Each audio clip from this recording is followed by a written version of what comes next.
So this is a song that we wrote, that I wrote with my friend Mike Richardson, who's from southern West Virginia, and it's about the coal mining wars in West Virginia in the 1920s, called the Battle of Blair Mountain. 2, 3, 4.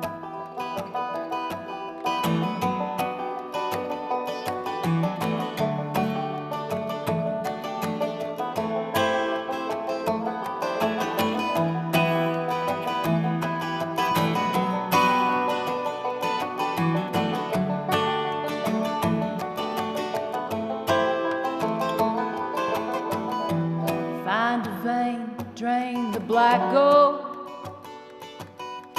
hoping to God that the timbers hold.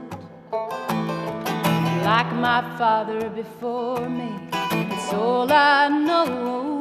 We live only to harvest the coal, harvest the coal.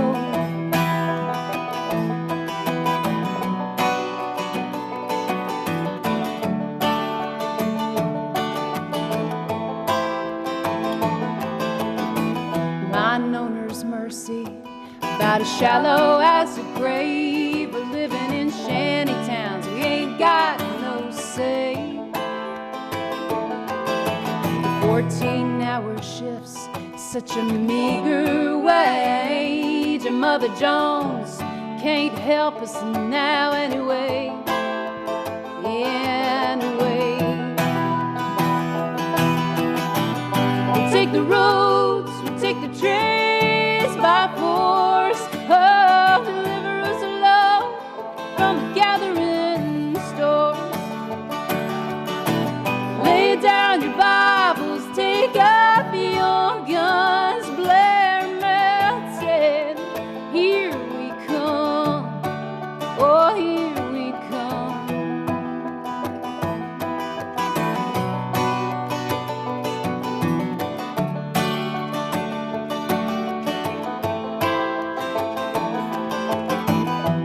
Red bandanas that tell us what side you're on.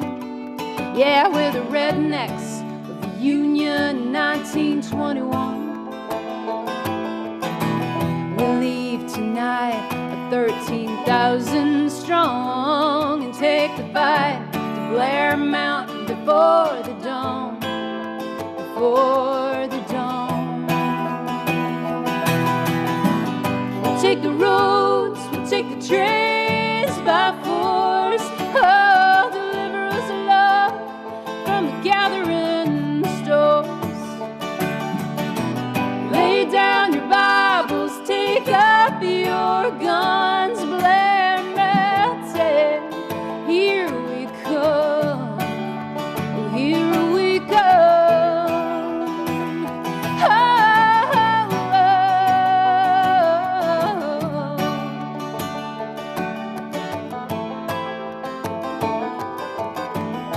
I fight for my father, still buried in the mine.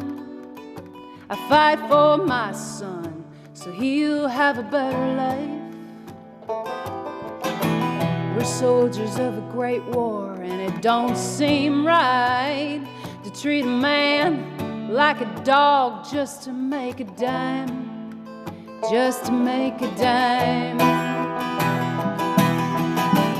We'll take the roads, we'll take the trains by force. Oh, deliver us, Lord, from the gathering storms.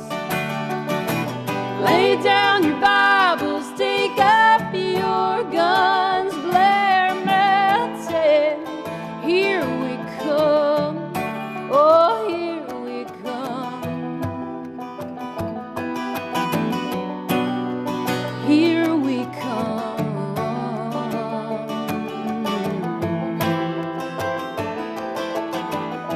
So find a vein, drain the black gold. You better hope to God that those timbers hold.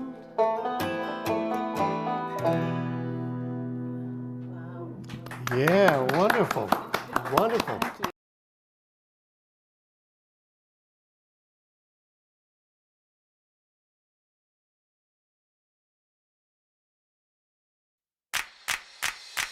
Uh-huh. In the building, in the sky. Y'all know how we do. I was voted most likely to succeed, least likely to give a damn. Kill a ton to get it done compared to all you milligrams. Stealing bread from the mouths of decadence. Like Chris and Eddie, if you're ready, time for checking in. The war and famine preceding the pestilence don't need to happen, so ladies and gentlemen, peep the valedictory speech for the board of trustees and the kids on these streets. Since the days of we three, we keep it deep in these beats like seaweed, deep like the Marianas Trench, the 92 Dream Team's bench. Serving like a winch on the track for rent, so intense it'll make your body clench. Warlock rock, excel with spells, like a document of Excel cells that chart the info that my intel tells. Ain't no limits when we put it all together. We be getting through it all, no matter what the weather. We be looking good, they be looking like whatever. Long as we got us, we can make it to forever. Come on, up high, do or die, forever without this in the sky.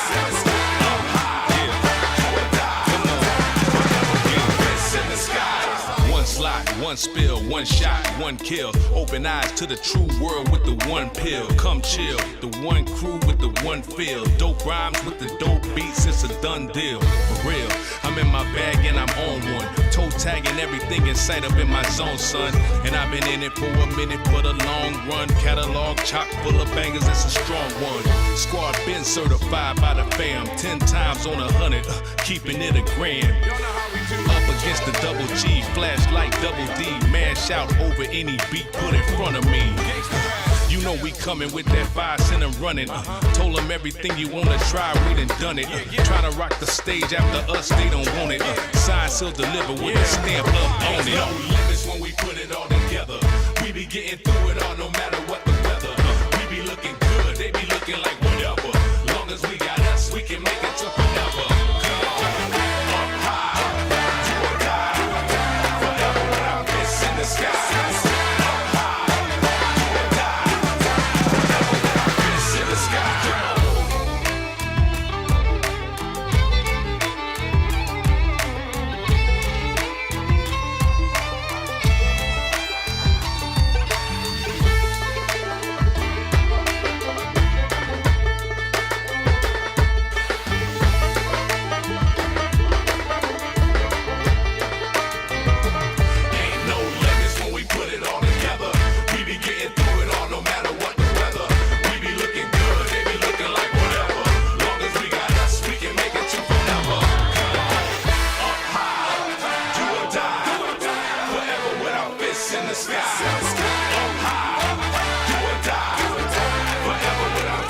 The sky.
That's what I'm talking about. first time singing the song. It's for Riverboat Jack. Shout out. I don't know what I'm doing really, but I got passion. And that's what it's about. It's all about passion.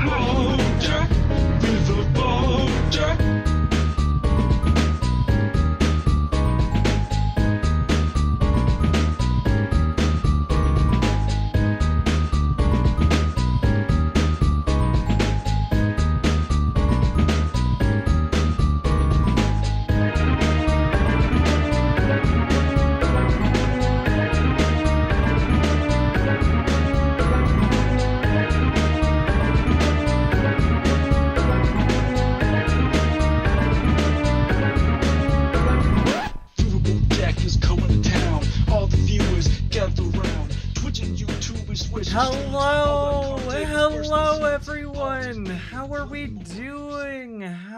doing? Hello! Howdy folks! I'm glad you guys like my Ditto sweatshirt. It's adorable. Hello, Sage.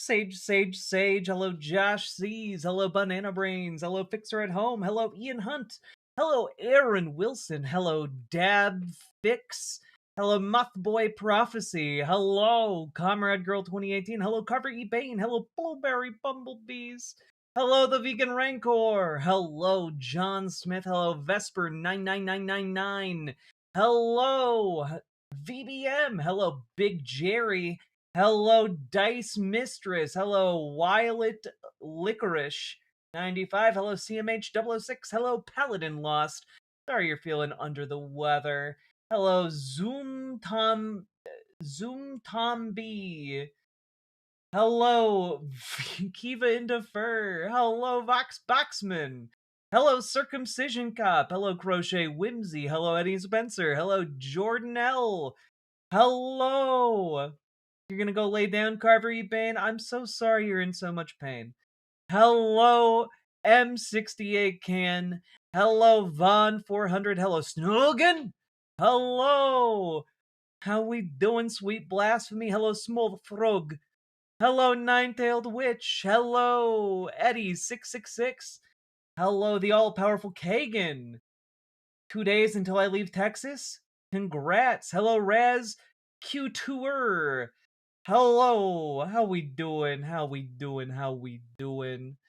Addercop. Hello, Salty Turtle Cupcake. Hello, Matt at Yahoo.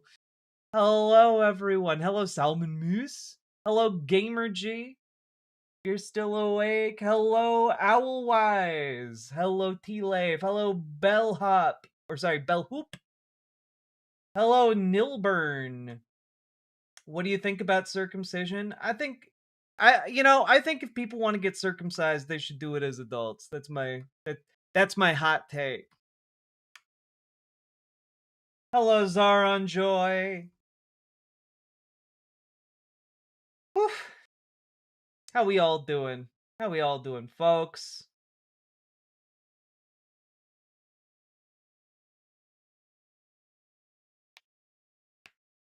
Let's not make it weird though. How we doing, folks?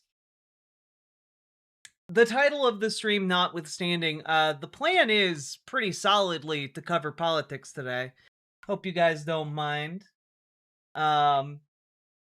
We aren't gonna have a hair down goal simply because I just washed my hair and it will look like dog shit if I let it down. Doing good? Hell yeah. Hello, Firecrafted Gaming. Hello, Monocle Squid. Hello from the crematory. I hope you're having a wonderful evening. Hello, Morbius. Sent you a new tactical RPG? Ooh, I'll take a look.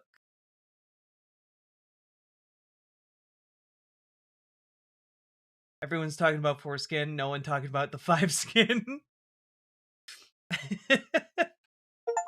Oh god. Wait, did Mugenics come out of its early access? Finally released into the wild? Wait a minute.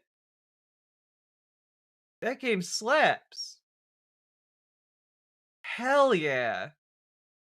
I haven't played it, but I've been like, I remember writing about it like a decade ago when they first started working on it. Oh hell yeah! Hey Mackenzie, thank you very much, Salmon Moose. Do you want a tank? Do Wait, you want to? How can we all have died at the same time?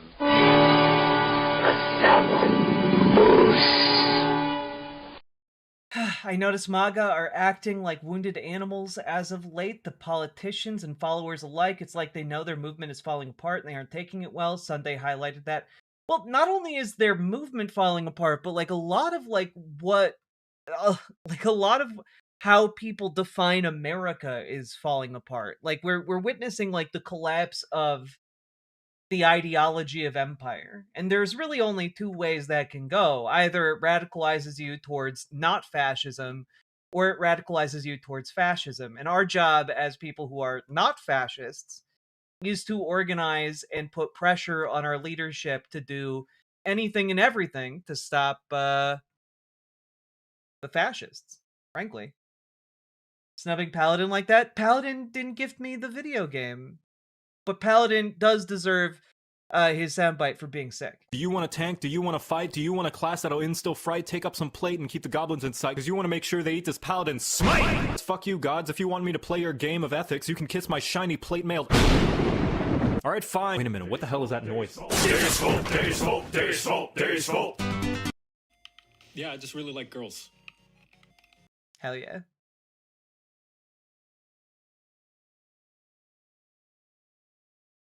A cornered dog is the most unhinged.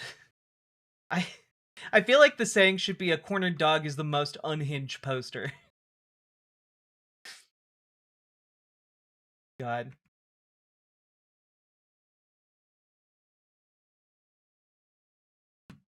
Unfortunately, the US reputation is gone for most Canadians, as it should be. We don't deserve to have a reputation. This country has betrayed like every fucking principle it espoused for like the last 50 years. You know? We're gonna have to fix our shit here before we start rebuilding that reputation.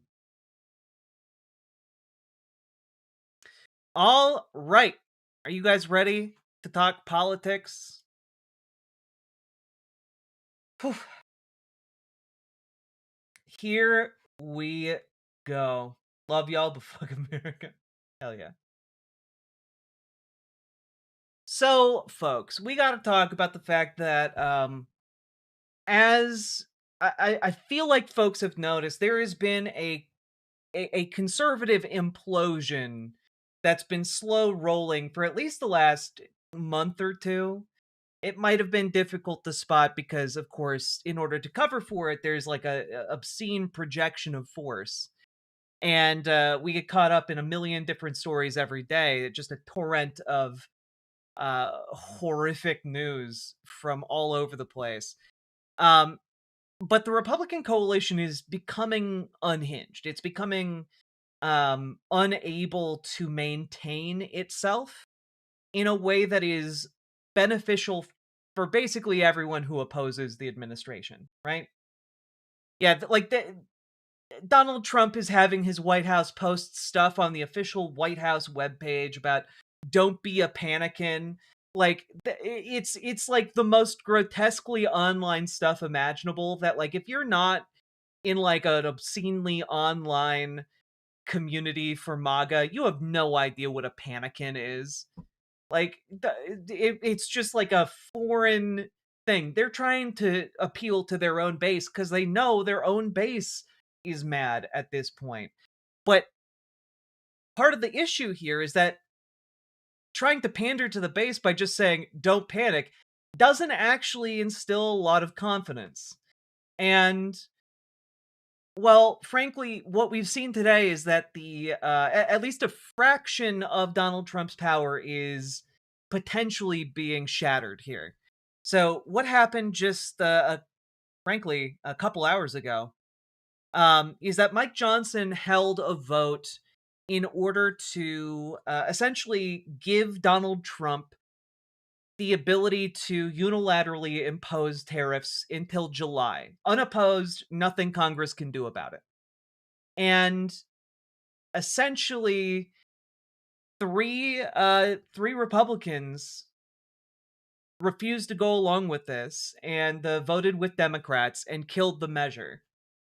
So, yeah. 3 Republicans, Thomas Massey, Kevin Kiley, and Don Bacon, bucked the party to allow floor consideration of measures to end Trump's tariffs. The first such measure, likely on Canada tariffs, could come up as soon as tomorrow. So we're starting to see, we're going to start to see Congress move on this tariff situation, and I expect Donald Trump to be infuriated and embarrassed because, like, his main thing has been levying unilateral tariffs in order to fix the economy, and it has gone about as poorly as it could have possibly gone. And, well, it is going to I'm not going to say that this is going to, like, fix a bunch of problems, but what I am going to say is that this is notable in that it is one of the first congressional actions outside of the Jeffrey Epstein files vote that has flown in the face of what Donald Trump wants to do. And so this is, in fact, quite good. Like, I know that this is, we're not used to good news right now, but effectively Donald Trump is running out of the ability to hold sway over all of these Republicans because, frankly, I know it might not seem like it from the outside, but Republicans do actually respond to pressure from their base. They don't really respond to pressure from us because they know they're not going to get our votes, but they respond to pressure from their base. And what they're seeing now is that the Republican base is increasingly dissatisfied with Donald Trump, even among white evangelicals. We took a look at a poll just the other day that over the course of, like, the last year, he's been steadily losing sway among white evangelical voters, which is a colossal problem if you are a Republican looking to get reelected in the midterms, or a Republican looking to get reelected in 2028. There is a limit to how much utility Donald Trump has for these people. And up until now, they have been shoving themselves straight up his ass in order to gain any kind of advantage in the political sphere that they can get. And that time has, I think, is rapidly coming to an end. I'm not saying that they're not still going to be in lockstep with him in some ways, but there are going to be some areas like tariffs where they are going to look to distance themselves from Donald Trump, especially as Donald Trump goes increasingly old and bonkers. Like, the Obama monkey ape thing that he posted on Truth Social is another example of that, right? Like, one of the issues with Donald Trump is that he is a raging racist, and we've known that the entire time. Like, he literally had to be sued by the federal government, he and his dad, for not renting apartments to black people. Like, we know that he is a hateful, bigoted piece, okay? And the issue here is not necessarily for the MAGA base anyway, it's not necessarily the racism, because a lot of them are okay with that. But the issue is, by being so blatant about it, he has foregone the dog whistle. And the issue is, a lot of these Republican voters, and I know this might seem insane, do not view themselves as racist. Okay?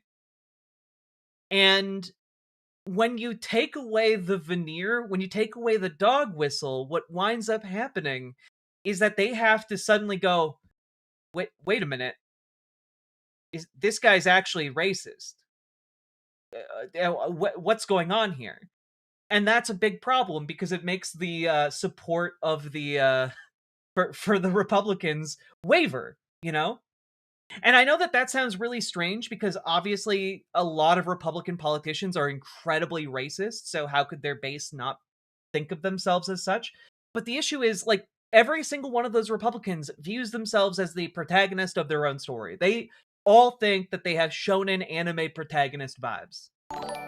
And it like a Pokemon, he only represents a knows problem full to them. moves, and unfortunately for him, none are effective against nations and states that don't bow to bluster. It's true.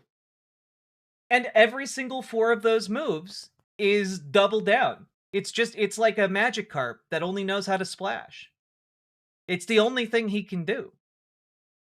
And so, also, thank you for the $5 super chat, and thank you for being the first person to support the stream.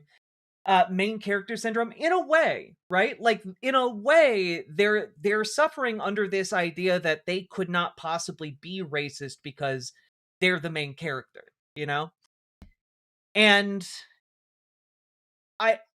the reason I bring this up is because early on in my streaming career, I talked to a lot of, like, racists and Nazis. I would debate them on my show. This was by intention. Second paragraph. Oh, yes. The Lee Atwood interview.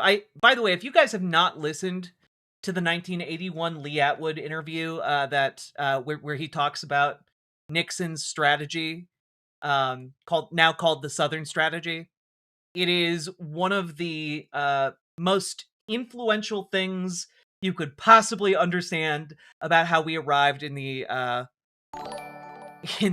modern context. Everyone, did you exercise today?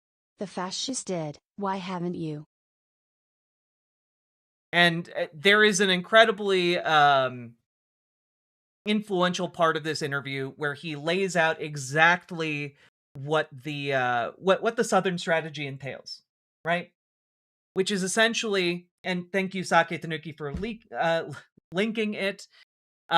And the quote is, and I'm going to censor myself here for reasons that will be obvious, but the quote from Lee Atwood, or Lee Atwater, my bad. My brain is gone. Lee Atwater is, you start out in 1954 saying N-word, N-word, N-word. By 1968, you can't say N-word. That hurts you. Backfires. So you say stuff like forced busing, states' rights, all that stuff. And you're getting so abstract. Now you're talking about cutting taxes and all these things. You're talking about that are totally economic things, and a byproduct of them is blacks get hurt worse than whites. We want to cut this is much more abstract than even the busing thing. And a hell of a lot more abstract than N-word, N-word. Which is, again, exactly the issue that Donald Trump is running into right now. Which is that, essentially, if you just come out and say, after you've gotten your base used to the euphemisms, if you just come out and say the bigotry, it creates a dissonance that is profoundly uncomfortable for, especially a MAGA base. Yes, I did mean Lee Atwater. I'm sorry. I'm sure Lee Atwood is another person that is not Nixon's advisor. I do apologize. Wait, who is Lee Atwood? Lee Atwood is an American aerospace engineer. Oh, he developed the P-51 Mustang. That's cool. And oversaw the Apollo program. I'm sorry, Lee Atwood. You seem pretty neat. Some cool accomplishments. Can you link that here on Twitch? Yeah. But I do want to tell you guys the actual interview here that The Nation put up 13 years ago is not censored and does have explicit bigotry in it. So here's just the 1 minute long clip for those over in Twitch who are asking for it. So Donald Trump is in a whole lot of trouble here, right? And like, the other thing is, it's becoming readily apparent that he has no plan. Like any of these concepts of a plan that he touted about a year ago are not materializing, and people are rapidly realizing that. Here you go. I had an incident with a very nice country, Switzerland. They were paying no tariffs, sending stuff over here like nobody could believe. And we had a $42 billion deficit.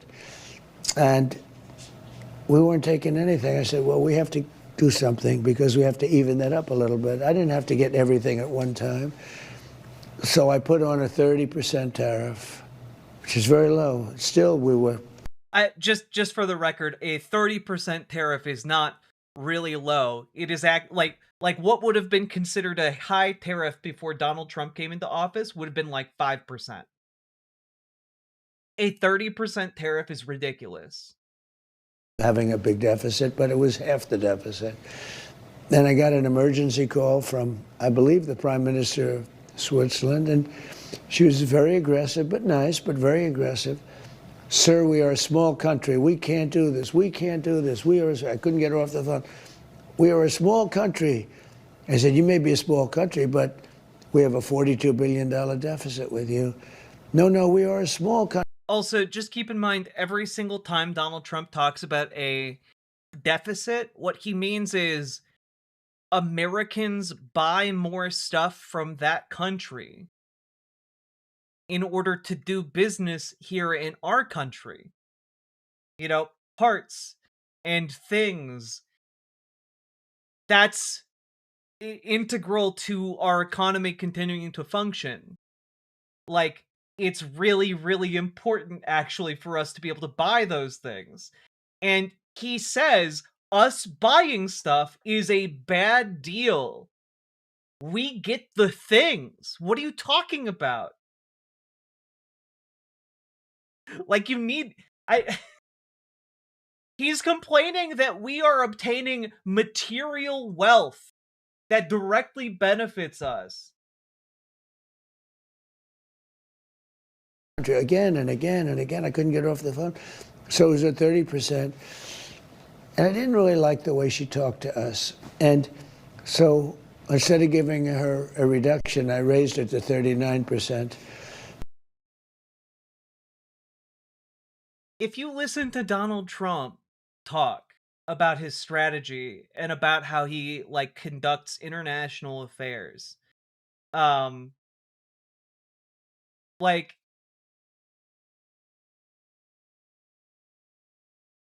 dude is just arbitrarily fucking over everybody. Oh, this person looked at me funny. They get a tariff. You know what? Who manufactured my Depends that are giving me a wedgie? 50% tariff. Who made this bronzer that made me a little too orange? 100% tariff. Like, it's just arbitrary bullshit. There is no plan, and he's just fucking over all of you, all of us, for no reason and no benefit other than to flatter his own ego. And the longer that this all goes on, the more painfully obvious it becomes. Okay? The more painfully obvious it becomes.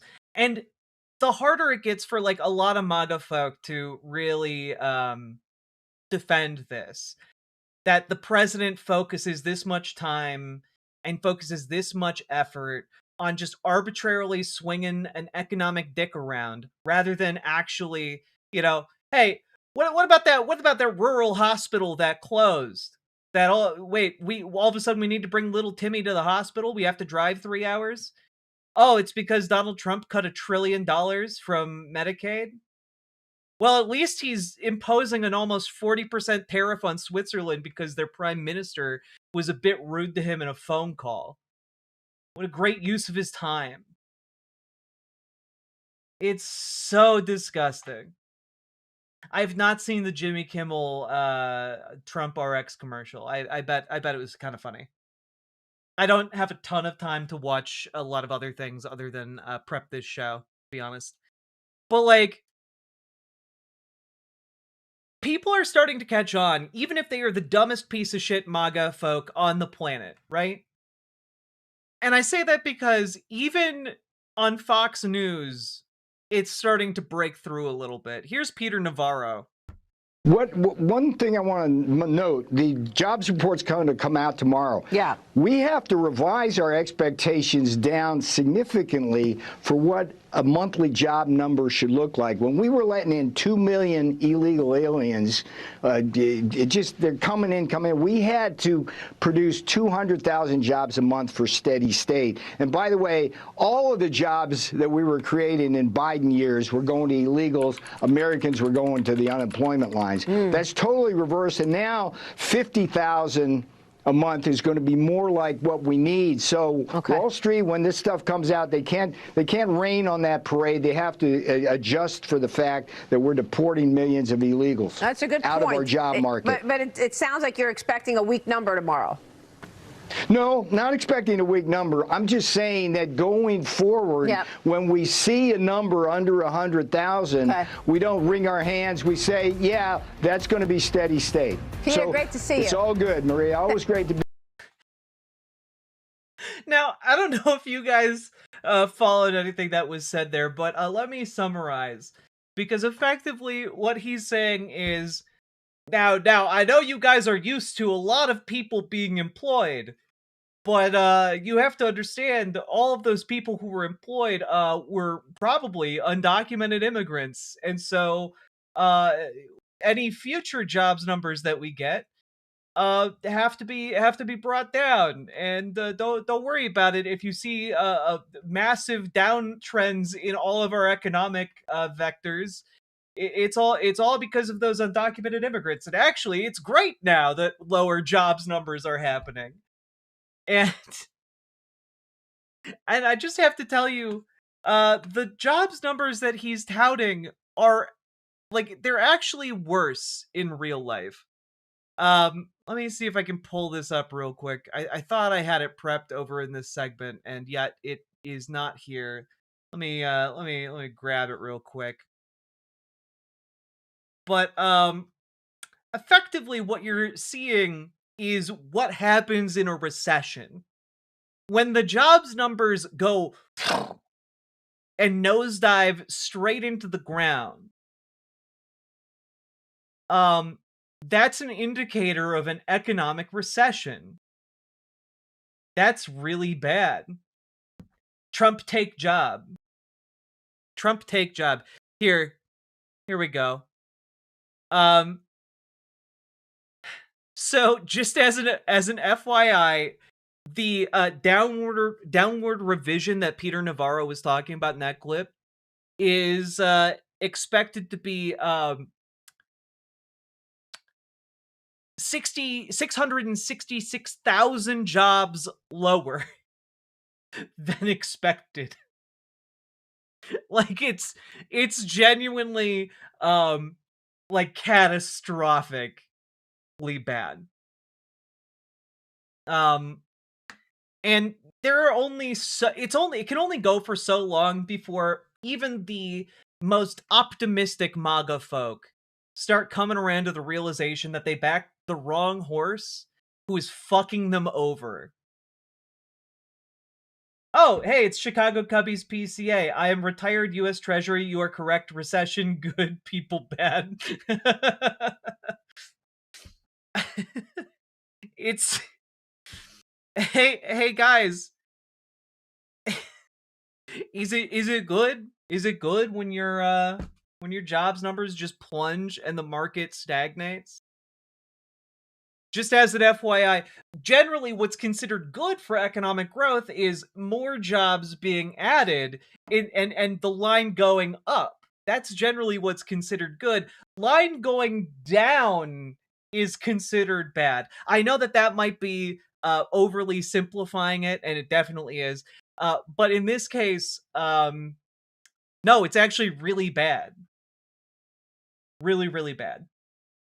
Tariffs fucked over my job. Good luck finding parts for phones, PC, and a lot made in America. Yeah, exactly. Oh, God. It's really not great. And all of that is going to be directly on Donald Trump. Because, like, he's the guy who's, like, fucking with the Federal Reserve. He's the one who's, like... just throwing tariffs around willy-nilly. And all of that was going to catch up with us eventually. And frankly, I assumed it was going to catch up with us a lot faster. For those of you who've been watching for a while, I was thinking that it was going to catch up with us last summer. I hadn't banked on how much companies had stocked up on supply, but that supply is gone. Like, a lot of these places that stocked up on supply, they're running out of it, and they're having to make new orders, and suddenly those tariffs are hitting hard. Not all of these companies can just absorb the tariffs, and most of them are more than willing to pass it along to the customer, you know? And AI is a necessary evil. It's a shift in labor. The jobs numbers we're seeing is not a result of AI. Like, generally speaking, most of the jobs that have been lost to AI aren't truly lost. It's going to end very badly for these companies. One of the things I was going to talk about here and actually cut for time is an article about surgeons and healthcare that implemented AI into surgeries, and how that has been an unmitigated disaster that has led to numerous botched surgeries at this point because the AI keeps fucking up. Like, that's a pretty big problem. And, like, if you try and fire folks based on this, you're going to have huge problems. And that includes, by the way, coding anything.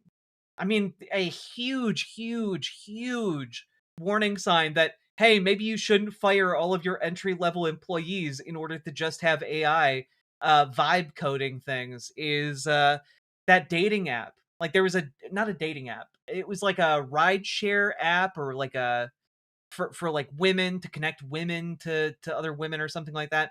It got immediately hacked because it was all vibe coded. Like, you can't do what they're saying you can do with it. It's all a goddamn scam. Yeah, it was called T. Varnell, you're yes, you're right. It's AI is overblown, and essentially the only reason it's propping up our entire economy right now, which it is, by the way, is because a bunch of venture capitalists have been sold on the idea that if they build enough AI data centers and use up enough water, they're going to be able to create a super intelligence that will allow them to live in the lab of luxury at the expense of all of us. And just got to be honest with you, that's not going to happen. The technology just isn't there to make it happen. And what they've just been trying to do is scale up as fast as possible to have the largest model to draw from, or the largest training available for a model. And it's just not going to reap the benefits that a lot of these people think it's going to, you know? The major innovation that Elon Musk was able to achieve with his AI model was essentially just a child porn factory. And I don't know. I just don't think I don't think trillions of dollars of investment to make a child porn factory is actually worthwhile at all. I think that's actually bad, and probably everyone involved in it should go to prison. But, you know, that's just me. Wild that our entire economy is propped up by these monsters. Anyway, one last thing. Donald Trump is also just the pettiest, most easily manipulated motherfucker on the planet. And I say that because it turns out Donald Trump is trying to close down the construction of a bridge from Canada to Michigan. And I do want to emphasize, Donald Trump does not have the authority to do this, but he's just saying he's going to do it somehow, some way, right? And the reason he's trying to shut down this bridge from Canada to Michigan is because a billionaire in Detroit lobbied him to make it happen. Because that billionaire owns a bridge that connects Canada to Michigan. Like, it's just petty garbage. And let's just take a look at this. The billionaire owner of the bridge connecting Michigan with Canada met Howard Lutnick, the U.S. Secretary of Commerce, on Monday, hours before President Trump lambasted a competing span in the latest flashpoint in the deteriorating relationship between the United States and Canada. Matthew Moroun is a Detroit-based trucking magnate whose family has operated the Ambassador Bridge between Detroit and Windsor, Ontario for decades. And basically, he's trying to shut down the competition by getting Donald Trump to be angry about it by giving him money, because it's the most overtly corrupt presidency we've ever seen here in America. And I do want to point out, this bridge was built, to my understanding, for essentially free, right? Like, this bridge exists because Canada invested in building the bridge. And guess what? It's not going to be privately owned. Like, they're just trying to shut down free infrastructure in order to serve a billionaire who's giving money to Donald Trump. Like, it's just that simple. It's just that obvious. It's disgusting. So, I don't know. It just kind of seems to me at some point, this all piles up to such a degree that these people suddenly start realizing, oh, wait, I'm the sap. Earlier today, Sam Sater misspoke, accidentally calling Secretary of Commerce Howard Lutnick Howard Netlick. Yeah, I'm sure Sam Sater misspoke. Oh no, Sam Sater! Whoa, what a fucking nightmare! But y'all have to understand, like, none of this is popular. None of this is actually helping anybody. And it is, in fact, hurting him, not just among, like, obviously, it's infuriating to anyone with a beating pulse in their body. But it's even affecting folks in MAGA country. Like, they're starting to realize, wait a minute, this guy seems to be a liar. That's a big problem, actually, for Donald Trump. But China's going to somehow ban ice hockey in Canada. Yeah, Canada, get your shit together. Otherwise, China's coming for your hockey and your Stanley Cup. That's right. Something heated rivalry. Nailed it. Nailed it. Anyway, I don't know. Just a bunch of, like, disparate stories that all caught my eye, and I wanted to mention each and every one of them on the show today because, like, something is eventually going to give. And I think we're starting to see that something give. When we see Congress start to buck what Donald Trump wants, which is just unilateral tariff ability for the foreseeable future, and Congress suddenly says no, well, that's a pretty interesting development, isn't it? It's a pretty interesting break in the power structure that Republicans have constructed for themselves. And so, all of that being said, I find it very interesting. And let me know what you guys think in the comments. Am I being too optimistic? I have been accused of that in the past.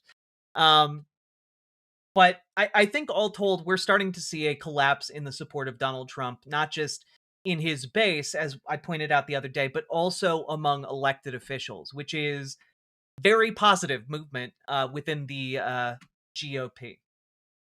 So, with that being said, folks, let me know what you think in the comments. Leave a like, subscribe. Remember, we need to organize against this. It is not just going to take care of itself. We need to get organized. So join your local Dems, radicalize them, make them more progressive. Join your local DSA, make them more effective. And if you need help, join our Discord. Reach out to Dragonfly for help with your local Dems. Reach out to GamerG for help with your local DSA. I want to make this channel kind of an onboarding ramp to get you guys involved in local organizing. And also, folks, check out ImogeneOlivia.com. Gender euphoric lingerie designed from the ground up for trans femmes. Let's Palate go. cleanser. He was so cool. We will check that out in just a moment, Sake Tanuki. ImogeneOlivia.com. Link down in the doobly-doo. Let's keep on going. Whew, we did it. Sake Tanuki, thank you for the 5 tier 1 subs. So there you have it. And what is this? Knight of the Realm, but still the King of Horror. Oh, The king of what? Christopher Lee. Horror. Don't say that, dear. I'm not. But we remember you for... But I'm not the king of horror. I haven't done a horror film for 34 years. Please don't refer to me as the king of horror. So there you have it. And I mean, Christopher Lee, you did play Dracula like 12 times. You did play Dracula like 12 times. Like I don't know. Love Christopher Lee so much. He was so cool. I still love listening to his like metal album that he put out. I think it was like a Christmas metal album that he put out. Very fun. Also, Sake Tanuki, thank you for the 5 tier 1 subs as well earlier. And let me just check and make sure I'm up on donos. We are indeed up on donos. Thank you for folks supporting the stream. Very much appreciate all y'all. And also, folks, we are going to be going into Epstein stuff. And it's gonna be a little rough, so these palate cleansers are very much appreciated from me. Sake Tanuki, thank you for the 5 tier 1 subs. What is this? One of the greatest things about having Christopher... Fuck yeah, I love this. I love this. One of the greatest things about having Christopher Lee play Sauron, other than the fact that he was a phenomenal actor, is that he had so much expertise and experience in so many areas that could benefit the actual filming, other than the fact that he was one of the few who actually met Professor Tolkien. But in the scene where he gets killed, Peter Jackson initially wanted him to make a bit of a scream when he gets stabbed, but Christopher, having been in both World War II and worked with the British Secret Services, he knew that that's not how it sounds if you get stabbed. So I started to go into this long explanation about what sort of sound he should make when he got stabbed. I seem to recall that I did say to Peter, have you any idea of what kind of noise happens when somebody's stabbed in the back? And I said, well, because I do. Oh, yeah. It's not. Ah, like that. It's because the breath's driven out of your body. He proceeded to sort of talk about some very clandestine part of World War II. He seemed to have expert knowledge of exactly the sort of noise that they make, and so I just sort of didn't push the subject any further. I just said, well, you obviously know what to do, Christopher, so I'm sure you'll do it great, and he did. So that's why we ended up getting an actual realistic reaction sound from Saruman when he died, other than the usual scream we tend to see in movies, because Christopher Lee knew what a stabbed person sounded like and acted it perfectly. Now, when we did this, I just went, like that, and went out of frame, and Peter said, okay, cut. And I thought, so that's fine.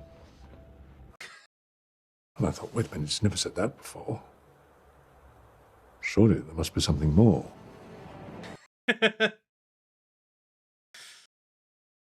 Oh, God.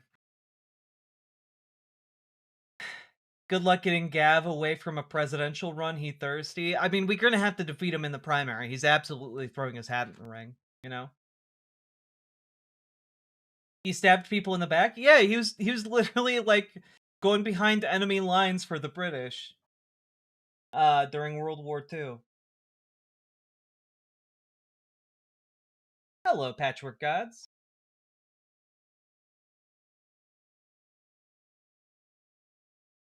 God, I love behind the scenes filmmaking stuff. It's so good.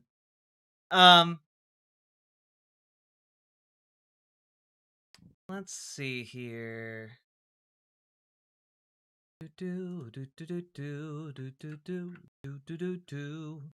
Yeah. Okay.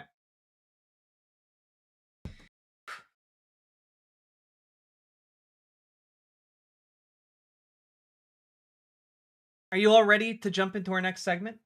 One of my friends found his autobiography as a gift for one of our other friends, a Christopher Lee superfan. For his birthday, he was elated, opened it up to find it had been signed. Oh my god!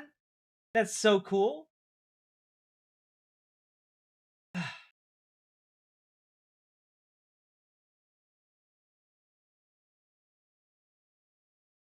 All right. Also, mods, how we doing? How we doing in YouTube chat? I've seen we've gotten a little bit of flack, but you all seem to have it under control for now. Is you good? Mods, you good?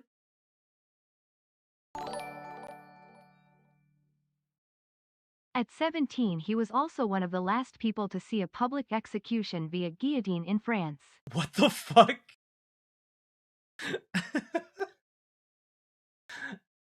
I don't even know what to do with that information. I'll let you know if we need sub-only mode. Appreciated.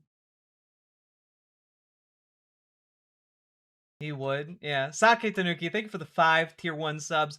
Folks, also, just gonna say, we've been going for about an hour now. If you are enjoying the show, remember, hit that follow button, hit that subscribe button, and hit the like button on the YouTube stream. We got a little song to let you know what to do in case you're confused.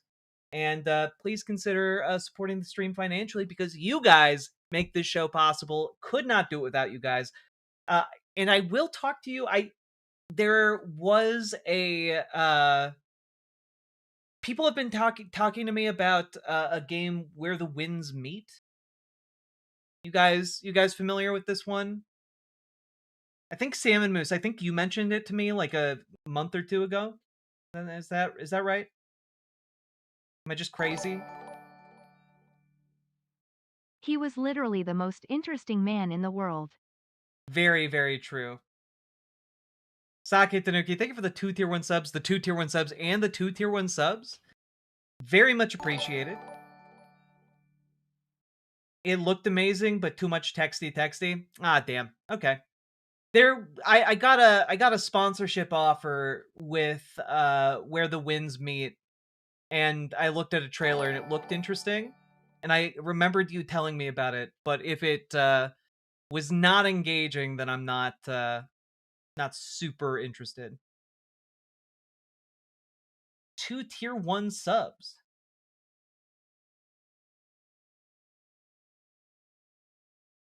Play it for the sponsorship? Maybe. AI slop game? I don't think it's an AI slop game. If it is, then I have zero interest in it. Jack, are you good? I am not good. Thank you for asking.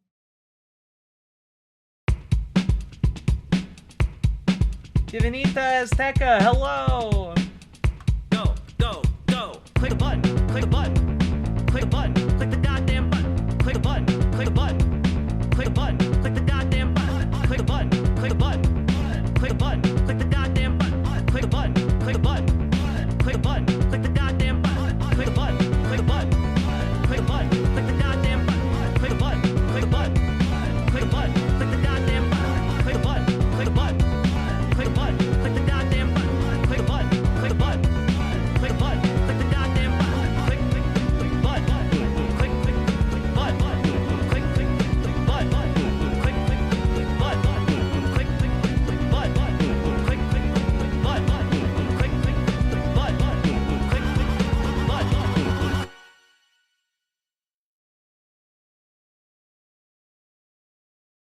As long as it's not When the Wind Blows, a movie about an old couple trying to survive a nuclear apocalypse. Oh, God.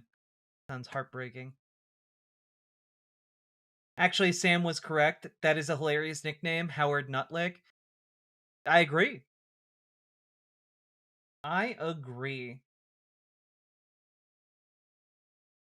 Oh, the NPCs use AI to chat with players? Ew, gross! Gross! I don't want that. Alright, never mind. Abort. Just look at these texture packs. Hello and welcome to this tutorial video. Wait, also this reminded me,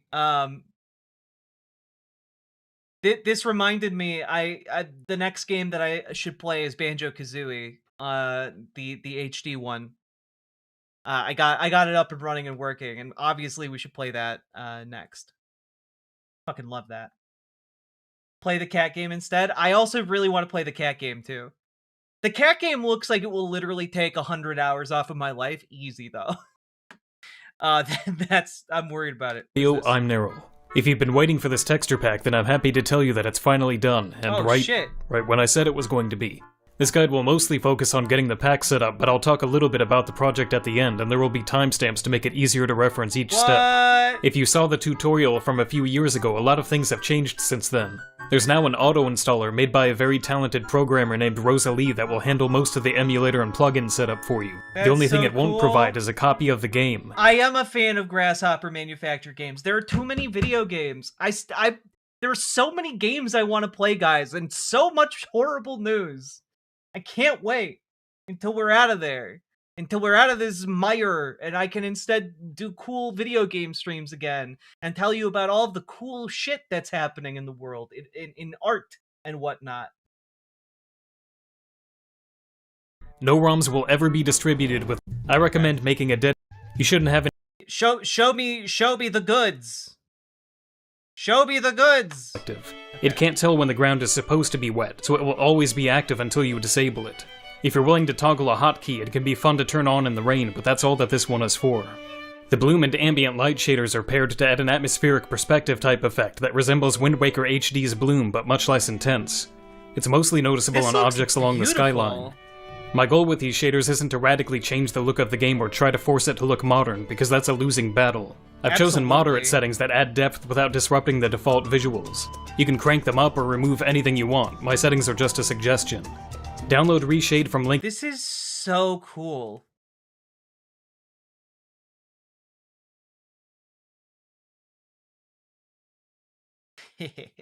Alright, cool.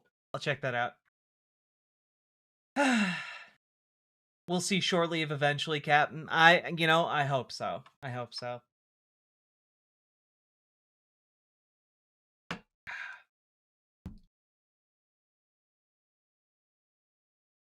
I feel like the mire is here for at least the next 40 years. Not if we roll up our sleeves, baby! Fuck news, play games. I would love to, but it's also really hard to play video games when there are still masked men on the streets outside my house, you know? Like, it's still... It's really hard for me not to feel like I am morally and duty bound to like talk about all of this and organize as much as possible so that we can get these fuckers out of town, you know? And it's really frustrating and it's burning me out, but I'm doing what I can do, you know?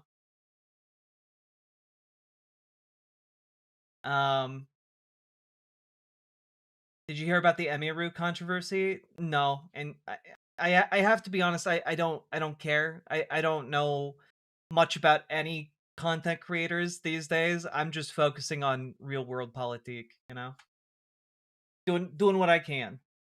Like it's all that I can do to keep up with like what's happening in politics with the current strategy of the Trump administration to be ongoing flood the zone. Yeah. Doing good? Thank you. I'm trying to do my best. I feel the dark times will last the rest of our lives. No, the struggle will last the rest of our lives. But the dark times do not necessarily equate to the struggle, you know? We were still organizing under Biden, you know? But like there weren't necessarily the same types of risks of organizing under Biden. We need to capitalize on this particular point in time when everybody is being activated and no one can look away in order to organize to the greatest possible degree. You know? That's what we need to do.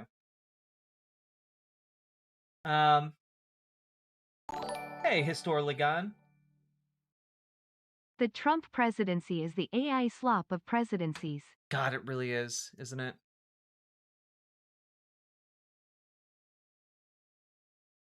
Really, really is. All right.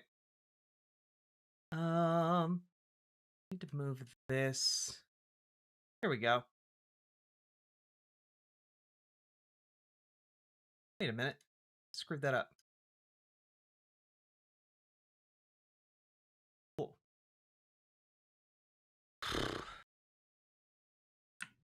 All right. When we put the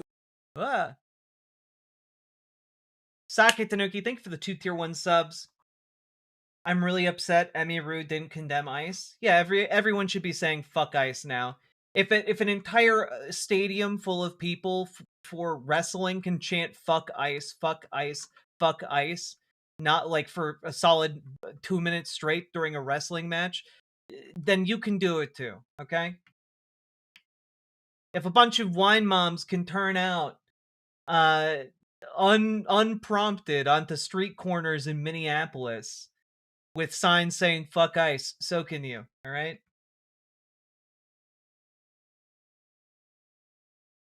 I don't think the left is the greatest moral good. I don't know. I disagree. I think wanting the greatest amount of good for people and for people to have agency in their workplaces is a pretty great moral good. Who even is Emiru? Emiru's a streamer, and I just don't. Again, you guys keep telling me more about this. I don't really care about who Emiru is. Like, if you're like, oh, she wouldn't condemn ICE. Oh, that's bad. Okay, now I can move on.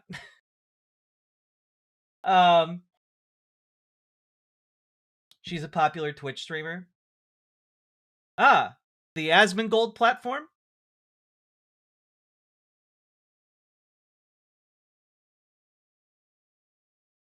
All right.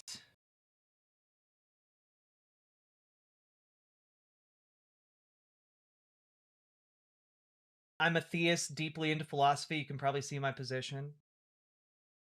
I mean, I can see your position, and your position is just bad. but that's fine. You're allowed to have bad positions. She actually has ties to Asmongold. Well, then it's not surprising at all, is it? Oh, when you say friends with Stinky Boy, you're talking about Asmongold. You need a better username, a better nickname for him. If you had said Rat Clock Man, I would have known exactly who you're talking about. But again, and look, I'm sorry, if someone is associated with Asmongold, it is the year they're trash. 2029. Jack, after covering the inauguration for President Ocasio-Cortez, does nothing but play indie games for a month. She makes $11 in donos all month. I'd be okay with that. I would genuinely, if we get not Trump, if we get a not horrible genocidal monster into office in 2028, I will take a month off.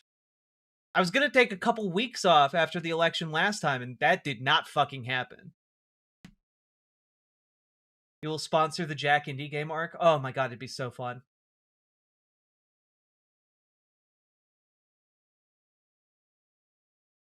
She likely is just scared any political content hurts her cosplay stuff. I mean, fair, but then you shouldn't be associated with Asmongold, the guy who's advocating for executions of Minnesotans to take place. You know, like, if you're afraid of political controversy, associating yourself with the most odious man on Twitch is probably not a smart move, you know? I don't know. I feel like I'm punching down, though I'm sure she has exponentially more subscribers than I do, you know? She's just a coward. I mean, yeah, a lot of people are, sadly.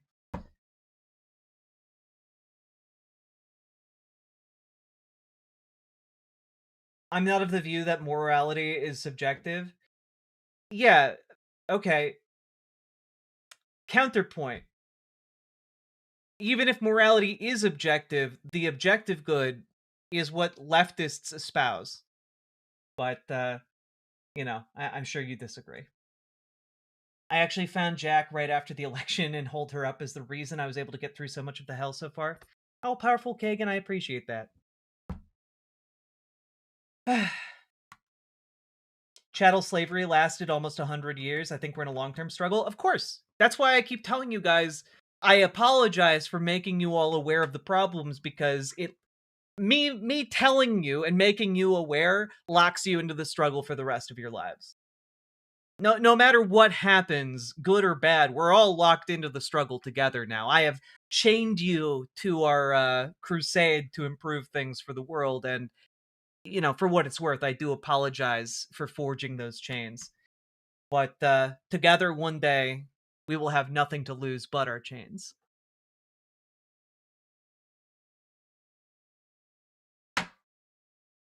Woo! I feel like I've been a little poetic. I've been a little nailing the rhetoric game lately. I'm feeling good. May we have a Seggy, please? All right, let's talk about Jeffrey Epstein. So, folks, it's time for us to talk about Jeffrey Epstein, and specifically Jeffrey Epstein's ties to everything that is happening right now. The rise of fascism, the rise of the surveillance state, the rise of efforts like ICE, and the rise of concentration camps in the United States. Unfortunately, it is in fact very connected to everything that is happening right now. So let's just open up, a little bit easily, but we're gonna ramp up as we continue to talk about this. Here is Alexandria Ocasio-Cortez talking about the Epstein files. We need to get to the bottom of it. Everyone needs to participate in this investigation.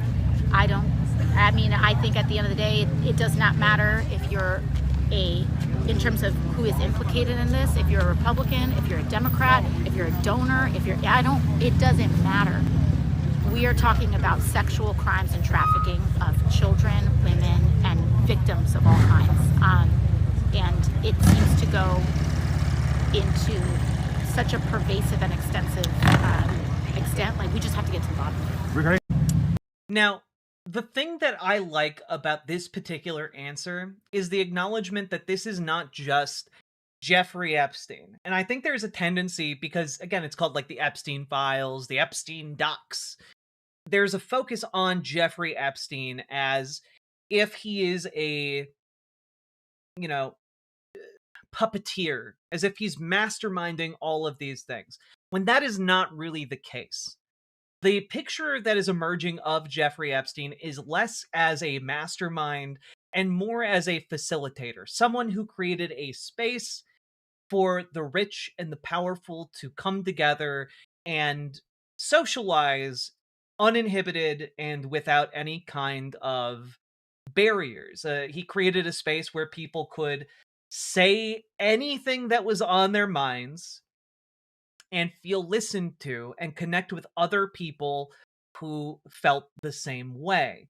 Yes, in a sense, Jeffrey Epstein operated as a fixer. And it's why the project that is ongoing right now with Barry Weiss over at CBS, the kind of rehabilitation and rebuilding of the Epstein network, is a big deal, because there is still a desire to have that among the wealthy elite. I've talked a little bit about this, that the Epstein class is really a phrase that talks about class consciousness, right? What Jeffrey Epstein was facilitating was the development of class consciousness among the billionaire class, a class of people we now refer to as the Epstein class. And that in turn meant that there didn't need to be this concerted, game plan among all of these people. All it took was putting like-minded, similarly motivated people with business ideas, all articulated in relatively the same directions, together, and then they came up with the ideas that they then moved forward. And so Epstein facilitated this coming together. And it is disgusting, but the picture that we're seeing is more all-encompassing than a lot of people have even realized, right? Like, one of the primary Epstein emails that I haven't been able to stop thinking about, right, is this exchange between Jeffrey Epstein and Peter Thiel. Brexit, just the beginning, from Jeffrey to Peter. And then Peter Thiel, of what? From Jeffrey to Peter, return to tribalism, counter to globalization, amazing new alliances, You and I both agreed 0 interest rates were too high. And as I said in your office, finding things on their way to collapse was much easier than finding the next bargain. This is from June of 2016. So that's just, again, after Jeffrey Epstein was already known as a convicted pedophile, right? And what we're witnessing in these documents, and with forthcoming stories about, like, oh, these people hung out all together all the time, they knew each other, and like they're all hanging out with a guy who's a convicted pedophile, and you have to ask yourself why. In some ways, in some cases, it might be because they're also pedophiles, but in other cases, it might also just be because they recognize he is someone who can facilitate their entrance to, or their introduction to, other people who are powerful, who might be able to help them because they all have aligned class interests, right? And I haven't been able to stop thinking about this because essentially Jeffrey Epstein is talking with Peter Thiel about an idea that Peter Thiel now talks about all the time, right? And this was observed just last year. The billionaires are abandoning humanity. Peter Thiel and his friends feel they no longer belong to our species. Peter Thiel has been going around the country for the last few years talking about the Antichrist and the end times, and talking about the end of civilization. And like, you can see it even in this 2016 email exchange with Jeffrey Epstein. But Jeffrey Epstein is the one who is sending these ideas to Peter Thiel, right?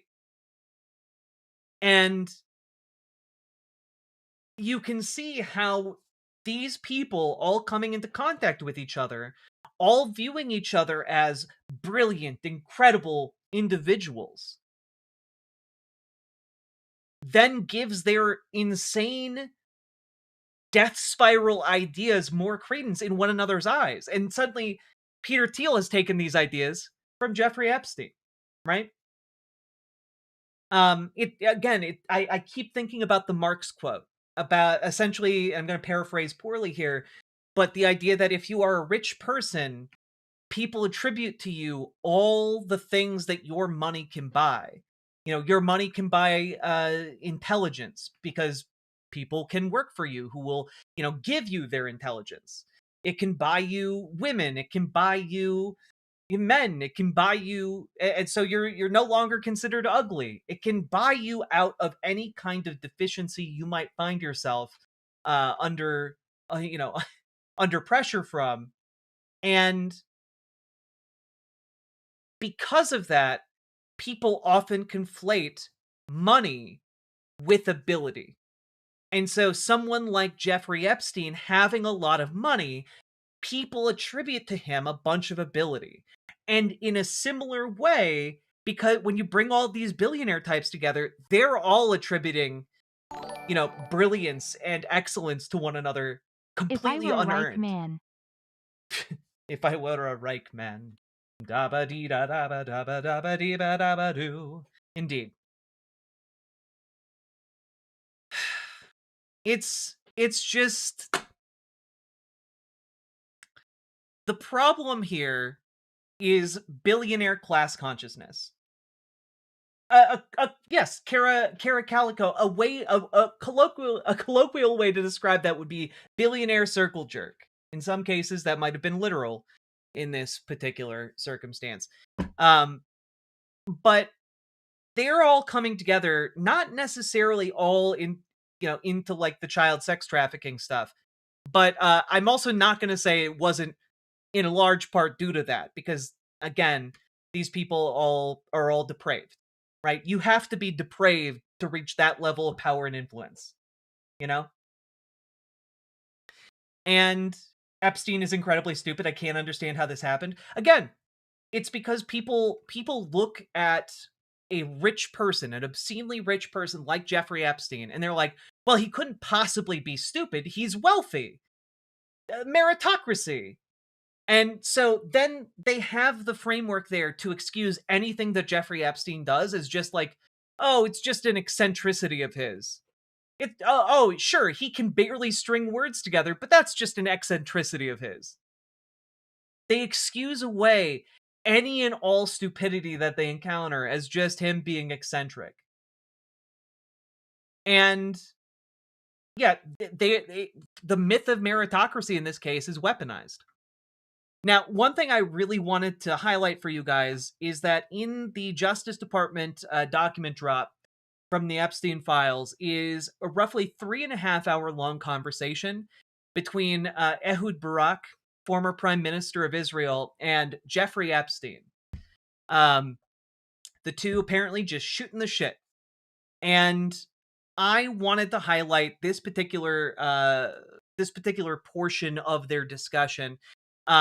I recommend listening to the entire thing, and it is interesting. I'll give you that, but this really caught my attention here, right? The money. Assume for a moment you succeed in bringing us someone who can put $1 billion on equity for some project. Right. That's Ehud Barak. Big enough. Think, for example, of the China investment company. They run probably 400 billion. They can afford doing it if it's afford and afford. Yes. Okay, assume that we convince them. They say, okay, with the debt it's 2 billion. I understand. Out of the 2 billion, we got 3%. I understand. We are ready to give you 12 million. Right. Out of the 60 million we get immediately, and then smaller amounts down the road. Right. So what Tom asked me this morning, and he said he told you at Davos, was he thought you should make a list of his words, not was metrics. He said, yes, but who has IOUs to you? Is that who's out of the people in the past who you think you're close to? He said he really wanted you to make this list of this person owes me a favor, this person owes me his life, this person owes me his job, this person owes me... Yeah, okay. And so you got to work it backwards and say, here is my... instead of thinking about what the opportunities are first, because right now you're focused on opportunities. Yeah. I need you to focus on your personal balance sheet in terms of competences. What's your real strengths? What's the liability? One of the liabilities is you're 71 years old, so you can't be in a business that takes 20 years to make money. Yeah. We have to make money in the next 3 years. So, like, he's walking Ehud Barak, right? Through, well, you gotta make a list of what are your goals. You gotta make a list of not necessarily what you're looking for, but what a list of your personal dependencies. Where this is some motivational speaker bullshit, but it's also I really want to emphasize here exactly how Jeffrey Epstein operates in order to essentially consolidate his own power and his own network. And like, yeah, I just found it very interesting, right? Like, he's being open about it. So people, competence, things. So I talked to Ian yesterday. I asked him to come. Yeah. He flew in from London. He's for an hour. Yeah, who can you extort? Who owes you favors, you know? So same thing. Because he's very connected to Samsung. Very. Who? Samsung. Korean. Samsung. Yes. Yeah. Very. Yeah. They pay him $3 million a year. Just to make PR? Yes. He has 10 companies like that now. Oh. Okay? Okay, so do you know Ian? Yeah, Ian? Yeah, he just has 10 bullshit companies where they pay him $3 million a year a piece. Like that's okay, all right. Samsung, okay. So he said there's this company called Lookout. He said he mentioned it to you. Mm-hmm. L-O-O-K-O-U-T. You told me. Yep. He thinks they'll pay you a couple of $1 million to be on the board. Yeah. That would be good. I understood. Yeah.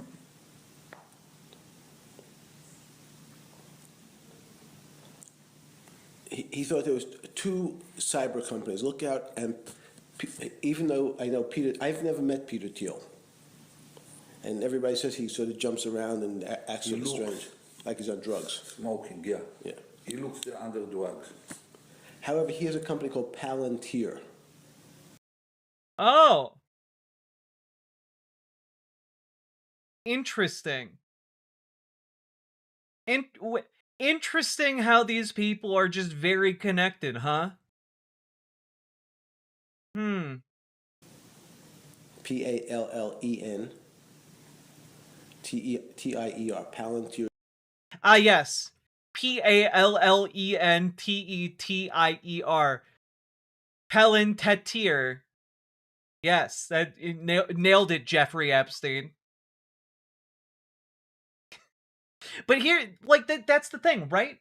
When you're rich, if you're just confidently wrong, he's surrounded by other rich people who are just like, Jeffrey Epstein, what a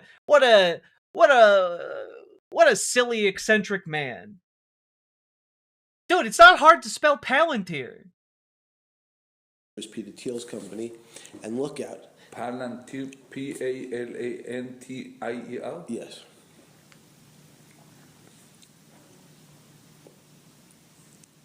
How do you write Thiel? Thielley? Thiel. Yeah. LLY. No. Thiell.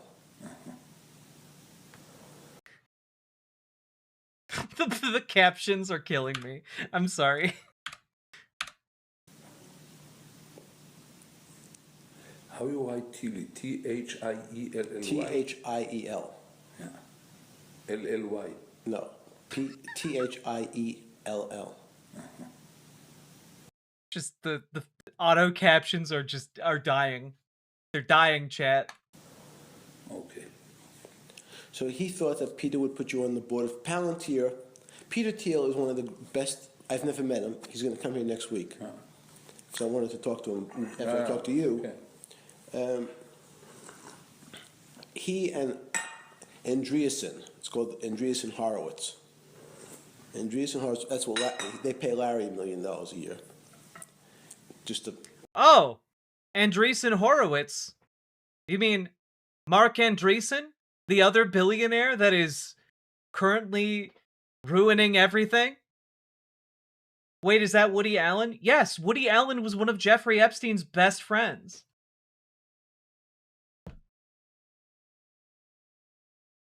And like, yeah, we literally have an emote of Mark Andreessen in our chat. He's the guy who has a head shaped like an egg.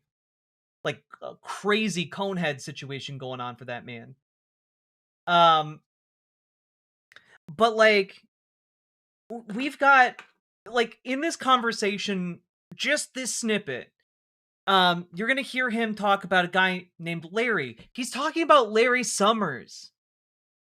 Like, we've got Larry Summers, we've got Mark Andreessen, we've got Peter Thiel, all name dropped within like the span of a couple minutes.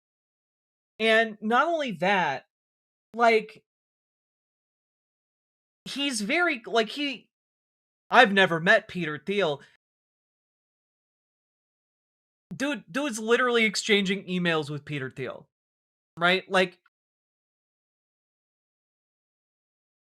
it's not difficult to figure this shit out. You know?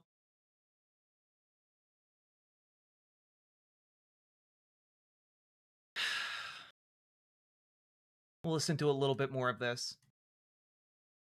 Advise Andreas and Andreessen,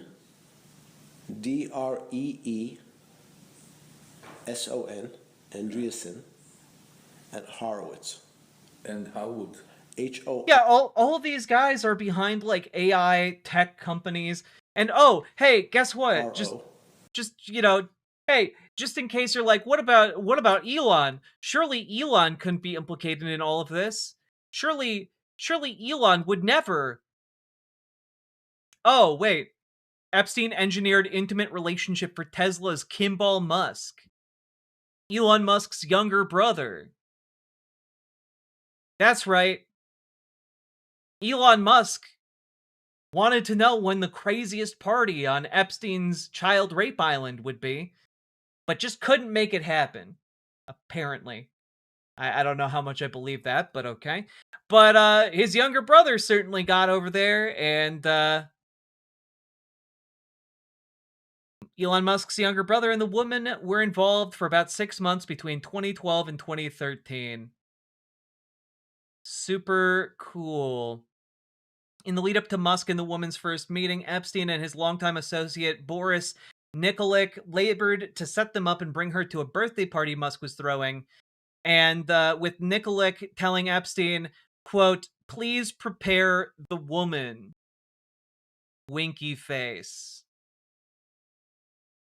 Musk later emailed Epstein and Nikolic in October of 2012 after lunch at Epstein's Manhattan apartment. "I believe you both played a role," smiley face. And I just want to remind you, even if this woman was not, in fact, a child at the time that this happened, this seems very much in line with all of the sex trafficking that was happening around Elon Musk. And I would like to remind you all that you can, in fact, sex traffic adults. So...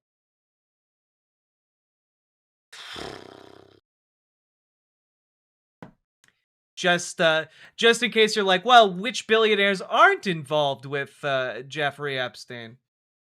Horowitz. Horowitz. Yes. What they are? It's a lobbyist. What they are doing? They are the biggest venture capital people in Silicon Valley. What, bigger than Sequoia or Kleiner Perkins? These are the new Kleiner Perkins. Everybody, these are the smart boys. Yeah. So those two companies right away, in terms of, I said that we need now, in the next 3 weeks, if you're going to leave,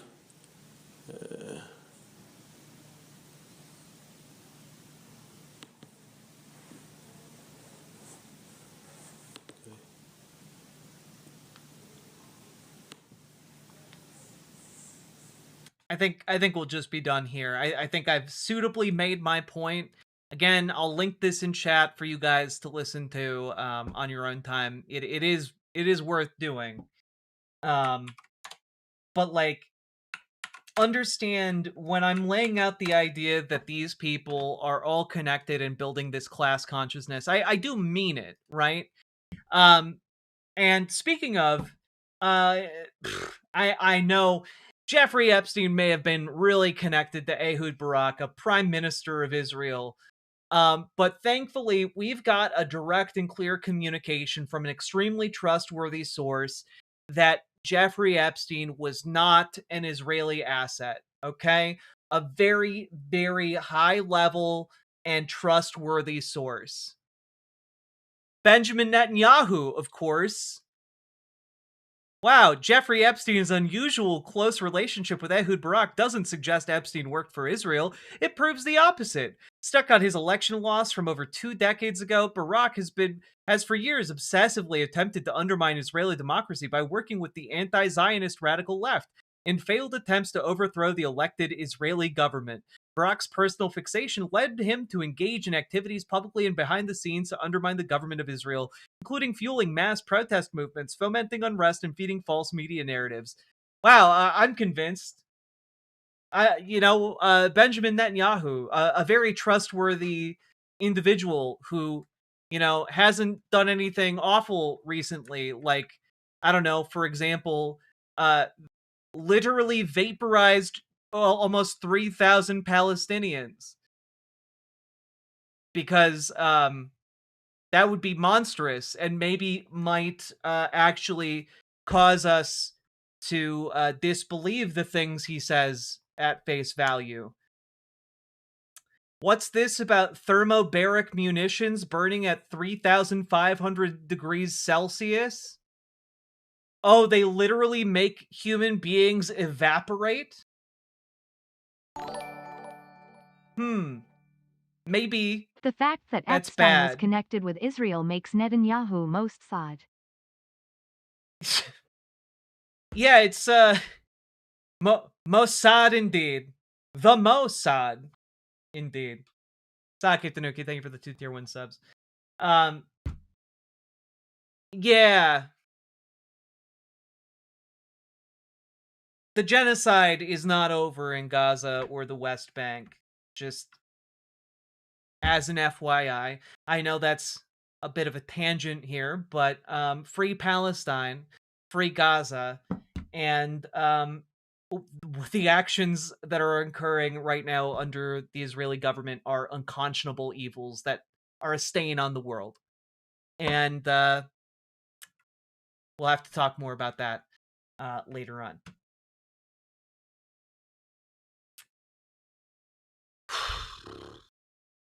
So, Jeffrey Epstein, also, just as an FYI, according to this article from the Daily Beast earlier this month, very connected with a man named Donald Trump. I don't know if you guys have heard of him. He's apparently a president of a country somewhere. Oh, he's president of the United States. Oh, God, that's terrible. Anyway, apparently, Epstein's assistant told the federal government that he introduced Melania to Donald Trump. Maybe it was a Kimball Musk situation?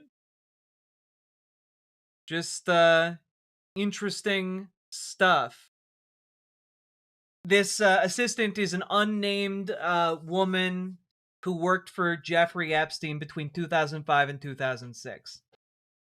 And, yeah. Crazy how all of these people seem to be connected and seem to be constantly hooking up women to powerful men, and that seems to just be openly being done. And then they also had a child rape island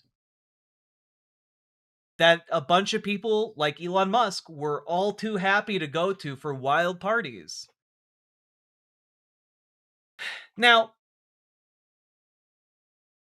Donald Trump isn't the only guy associated with Epstein in the U.S. government at the moment. The Secretary of Navy was also named in the Epstein files, but also so was a guy named Howard Lutnick, who is the U.S. Secretary of Commerce. And I don't know, just interesting to note an email exchange between Howard Lutnick and Jeffrey Epstein. Here we go. Hi, Jeff. We're landing in St. Thomas early Saturday afternoon and planning to head over to St. Bart's / Anguilla on Monday at some point. Where are you located? What is exact location for my captain? Does Sunday evening for dinner sound good? I have another couple, Michael and Marcy Lerman, with me on my boat, and each of us has 4 children. 2 16-year-olds, 2 14-year-olds, a 13-year-old, a 12-year-old, 11-year-old, and a 7-year-old. Thanks, Howard. Now I'm gonna pause right there. It's deeply weird to apropos talk about the ages of each one of the children who are going to be attending. And I just have to ask, if that's the thing you were looking to specify, why didn't you say the ages of the adults involved?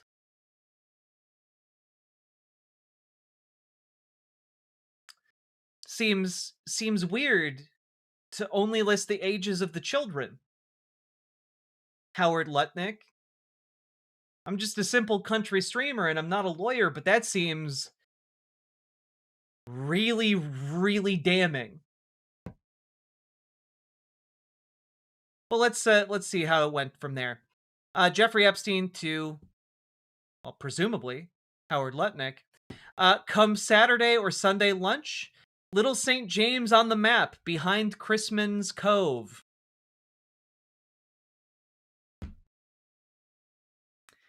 So that's pretty weird, and it turns out Howard Lutnick actually had to testify in front of Congress about that earlier today. Let's see how that went. Let's just take a little snippet of how that went.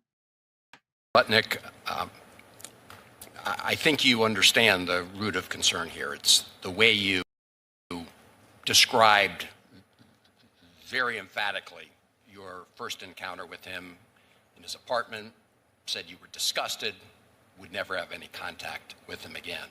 Did you, in fact, make the visit to Jeffrey Epstein's private island? I did have lunch with him as I was on a boat going across on a family vacation. My wife was with me, as were my 4 children and nannies. I had another couple they were there as well with their children, and we had lunch on the island. That is true. Yeah, so you met this guy and were absolutely disgusted by him, but not so disgusted that you didn't bring your children and your friends' children to have lunch with him on a yacht at his child rape island. I would be very interested in an interview with Howard Lutnick's children about that particular incident. For an hour, and we left with all of my children, with my nannies and my wife, all together. We were on family vacation. We were not apart. To suggest there was anything untoward about that in 2012, I don't recall why we did it, but Mr. Secretary, again, as I said, there's Lutnick. Just real quick, what was that last part there, Howard? As well, with their children, and we had lunch on the island. That is true, for an hour, and we left with all of my children, with my nannies and my wife, all together. We were on family vacation. We were not apart. To suggest there was anything untoward about that in 2012, I don't recall why we did it, but Mr. Secretary, again, as I said, there's Lutnick. One more time. The island. That is true, for an hour, and we left with all of my children. That's a pretty weird thing to say right there, right? We left with all of my children. Were you planning to leave one of your children there? And I just want to point out, this happened in 2012.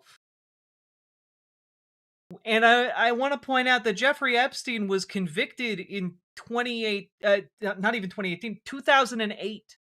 4 years prior to this, Jeffrey Epstein was convicted of procuring a child for prostitution. And that's the plea deal that he got. After a federal court identified that he had sexually abused 36 children. And Howard Lutnick is just not to imply anything untoward happened when I brought my children to meet a convicted pedophile. Yeah, how crazy for us to ask if anything untoward happened there after you lied under oath. And I would very much like to see some kind of legal action taken against Howard Lutnick for lying under oath. I would very much like to see that. Perjury, I know this might sound crazy, is a crime. It is in fact a crime. You know, just out of curiosity, just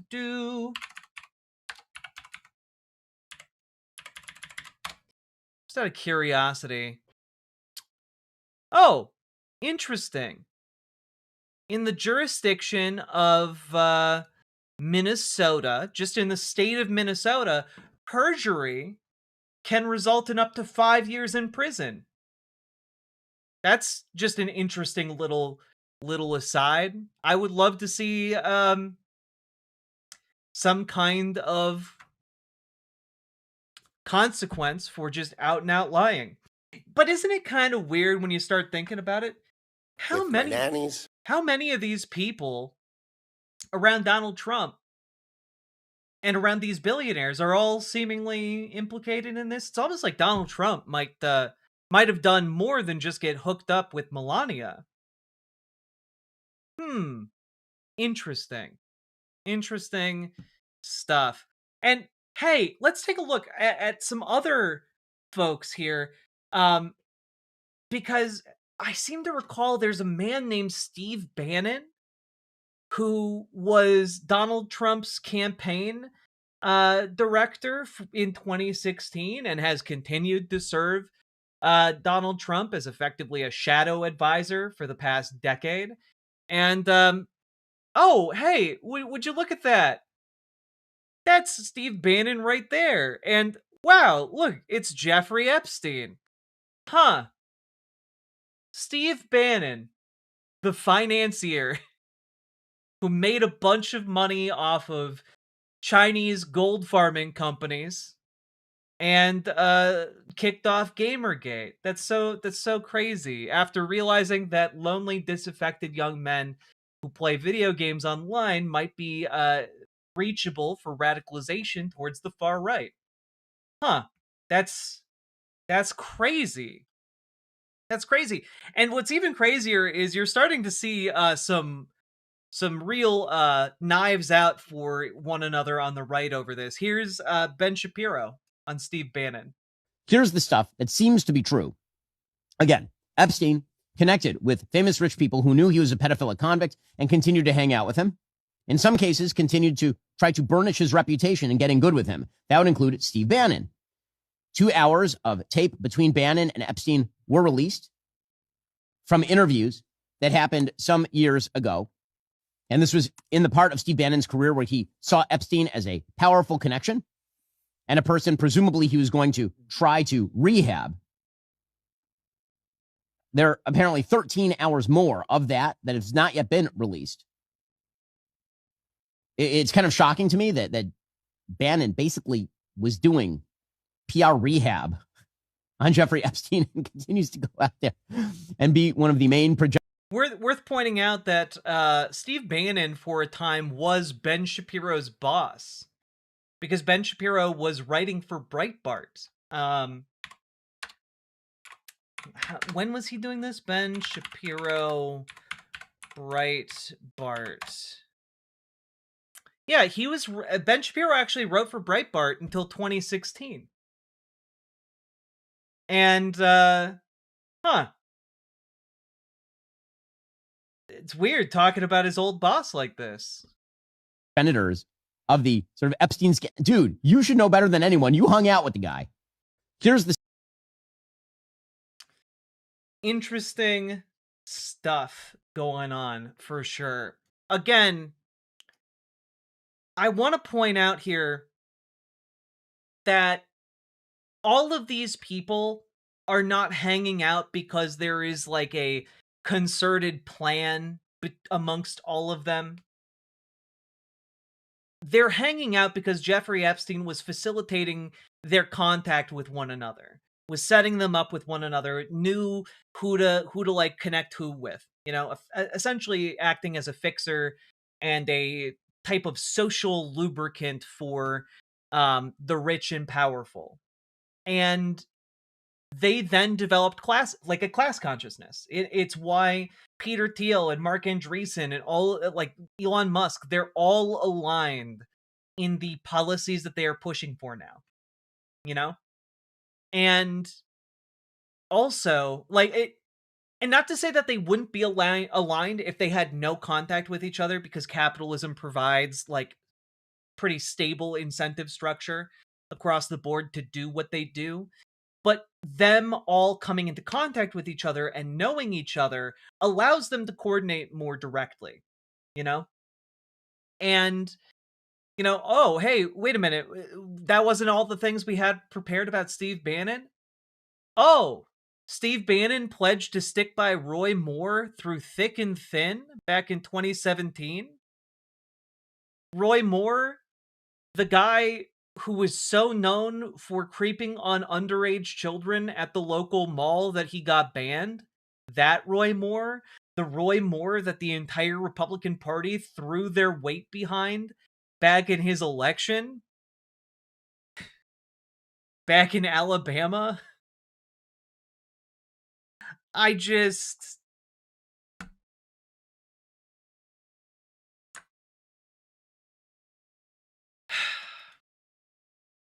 Anyway, apropos of nothing, here's Steve Bannon's speech from 2025. There you go. Right now, as God is my witness, if we lose the midterms and we lose 2028, some in this room are going to prison, myself included. They're not going to stop. They are getting more and more and more radical. And we have to counter that. And what do we have to counter it with? We have to counter it with more action, more intense action, more urgency. We're burning daylight. If you look across every aspect of this, we have to codify what President Trump has done by executive order, right? We have to codify it. And people say, well, they're just going to be messing bills and pass Senate. We got to put aside these structural barriers and get on with it. And the thing is, Steve Bannon is not one of these guys who's dumb as a box of rocks. Steve Bannon is correct when he says these things, right?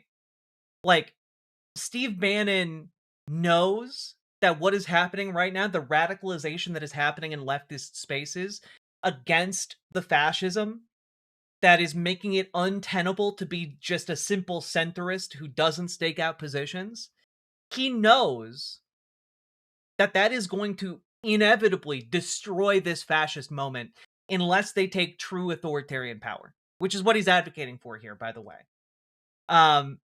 And we all have a duty, in fact, to step up and start doing more and more.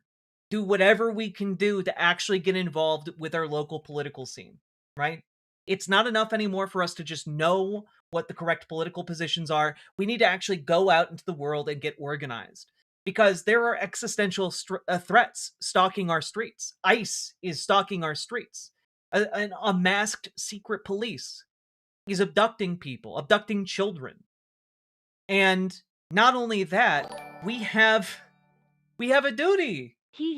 Duty. We do have a duty, though. Thank you for the 2 tier 1 subs. In order to actually stop these clowns, right? These folks are coming out of the woodwork with their last gasp at power in order to try and destroy all, not just themselves, but all of civilization with themselves. You know?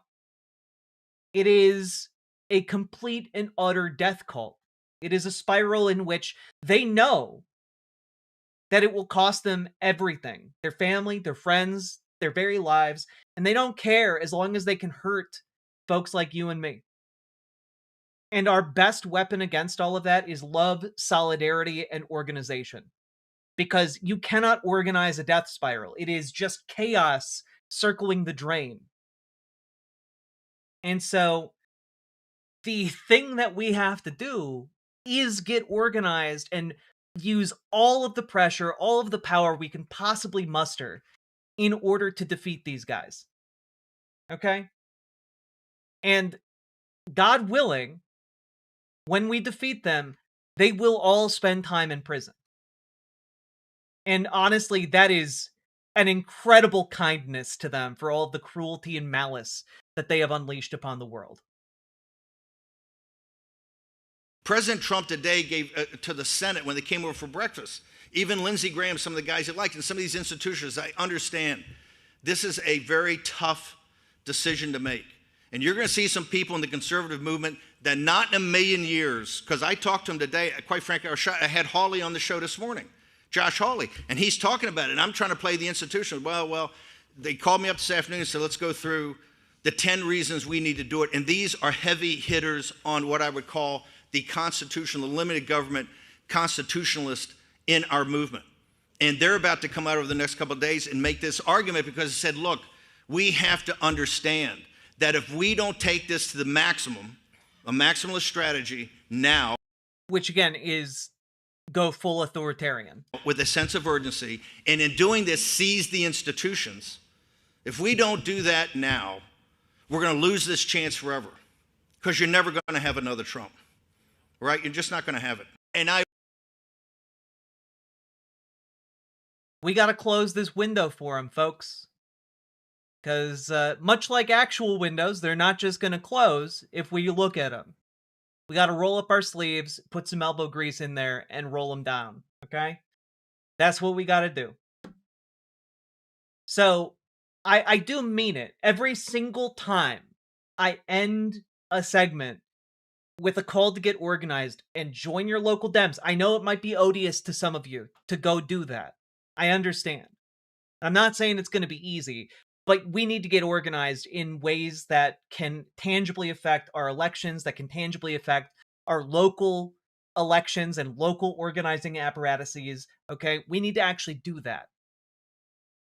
And so join your local Dems, radicalize them. If they are not on board with leftist policies and ideas that empower working class people in the community, organize and get them on board with those ideas.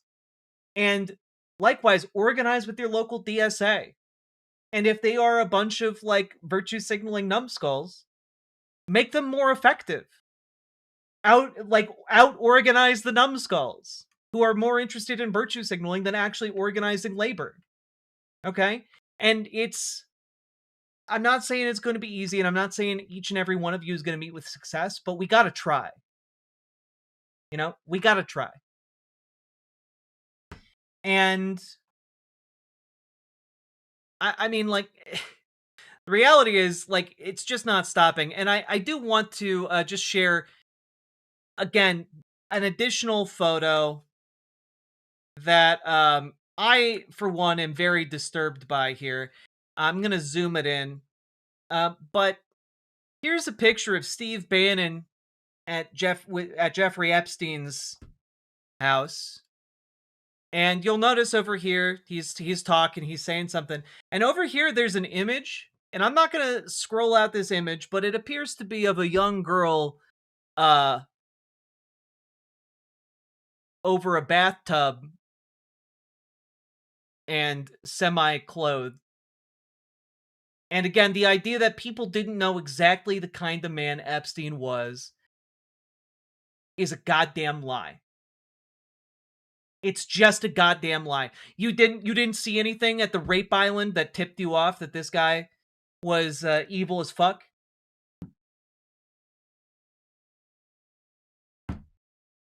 Is that a picture? Yes, it's a picture. It's part of a picture. I'm not showing you the whole thing because it's gross as hell. That is evil? Yes, he was unabashedly evil. And not only that, like, we now know Jeffrey Epstein was also connected to 4chan and knew Moot, the moderator of 4chan, and appears to have been instrumental in the launching of the /poll board. And I want to I want to like share a story that was shared by Zoe Quinn, who was the target of virulent Gamergate harassment for years and years, which is that she was they were instrumental in getting Gamergate talk banned off of 4chan because someone at a party came to them and said, "Hey, I've got Mood on the phone. Anything you want to say?" And Zoe Quinn responded like, "Yeah, ban Gamergate off of 4chan." And voila, it happened. And guess what came out of that? The rise of 8kun. the place where the QAnon files came out. And I bring this up because Jeffrey Epstein, in just a one-off conversation, convinced Moot to launch /poll. Okay? 8 what? No, it wasn't 8chan. 8kun. Kun.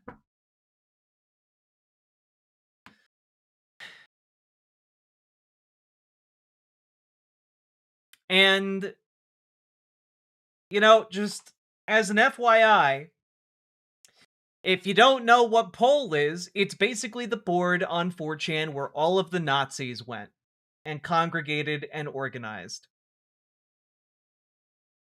And hey, wait a minute, Jeffrey Epstein had a conversation with Moot and got that all kicked off? And Steve Bannon was a really good friend of Jeffrey Epstein?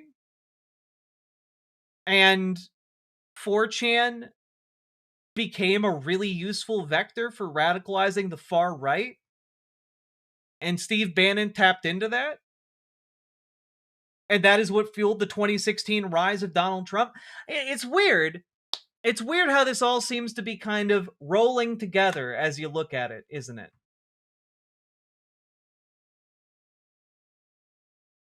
And then all of the companies that are contracting with Donald Trump's administration are these AI surveillance companies like Palantir, a company that Jeffrey Epstein championed. Mark Andreessen's AI company is on the rise, thanks to very lucrative contracts approved by the Trump administration.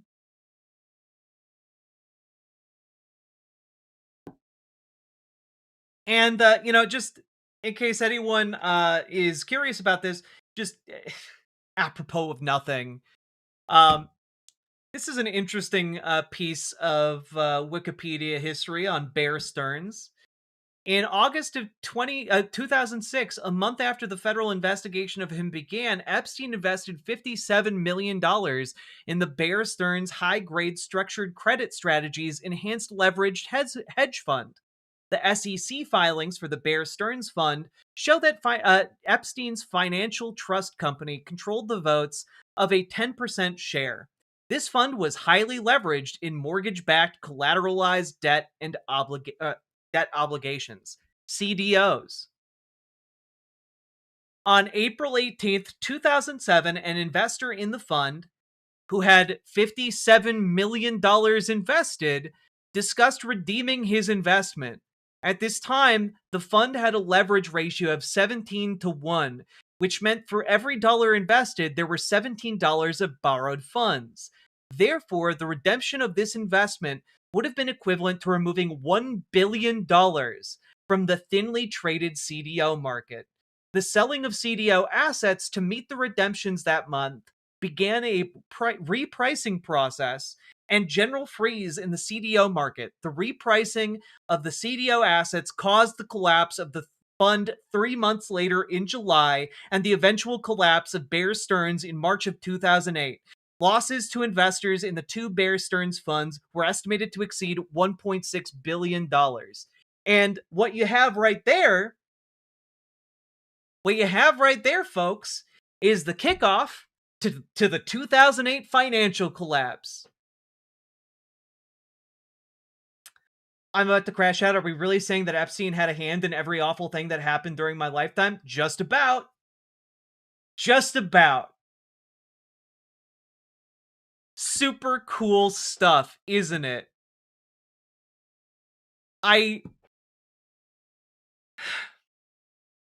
And hey, guess what?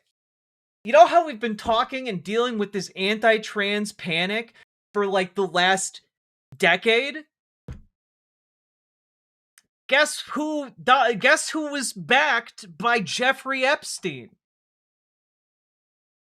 Trans News Network did a great breakdown of this. Epstein-backed billionaires dinner network of prominent anti-trans figures. Lawrence Krauss, Richard Dawkins, Steven Pinker. All backed by Jeffrey Epstein. All brought together by Jeffrey Epstein. Super cool, right? It's insane. It is insane. Okay? I am just going to read part of this, all right? Last Friday, the Department of Justice released millions of new Jeffrey Epstein files mandated by a recently passed law. The information expands the body of evidence demonstrating that the predatory behavior of the prolific human trafficker and his close associates also involved a fetishistic and transphobic obsession with trans people, especially trans women. Many of those associates were part of a group called Edge.org, an atheist organization run by literary agent John Brockman and bankrolled by Epstein, who has served as a loose predecessor for the far-right intellectual dark web. During the research for this article, Trans News Network uncovered at least 8 prominent anti-trans figures affiliated with Edge or the IDW who received support from Epstein or even visited his island, often through connections with Brockman or physicist Lawrence Krauss.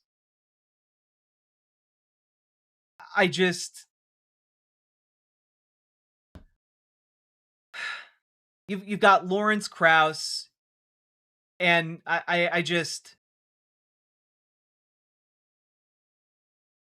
gonna summarize some of this because if we go too deep into it, I'm just gonna I'm like this is genuinely some great journalism, and I'm gonna link it here so you guys can check it out. Because it's genuinely worth your time to understand this. All right. Lawrence Krauss, very deeply associated with Epstein, like texting him inspirational quotes and stuff during his numerous convictions.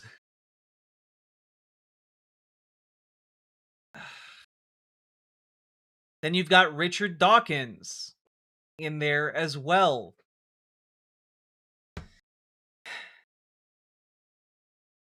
And of course, Richard Dawkins visited Epstein's island in 2002. And also that he visited the island again in 2010, along with Steven Pinker. And wow, wouldn't you know it, there's pictures of them doing that. Just as an FYI. Super cool stuff. Good job, guys. Again, like, the connections made here are just absolutely insane. And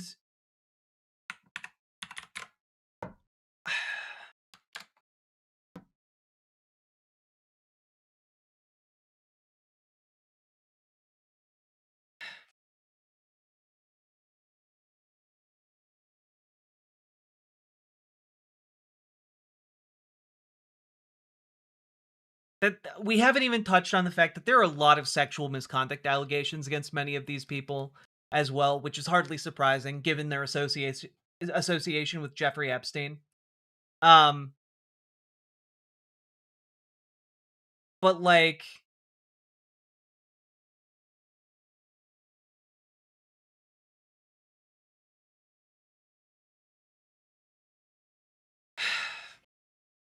there's also a man named Robert Trivers who is a biologist, and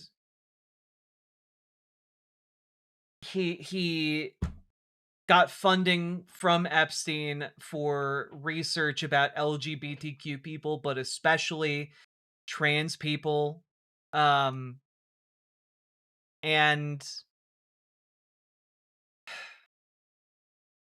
like, here's the document from Robert Trivers to Jeffrey Epstein. It's very simple. I will compare male to female with female to male. With greater molecular control over development, we are increasingly capable of producing novel phenotypes, more feminine men, by blocking testosterone receptors or castration, and at the same time increasing estrogen production. The one blocks male features, the second encourages female features. More masculine women, heavy testosterone dosage, incredible external effects, heavily bearded men. You would never guess they had a female bone in their body. The first kind, male to female, is 4 times more frequent than female to male. The first is attractive. He is a woman with a cock. So if that is your fantasy, to suck a man's dick, otherwise you're completely heterosexual, it'd be much nicer if the rest of the organism is female, then you get the best of both worlds. So many transsexual women are very attractive and easily make money, which in turn they assert promotes their prostitution since they had to pay hefty fees for injections every week, but they are sexually happy. Once you have reached manhood, even castration does not prevent the sensation of organism. I assume he's trying to spell orgasm. Contrast the poor female to male versions. They are unhappy and lonely. They are men with mum pums. the worst of both worlds. If you like smelly masculine men, you want that hard cock that comes with the show. You do not want one of nature's more complex and variable structures. The pum-pum? What the fuck is that? I've genuinely never heard that term. This is an acquired taste and not with a man. There are hundreds of female trans videos and websites. I have never seen a male one. By the way, we are now pushing the intervention earlier. So you notice your 3-year-old son has trans tendencies, so now you intervene with hormones. I'd be frightened to do that, but who knows? Like, these people are completely and utterly disgusting. Completely and utterly disgusting. Because, again, the fetishization of trans people is insane, right? Like, but that the thing that they're doing and the thing that is being funded by Jeffrey Epstein is the entire support structure for the current transphobic panic that has gripped the entire country. And it's been pushed by Jeffrey Epstein, by these academics who are vocally transphobic. And I want to point out, like, the transphobia doesn't mean that they cannot fetishize us. Like, obviously, this dude's super into trans girls, right? But not only that, there's something deeply wrong with this guy, because he's talking about, you notice your 3-year-old? And now you intervene with hormones. This guy's supposed to be a biologist. That's not how this works. That's not how the body works. This is some Mengele-ass shit. Right? Like, you don't give a 3-year-old any hormones whatsoever.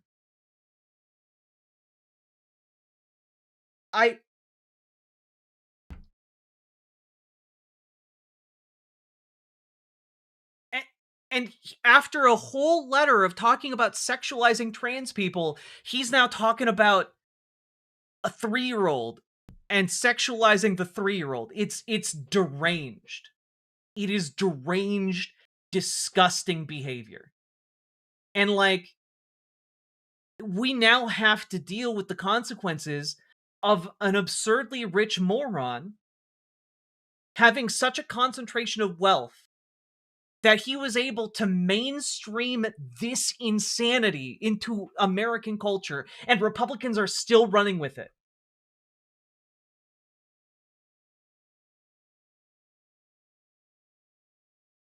And, like, I'm only touching on, like, I'm only touching on, like, a little bit of it, but this article also presses on the Free Press founders. Epstein's connections to transphobic figures extended outside of the atheist circle around Krauss and Brockman. One of the central figures on the media end of the intellectual dark web movement has been far-right pundit Barry Weiss, whose Substack was purchased last year by CBS for $150 million. Weiss's wife and Free Press co-founder Nellie Bowles visited Epstein for a private meeting in 2018, scheduled just before his meeting with billionaire Leon Black. And just as an FYI, in case anyone's confused about the timeline, 2008 is a decade after Jeffrey Epstein was known as a convicted pedophile.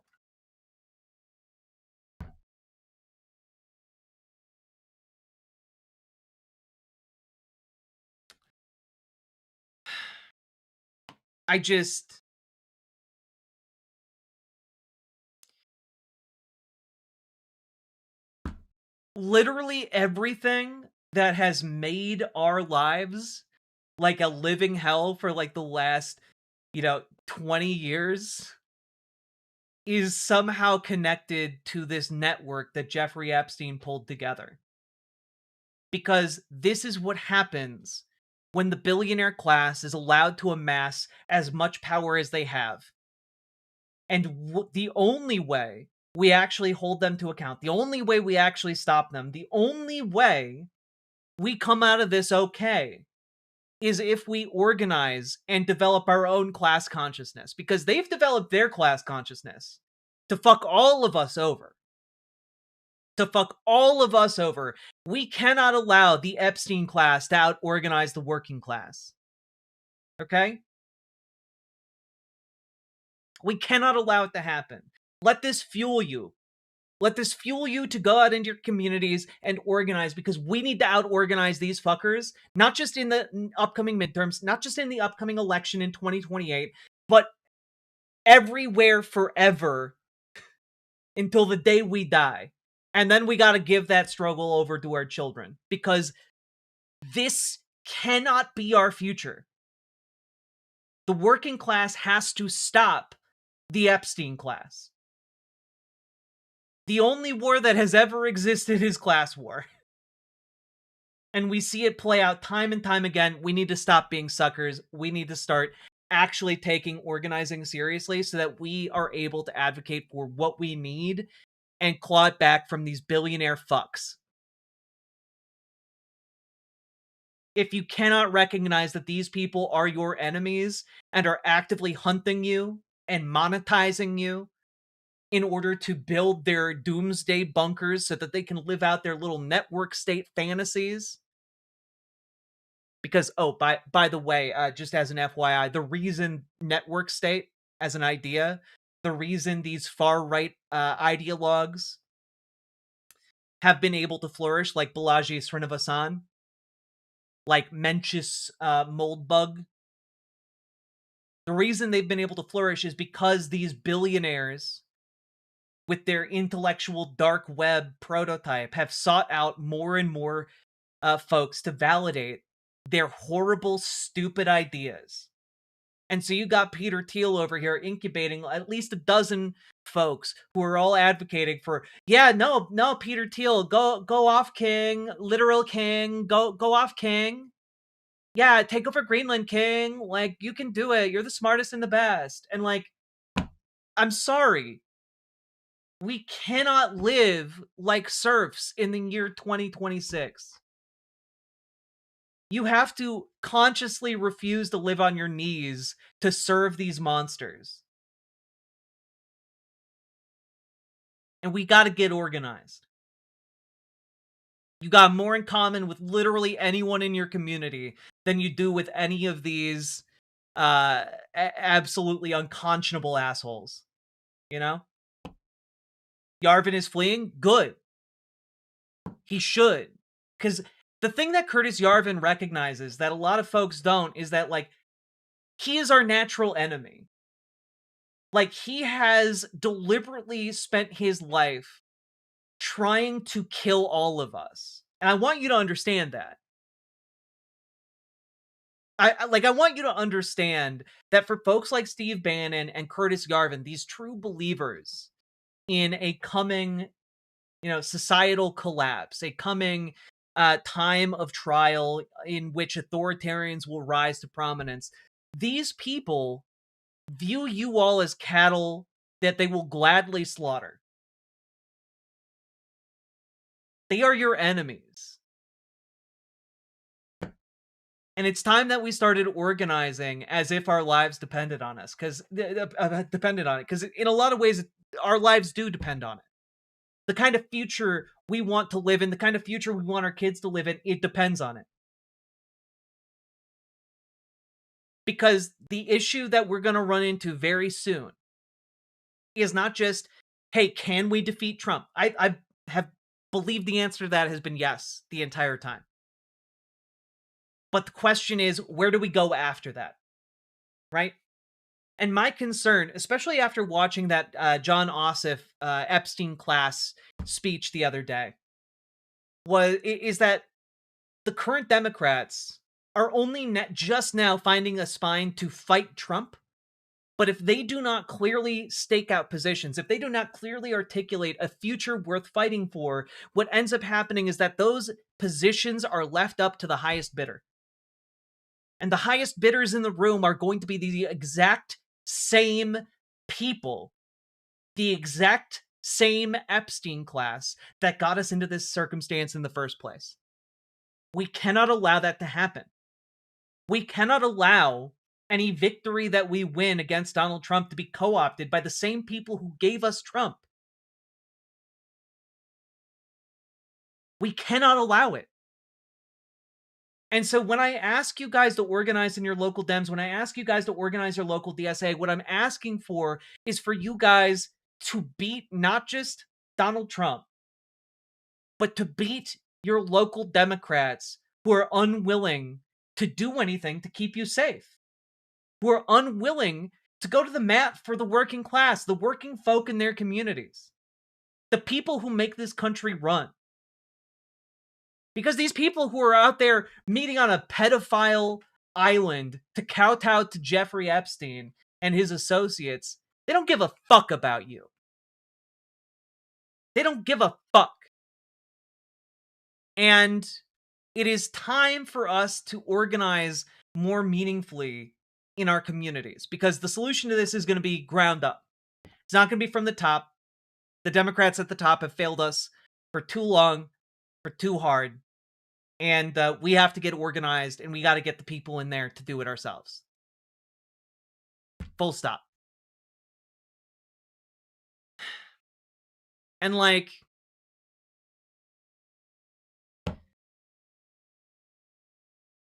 I just...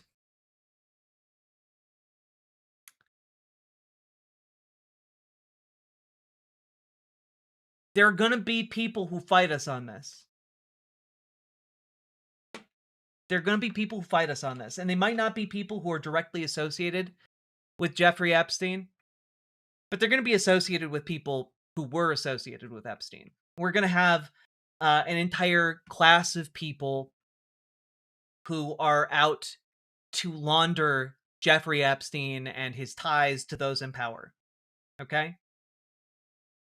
And I just, you know, my mind goes back to Abundance. Ezra Klein. And I just keep thinking about this stuff, you know? It's hard to shake. Let's just watch this little clip here from a show that Ezra Klein did about 6 months ago. There's this old joke. A conspiracy theorist dies and goes to heaven. When he gets to the pearly gates, God says, "Welcome. You can ask me one question. I'll tell you anything you want to know." The guy says, I have to know. Who really killed JFK? God says, "It was Lee Harvey Oswald, and he acted alone." The man pauses for a moment, then looks up and says, "Wow, this goes even higher than I thought." New details this morning in the case of Jeffrey Epstein. A review from the Justice Department and FBI did not find any evidence that notorious sex offender Jeffrey Epstein kept a so-called client list. An unsigned memo that rules out any smoking gun. That review found, in short, nothing. No client list, no evidence of blackmail, no evidence of foul play in Epstein's death. The memo goes on to explain why further files will not be released by the Trump administration. Information related to Epstein's victims is, quote, intertwined throughout the materials. It says, "One of our highest priorities is combating child exploitation and bringing justice to victims. Perpetuating unfounded theories about Epstein serves neither of those ends." So I guess, case closed. Nah, I'm just kidding. MAGA is tearing itself apart over this.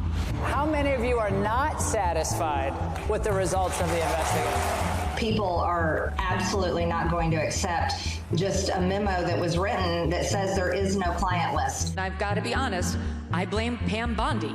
To me, her days are numbered. 100%. Are you still talking about Jeffrey Epstein? This guy's been talked about for years. New theories are spinning out to try to explain it all. Maybe Donald Trump is on the list. Maybe Donald Trump or his administration is being blackmailed by the intelligence services. Maybe Donald Trump is now himself using that list to blackmail others. Maybe it's all part of the plan. Or maybe there was no list. Maybe MAGA's elite were always playing their followers for fools. The juicing of the Epstein conspiracy, the promise that there was this list and it would be released, was not a small project confined to a few outliers in the movement. This one went right to the top. Release the list. Seriously, we need to release the Epstein list. That is an important thing. MAGA has a cosmology. It has a mythology. There is a corrupt elite.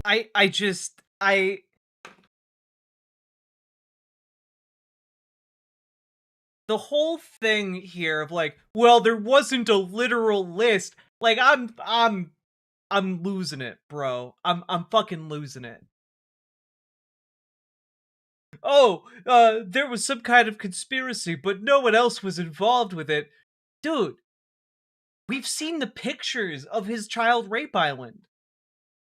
We've seen, I'm sorry. I'm sorry. It is insane that even 6 months ago, Ezra Klein was talking like this.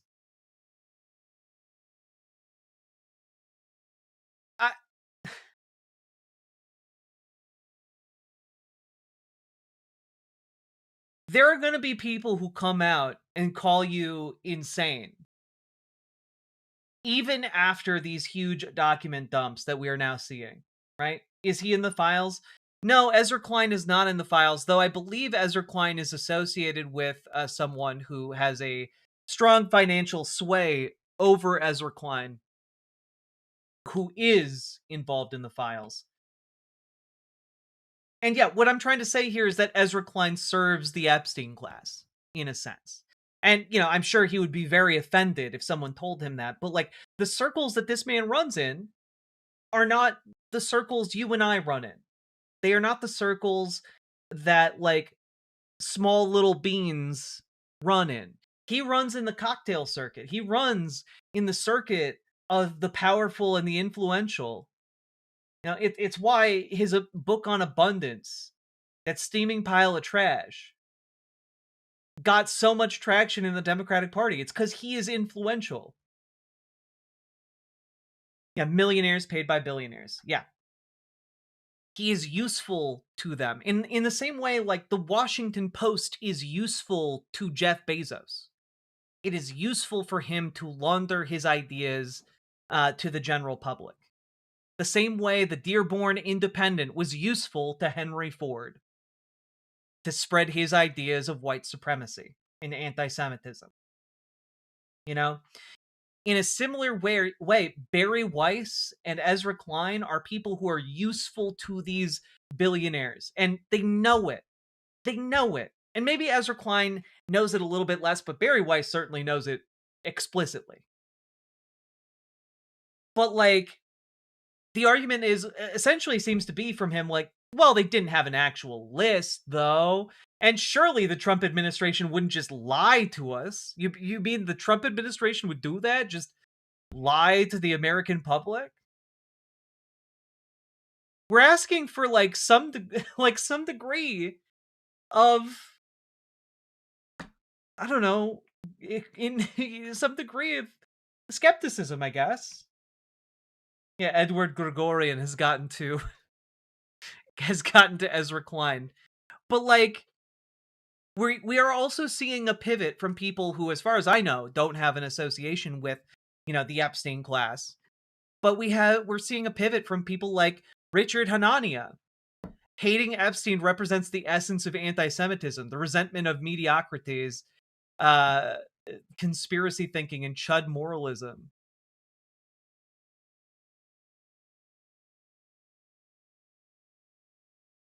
Like, you've got people like Richard Hanania. You've got Michael Tracy over here.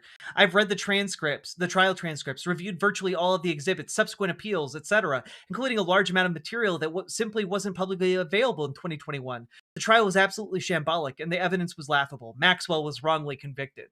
Like, who is Richard Hanania? Richard Hanania is a white supremacist who is explicitly into race science as a concept, who was outed for writing under his pseudonym, like, I don't know, a handful of years ago. And mainstream press has, for whatever reason, decided to grant him clemency and say, well, I mean, he admitted that he was wrong to be a racist, so we can treat him like a normal guy again. while he again continues to still say the same racist drivel he said before, just gussied up with essentially scientific mumbo jumbo, like just scientific gobbledygook. It's just race science reborn, race science 2.0. And like I am I feel like I'm being far too kind to his position. And I don't know, like these people are going to be out there doing everything in their power to tell you, oh no. Don't look into this Epstein stuff. There's nothing there. Don't worry about it. Hey, guess what? Actually the argument that we're gonna make is that we're all in the Epstein files in a way. Maybe the real Epstein files, maybe the real people who are in the Epstein files were the friends we made along the way. Am I right? And that all sounds like a joke, right? Like the words that just came out of my mouth. Did they sound like a joke to you guys? Did they sound like a joke to you guys? Stop. No fucking way. Yeah, I'm about to drop a little bit of a hammer on you guys. Here's a podcast called Central Air that Ross Do That was on. This is a podcast hosted by Josh Barrow and Megan McArdle and Ben Dreyfus. It's genuinely titled "We're All in the Epstein Files." And I gotta be honest with you, this is an hour and 16 minutes. I might listen to this while I work out. It'll drive you Google debunkers. Google debunkers. Indeed, Sake Tanuki. Thank you for the 2 tier 1 subs. But also, I'm gonna listen to this entire thing because I don't want to subject you all to the entire thing, just to see if it's worth sharing with you guys at a future date here. But I just want you guys to know I've read some of the excerpts from this, and it is let me just pull the excerpt here.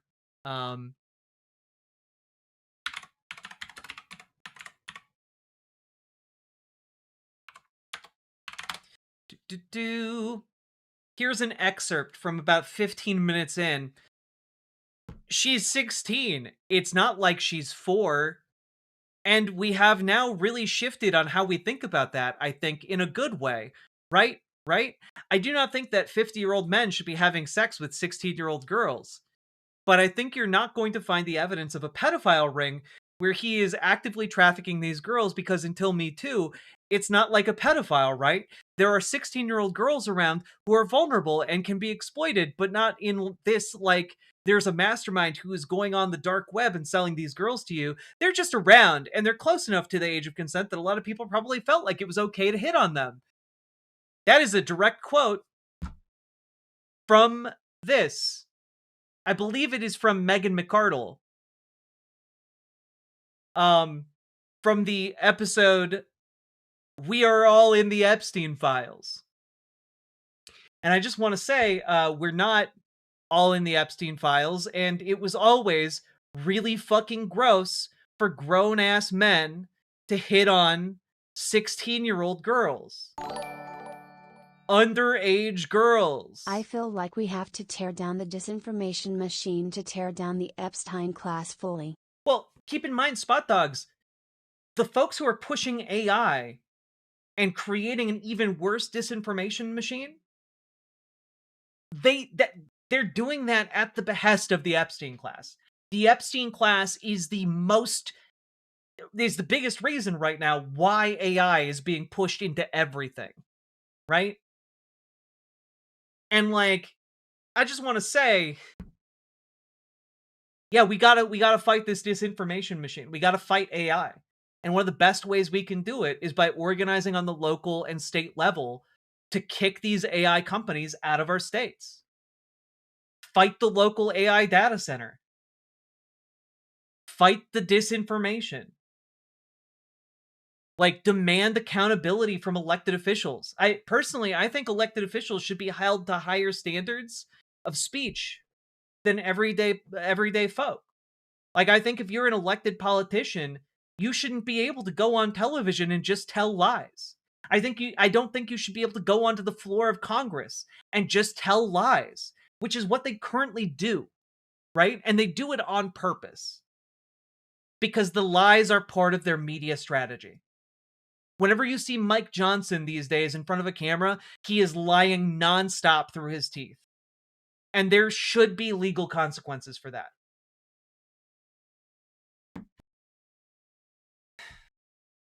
And so I just want you guys to know we are right now in an existential and informational battle, an info war, if you will, with folks who have a very vested interest from the folks who they know and socialize with and work with to lie to us and to try and say, well, it's not that bad to have sex for a grown man to have sex with a 16-year-old or a 14-year-old. It's not like they're 4. Like, I'm sorry. These people should not be allowed the platforms they have. Whatsoever. Yeah, like I'm also anyone who has been 16 and is now an adult understands that when you were 16, you were a babby. Okay? When you're 16, you don't necessarily feel like a babby. But when you, like, even when you reach, like, 22, 16 is a babby. Okay? Truth to power, dog. Like, we have to organize. And we have to beat these people. We have to beat them. Underage woman is such a gross term. Wait, did I say that? I hope I didn't. Because it is a gross term. Like, they're having sex with children. Like, I know so many women who, when they were like 12, were getting catcalled by adult men. I know so many women who, when they were like 14, were getting actively hit on by adult men. It is it is an unbelievably common issue. Oh, no, you were reading it? You didn't say it? Thank you. Okay, cool. I wanted to make sure. And, like,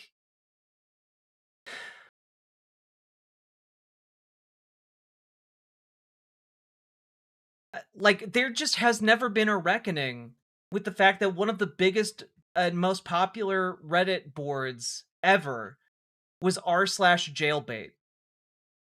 A Reddit board for the fetishization of underage girls.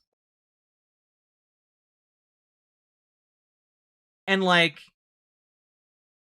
there is an unaddressed and hugely, hugely necessary conversation we need to have as a society around the sexualization of children.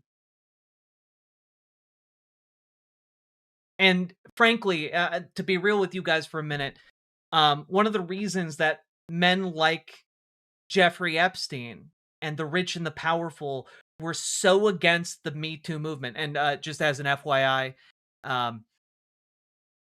Jeffrey Epstein was pivotal behind the scenes after Me Too, talking with and consoling with and counseling different men accused of sexual misconduct and assault. Just as an FYI, I'll link this in the chat. You guys can check it out all over the place. But part of the reason there was such a backlash to Me Too from these rich and powerful folks was because they didn't want they didn't want the even worse allegations to come out, you know? Because part of the thing is, when you are a sexual predator like Jeffrey Epstein, part of the reason you prey on kids is that, like, well, kids are harder for folks to believe. It's easier to gaslight a community against a child.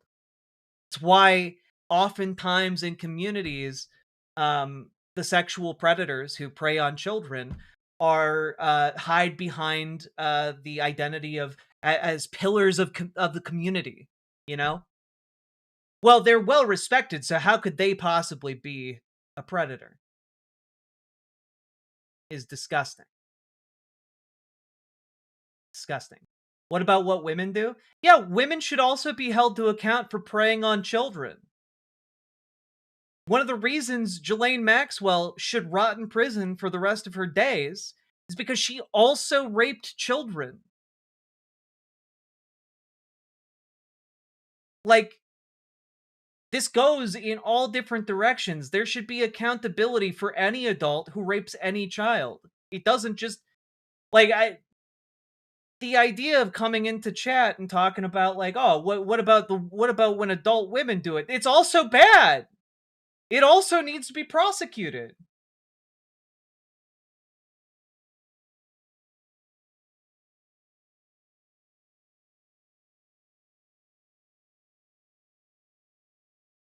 Like,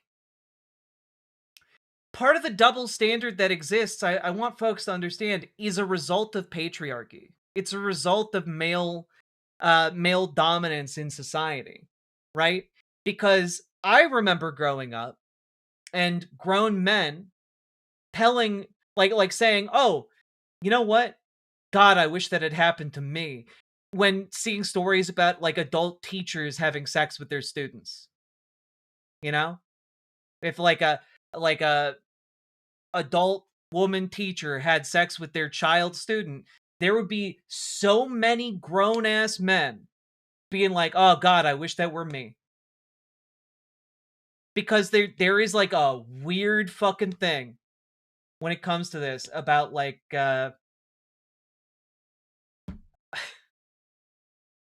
again, just like this, I don't even really know how to describe it. It is part and parcel with patriarchy, the desire to, like,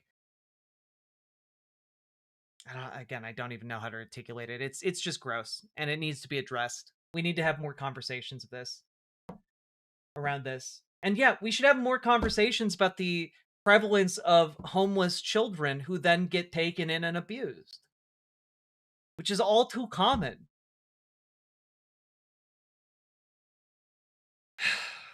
But I think we got to be done here because I'm on the verge of losing it. But I hope you guys have been able to understand and trace the case I've laid out here, which is that Jeffrey Epstein was not the main, like, guy. There wasn't necessarily a main, like, coordinated idea between all of these guys.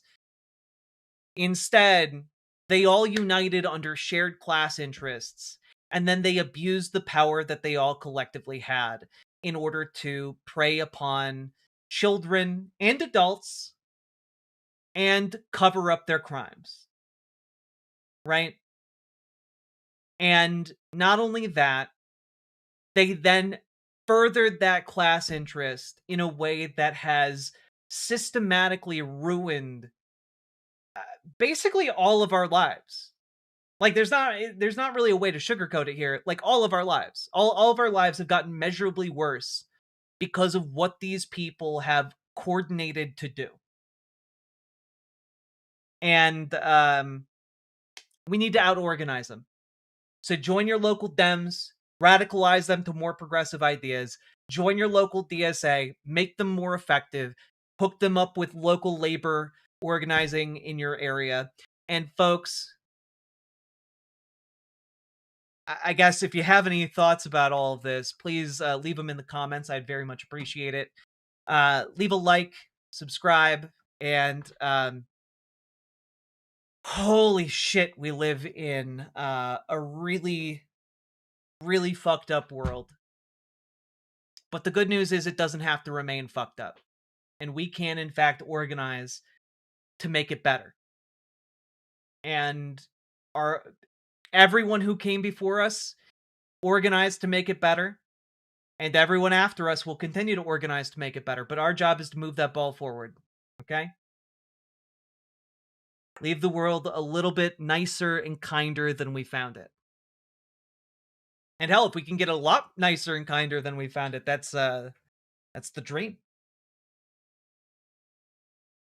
For those who come after, indeed, T-Life.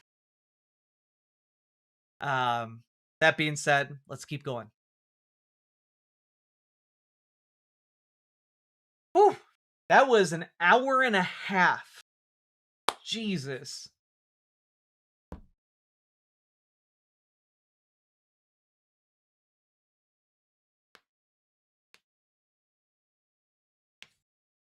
How you holding up? I feel terrible. So folks, we've been going for almost 3 hours now. If you're enjoying the show, please hit that follow button, hit that subscribe button, hit the like button, and we got a little song to let you know what to do. Stream is not ending, don't you worry. Go, go, go. Click a button, click a button, click a button, click the goddamn button, click a button, click a button, click a button, click the goddamn button, click a button, click a button, click a button, click the goddamn button, click a button, click a button, click a button, click the goddamn button, click a button, click a button, click a button, click the goddamn button, click a button, click a button, click a button, click the goddamn button, click a button, click a button, click a button, click the goddamn button, click a button, click a button, click a button, click the goddamn button, click click click button, click click click button, click click click button, click click click button, click click click button, click click click button, click click click button, click click click button. Whew. So folks, we've been going for almost 3 hours. If you're enjoying the show, please consider financially supporting the stream, because let me tell you, pulling together all of that information is rough. Super Dark Shadow Andy, thank you for the $20 dono earlier, by the way. Thank you so goddamn much. And Nocturnal 89999, thank you very much for the 5 gifted memberships. Very much appreciated. Thank you so much for supporting the show, folks. You guys allow me to do what I do, and I really appreciate it. Bin Tarung, hey, I wanted to apologize the other night when I requested some Good News Girl channel on YouTube. I didn't mean for it to come across like I was minimizing your stress. Bin Tarung, you don't even need to apologize for that. That was, like, genuinely, I didn't even remember it until you brought it up just now. You Gucci, you golden.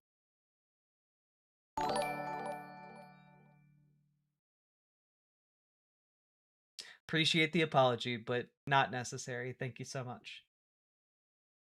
How did Sunday's stream go? How much did you raise? We raised, the initial goal was just $500. We managed to raise, I want to say over 2,500, maybe close to 3,000. Which is pretty good for a small, gaming, like, fundraiser stream. You know, I'm no Hassan, but, like, it was pretty cool.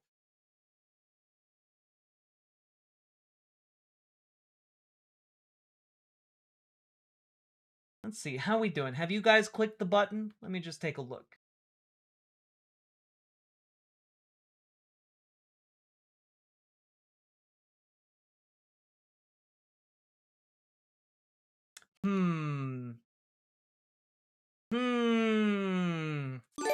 We've got 370 people and 214 likes. I think we could hit 250 likes. I think we could do it. Jaeger Larson, thank you for gifting a sub to Addercop. And Jaeger Larson, thank you for the 5 gifted subs.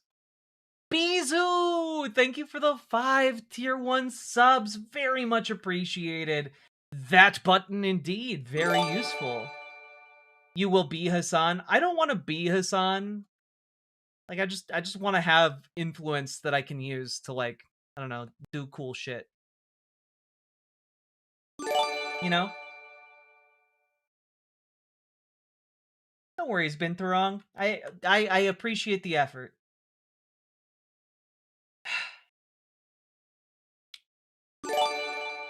Also, I just want folks to know I'm continuing my streak of working out. Ran for 3 miles today. What was the fundraising for? I believe it's for the Rapid Response Immigration Network, I think, which is a local Minnesota thing, responding to ICE. Bisous! Click the butt, but I must nap. Feel that. I have no mouth, but I must scream. Alright. I am going to listen to Central Air as much as I don't want to. But we're not going to do that right now. I just have to delete this group after stream.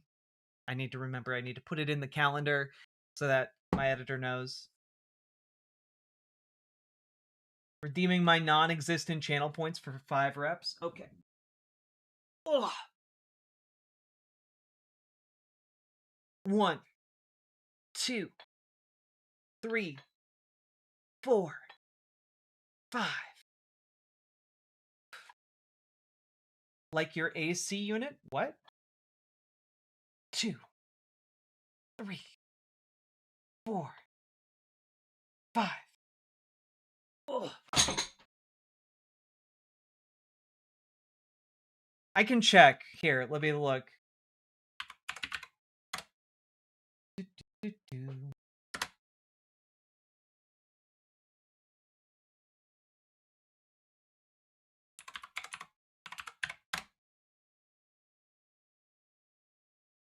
I should be able to remember it, but I don't. Yeah, it was for the Immigrant Rapid Response Fund. Okay, cool. I thought I had it right, but I needed to check.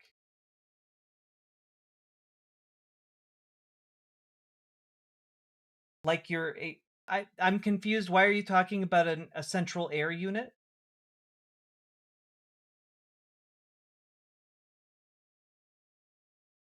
Good night, Mikola Brigida. What does your workout? My workout looks like I get on the elliptical for 30 to 40 minutes. I want to work my way up to an hour, but my time is very limited. For reference, my day involved going to a doctor's appointment. Going to therapy. Like, I had a short window to work out, and I was able to handle some work stuff in that short window as well. And then I had to run to like go and run errands, and then go to a doctor's appointment with my partner. And then I was able to get food, eat it, and then wash dishes while prepping stream audibly. And then I got ready for like I took a shower because my hair was nasty, and then I came down here to stream. Like my my day has literally been nonstop doing shit, and my day tomorrow is also going to be a lot of nonstop doing shit. I'm very burned out, but I'm going to continue to do my best. But I am doing my ellipticals, and I'm also incorporating planks, working up to 3 minutes, and some light weights. And I thought that would be like a pretty good starting point, along with like getting some squats in, just some body weight squats, and working my way up to some weighted squats.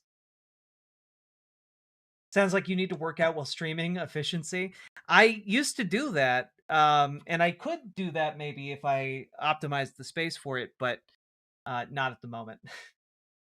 I'm just going nonstop. I'm very exhausted. And as you might kind of deduce from the fact that it's currently 2 a.m. and we still have a lot of show left to go.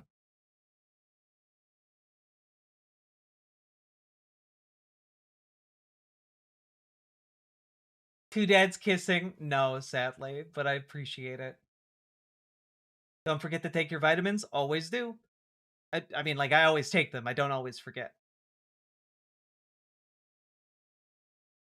How many subs to see how long you can spin on the chair for?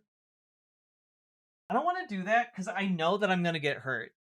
One of the things about this desk is that, like, it is perfectly knee height, and I have smashed my knee on the corner of this hardwood desk so many times.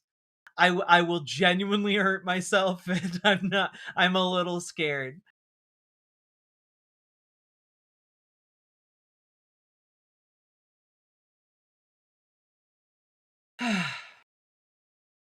Eat well, drink water, or I'll kick your butt.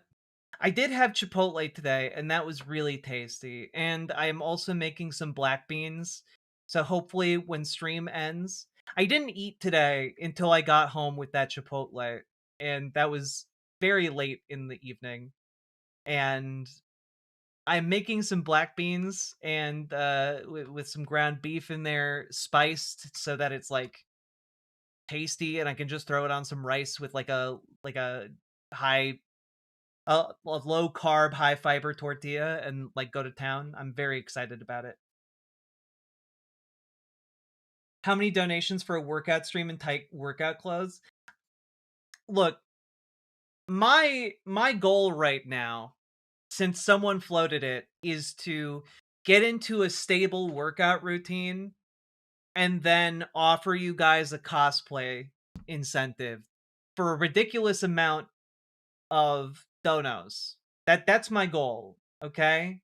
And the two ideas floated so far are Bayonetta and Lulu from Final Fantasy X. And I think maybe I could get there. But it's going to take a lot of working out to get me in shape to do that. So I want to make sure that I can actually deliver on it. And I worry that if I worry that if I am not consistent enough, I won't be able to deliver. Lulu belt dress goes crazy, right? Ugh, it's so good. I might ask my partner to help me make one, because my partner is actually really good at making clothes.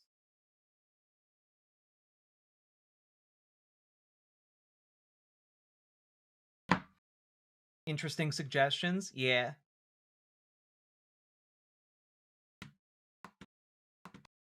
Good night, Spherical Man. Get good sleep. Bye. If it's Bayonetta, I'm dropping big bucks to the detriment of my wallet. Hell yeah. Hell yeah. Don't work out too hard. Lulu has big gazongas. I have huge gazongas already. I'm good. Midna? I don't feel like I could pull off Midna. Frankly, I feel like I can barely pull off Bayonetta, but like I'd give it my best shot.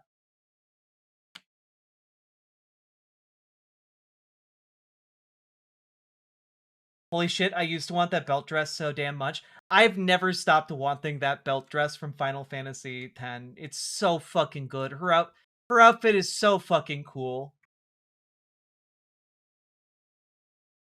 Noxy Poxy. Hey Jack, about 5 months ago you said something along the lines of work on yourself to be happier. Since then I lost over 60 pounds. Hell yeah! Like, and not even just like hell yeah about like the weight loss, but like hell yeah on exercising your agency. Because like the most important thing is just realizing you have some degree of agency over yourself, you know? And like that's the big win. I think a lot of people who are like struggling with themselves struggle in part because they don't realize that they have agency over their lives. And I think what you've been doing is establishing that agency, and I think that's really healthy. I think that's really positive. So congrats.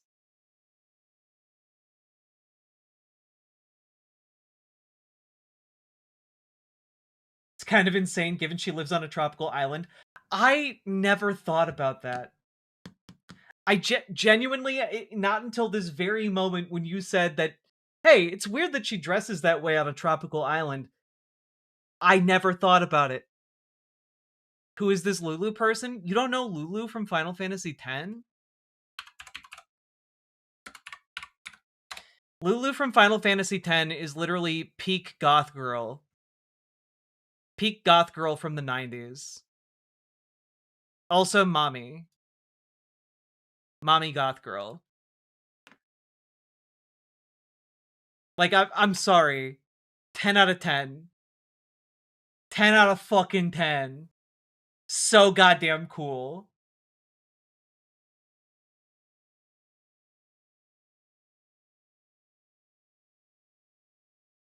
Mother, indeed. Yeah. Also, she like has a little stuffed animal companion, and I guess a husband. We don't talk about him. We don't talk about Waka. Was this designed by the dude who made Kingdom Hearts? I genuinely can't remember.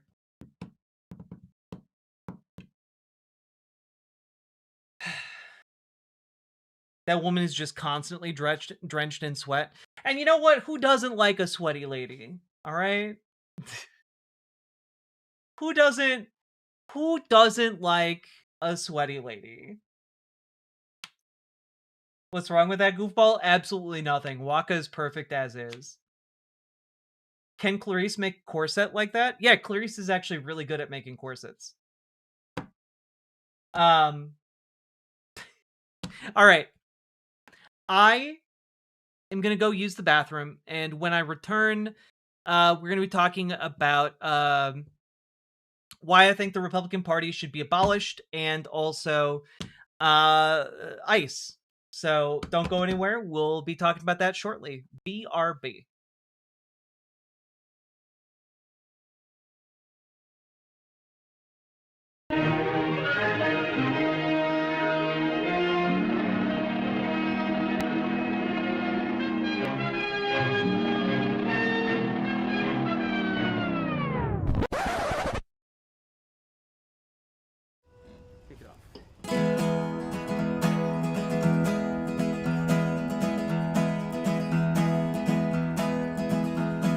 Take my hand in your hand and walk with me to the promised land. Beat your drum and join the band, and we'll chase away the clouds of the morning. We don't need any more than we are. We don't have to be afraid. There is a power in these legs and arms and the voices that we can raise, saying no, we won't go away. I have heard the crowds of the old and the young when the steel canyons echoed with the songs that were sung, and the streets were filled and the law was undone, and the fever of the people was breaking. We don't need any hand-me-downs, we're not looking for charity. We've been fooled, we've been jerked around, and there's only so much we can say. No, we won't go away. Oh, the time it will come all over the earth. We will lay down our tools, their concessions will refuse. When there's nothing left to lose, throw our bodies on the gears and stop this infernal machine.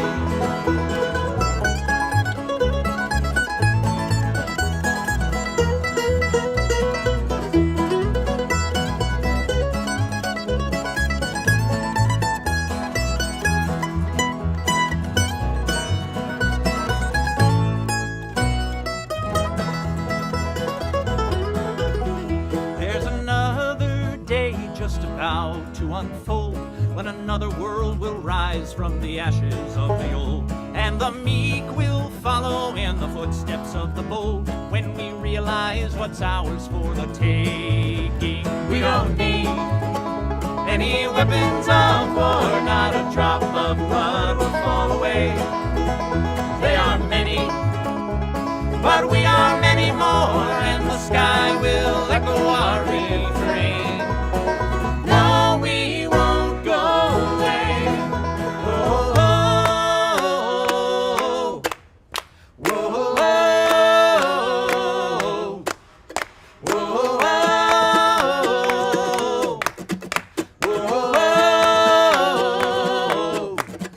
oh, oh, the time it will come all over the earth.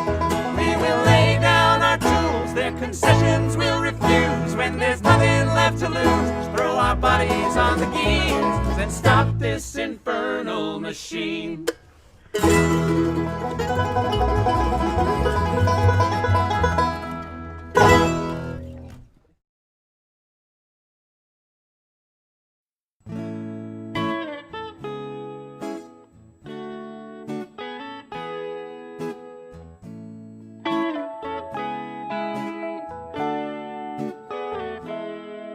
We have plowed and we have planted, we have gathered into bars, done the same work as the men with babies in our arms. But you won't find our stories in most history books you read. We were there, we're still here, fighting for the things we need. We were there in the factories, we were there in the mills, we were there in the mines and came home to fix the meals. We were there on the picket line, we raised our voices loud. It makes me proud just knowing we were there.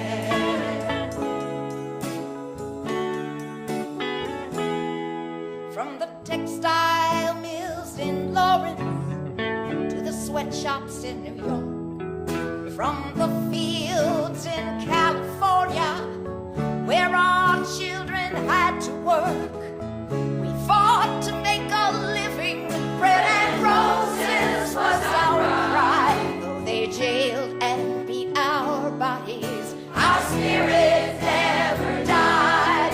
We were there in the factory, we were there in the mills, we were there in the mines and came home to fix the meals.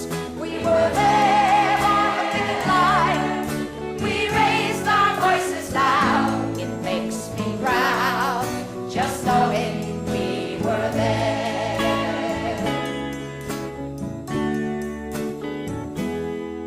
We were Polish, we were Irish, we were African and Jew, Italian and Latina, Chinese and Russian too. They tried to use our differences to split us all apart, but the pain we felt together touched the bottom of our heart. We were there in the factories, we were there in the mills, we were there in the mines and came home to fix the meals. We were there on the picket line, we raised our voices loud. It makes me proud just knowing we were there.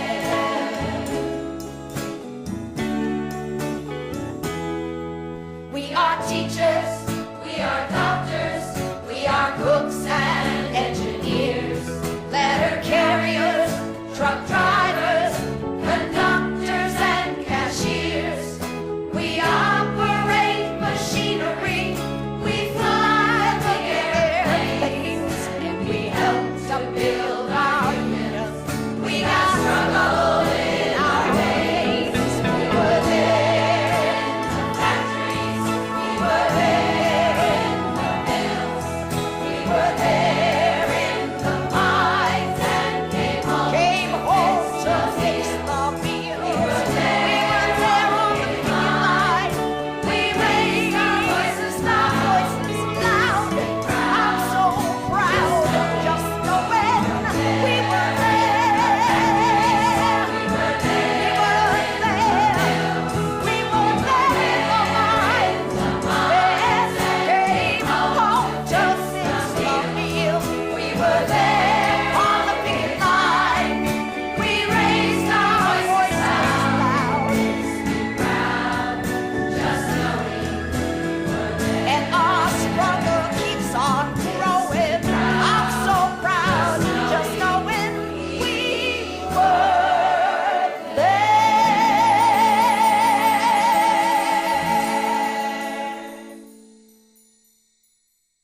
screaming from the windows, trapped like a herd, nowhere to go.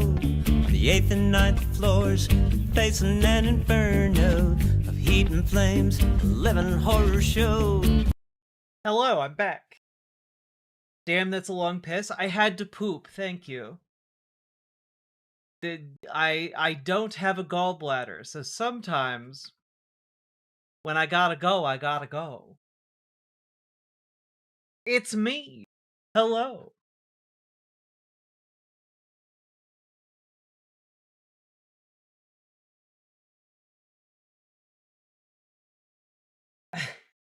Oh no, that one American. I'm so sorry. Sometimes I catch Jack streams while I'm driving around in my Amazon van, and I swear there have been a couple times where Jack nearly got me fired. I'm so sorry. I hope you're alright.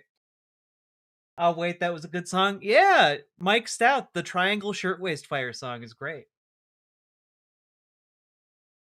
Why'd you stop it? 'Cause it's time to do more show.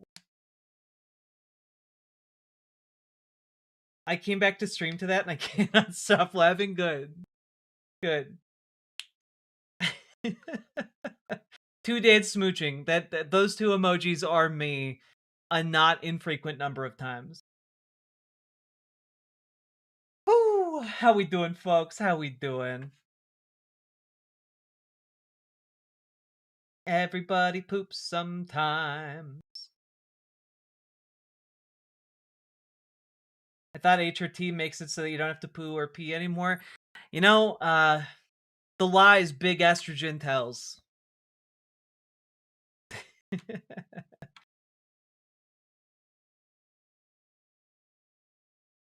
2 out of 10 to be honest, but you know, trying. Hell yeah, same sister. You don't have a gallbladder? Yeah, I had to get it removed. Like 8 years ago. Well, like you know, sometimes things just go real fast through my system, you know?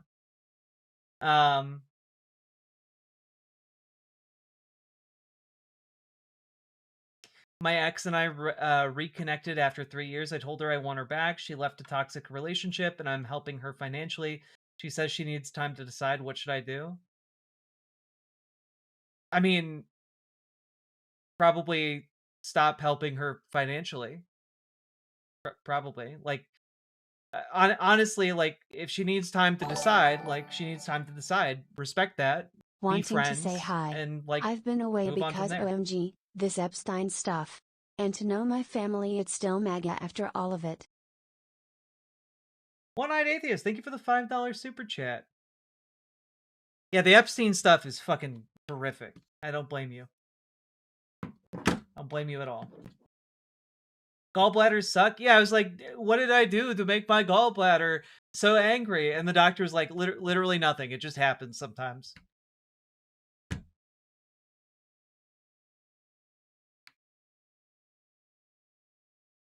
Worst pain I've experienced in my life, though. Just an infected gallbladder. Not fun.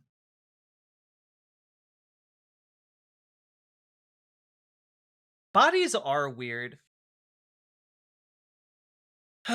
All right. Let's...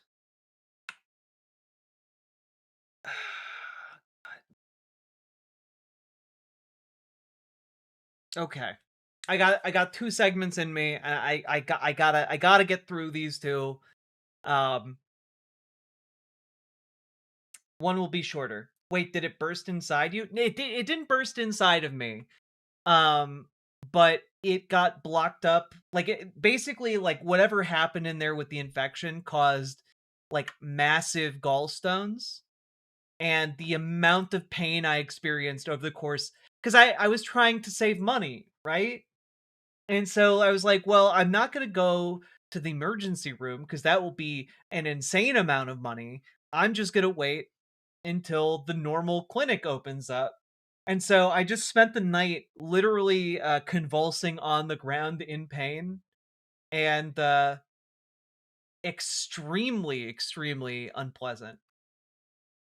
And then I went in and they were like, yeah, you got to go to the emergency room anyway. and So I went in and they were just like, yeah, that we gotta yoink that out of you. It's real bad. It's real bad. And so yeah, they just yoinked it out that day.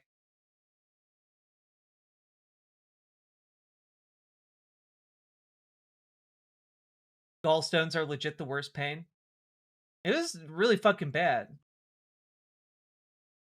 Did they offer to put it in a jar at least? No. I was also really out of it after the surgery, so I didn't think of any requests. The most I could do was shuffle around the hospital holding on to like the little metal thing they give you. Like Asterix and Obelix, you had to get rid of massive gallstones. Exactly, Sake Tanuki, you get it.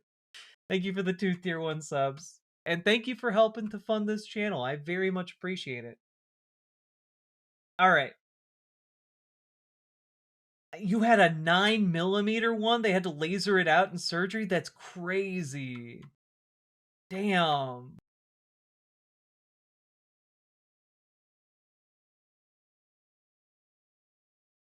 All right. Let's start with the short story. All right.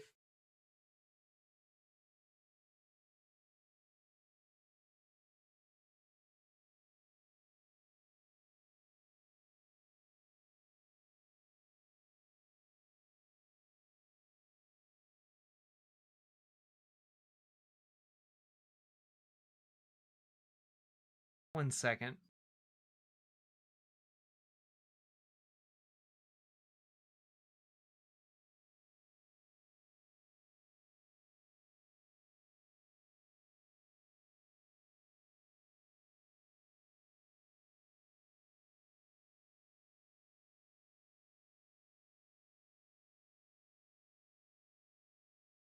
All right, here we go. So, folks, real quick, I think that the Republican Party might need to be abolished. Now, I know that that might seem like a pretty extreme statement to make, but to be honest, I think it might be rotten from the top to the bottom. Like I don't know that there's anything to save, really. And one of the reasons I say that is this story coming out of well, frankly, the University of Illinois. This occurred, you know, a little over a week ago, week and a half. And essentially one of their groups on campus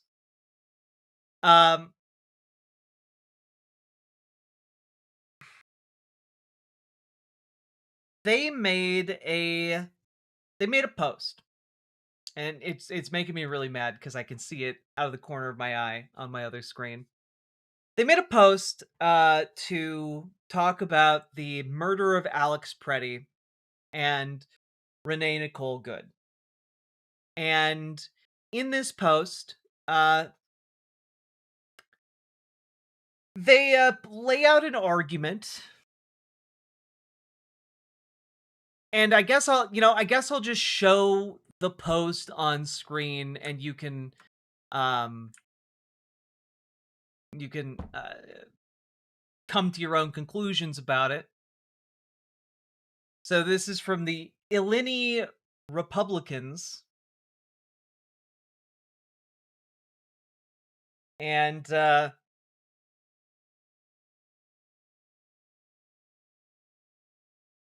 only traitors help invaders. We'll get to the caption in a moment, but like,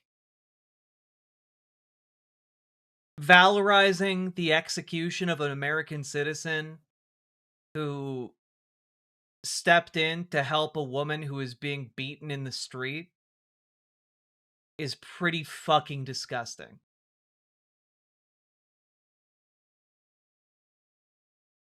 Thought they took this shit down? Well, here's the story from the local, the Daily Illini. All right. As of Sunday, the group removed the graphic but kept the larger post, which you can still read, I believe. And of course, they took out the image. For the past 60 years, and especially in the past decade, our nation has come under invasion from the masses of the third world and those incompatible with Western civilization. Now the current administration, as duly elected by its people to do so, has taken a stand against this invasion. And I'm just going to pause right here. It's not an invasion. It's people moving here to, like, live and work and, like, be a part of society. Like, also, let's be completely clear here. When they say that the masses from the third world are incompatible with Western civilization, what they're saying is black people don't have a place here in whites only civilization. And I'm starting to think, hey, maybe if we have a political party that's willing to just openly say these things, even if it's run by students, perhaps we shouldn't allow these political organizations to exist.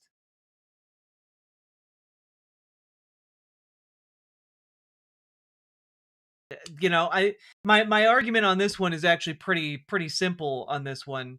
I don't think we should legitimize fucking neo-Nazi drivel. Sorry. I'm so tired of their Turner Diaries delusions. It really is that, really, like, these people are all but calling for the day of the rope. It's disgusting. Even in the light of fraud in Minnesota, have radical, un-American, and treasonous few. They can't even string together coherent sentences. Even in the light of fraud in Minnesota, have radical, un-American, and treasonous few decided to side instead with the invaders, the enemies of the American people. And I just want to say, the fraud perpetrated in the state of Minnesota was conceived of and planned and orchestrated by a white woman. A white Minnesotan woman. And I also want to point out that a lot of Somali people are also American citizens. This argument that, like, oh, well, it's they're all un-American, it's because they're brown. Like, shut the fuck up. Shut the fuck up.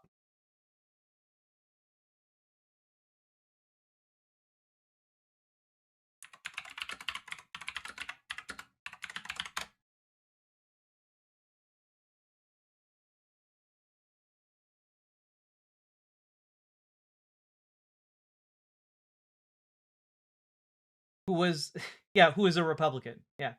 Vegan Rancor, I don't believe the I don't believe the woman, I forget her name off the top of my head. I don't believe she was pardoned by Donald Trump yet. Though she is, of course, publicly angling for a pardon from Donald Trump. Because, of course, every one of these conservative fraudsters does. But it keeps going. They have disrupted and violently obstructed the lawful operations of the federal government. Traitors such as Alex Preddy and Renee Nicole Good have voided their liberties the moment they decided they were above the law and the popular opinion. I'm just going to stop right there.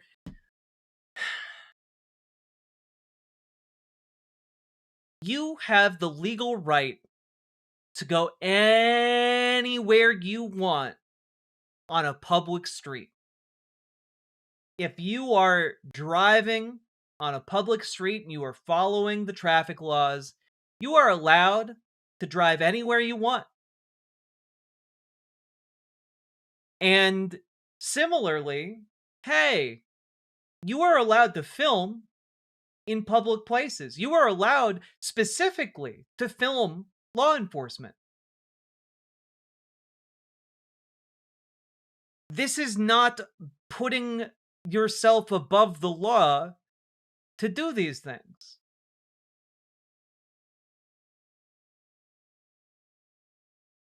And let's be very clear here. ICE's activities are not popular. They are simply not popular. To describe them this way is to reveal that you live in a delusion.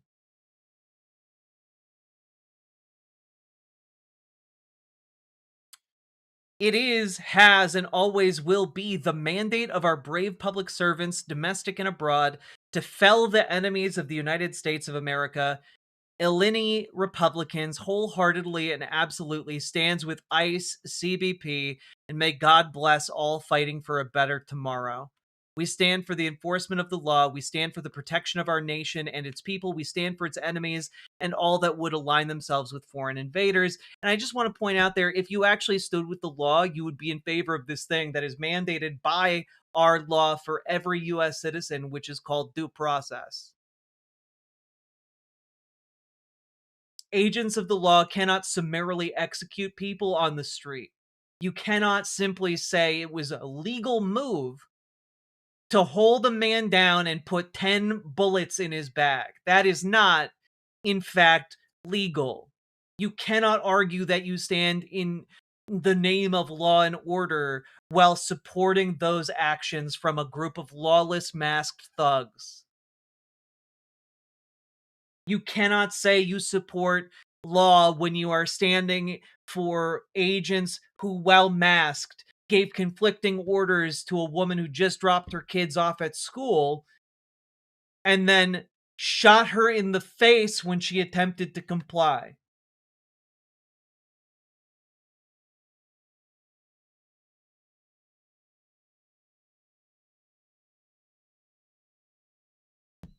These are the college Republicans of the University of Illinois. Okay, I don't know what to tell you guys. You guys keep asking me.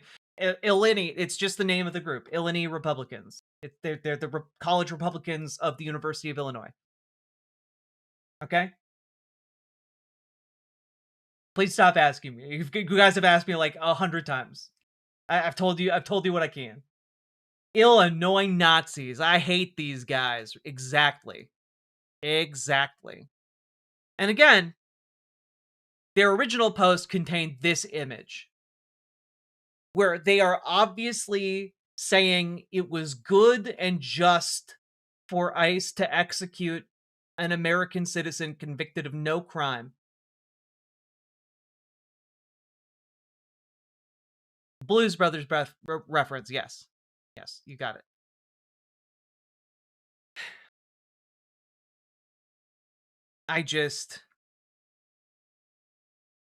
In a written response to questions from the Daily, Illinois Republicans declined to comment on whether they were saying Good and Preddy deserved to be killed, which you don't need to ask them if they meant that. That's what they said. They have an image of ICE executing Alex Preddy with an American flag behind it because they think it's good. They think it's good. The extremity simply mirrors how much we stand with ICE. The group wrote in response to a question about why they would post something so extreme. We support ICE in its mission to deport people who are not legally supposed to be in the country. In regard to a question about whether the stylized graphic of an officer holding a gun to someone's head, let's be clear, that's not someone, that's Alex Preddy. We've all seen the image. We've all seen Alex Preddy.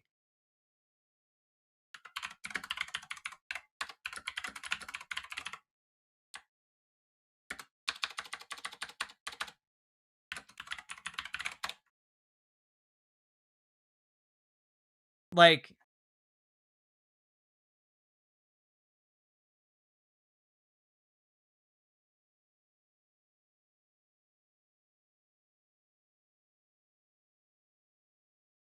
it's just simply an unconscionable thing to write and be in favor of.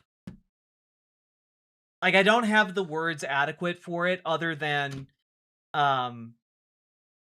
these people need to be like the organization these people are part of needs to be ended. You know? Do you think it was AI generated? What? Do I think their post was AI generated? Maybe. Like, I wouldn't surprise me if the stylization was put over an existing image.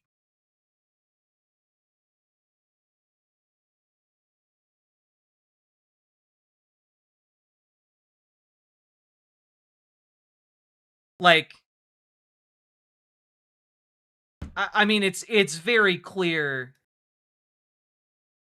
exactly where they got their inspiration.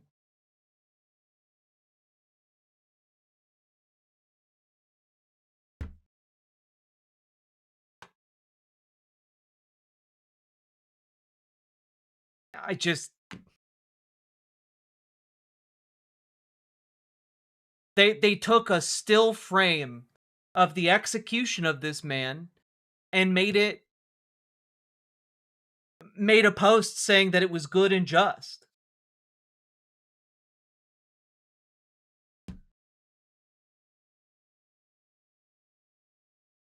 That's not a real photo.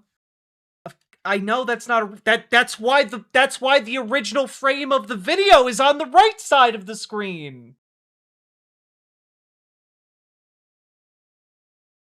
The left one is clarified with AI tech. The right one is the actual still frame. The one on the right is from the video of his execution. And it's just like, I'm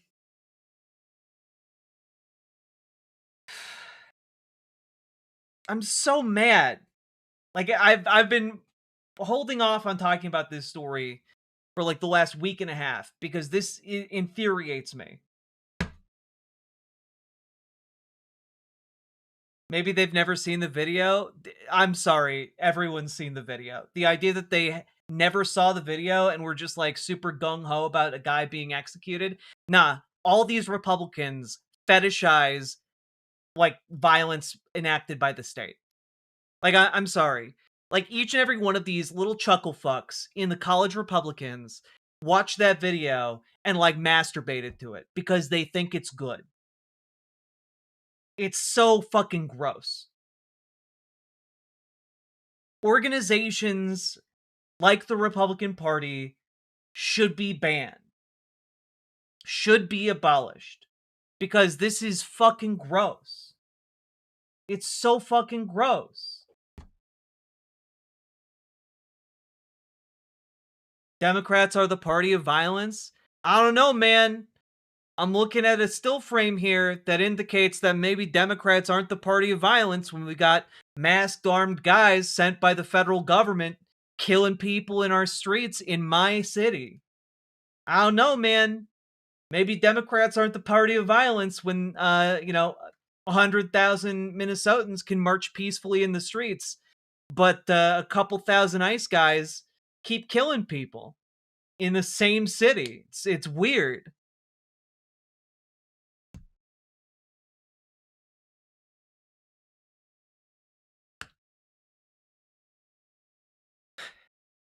The Illinois Republicans stated there is no labeling in the graphic and there's no identifying features. In short, people are going to take away whatever they want, but reasonably, this graphic does not glorify nor valorize any incident because it lacks any reasonable connection. Just, again, gonna throw this on screen and this on screen. This on screen and this on screen. It lacks any reasonable connection, huh? Okay. Yeah, sure.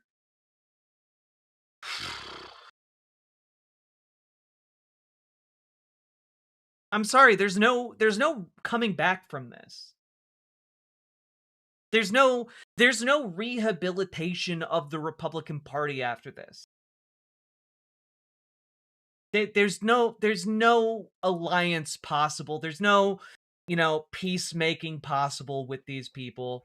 What needs to happen is the Republican Party should be abolished, salt the ideological earth underneath it, and then, like, if those folks continue to be politically active, let them go to whatever conservative party emerges out of the conservative wing of the Democratic Party. Okay? Like, that's what needs to happen. Let the GOP be abolished and let conservative Dems go their own way. If it lacks connection, why use it? Because they're lying. Like, they're just lying. They're lying to cover their asses from any kind of legal accountability, you know? It's so gross. Luckily, the university is, referring some things for investigation, but we'll see. We'll see if anything comes of it. But so far, the university has basically just said, "We don't stand for hate, and we want we want our university to be a positive space, um, in the world." And like the end, like that's it. Genuine question. What do you mean by abolish? Like legally? Yeah, I mean like legally it should be abolished. Legally it should be delegitimized. Like the weaponization of the GOP has directly led to an ongoing effort to kill people on the left.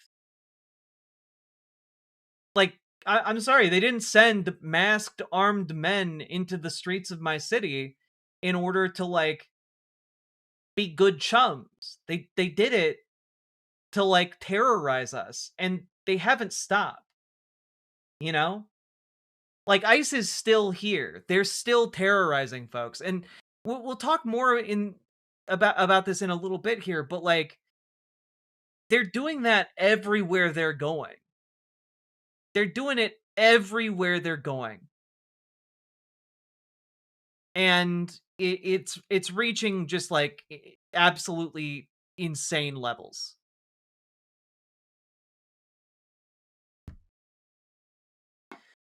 So, all that being said, let me know what you think.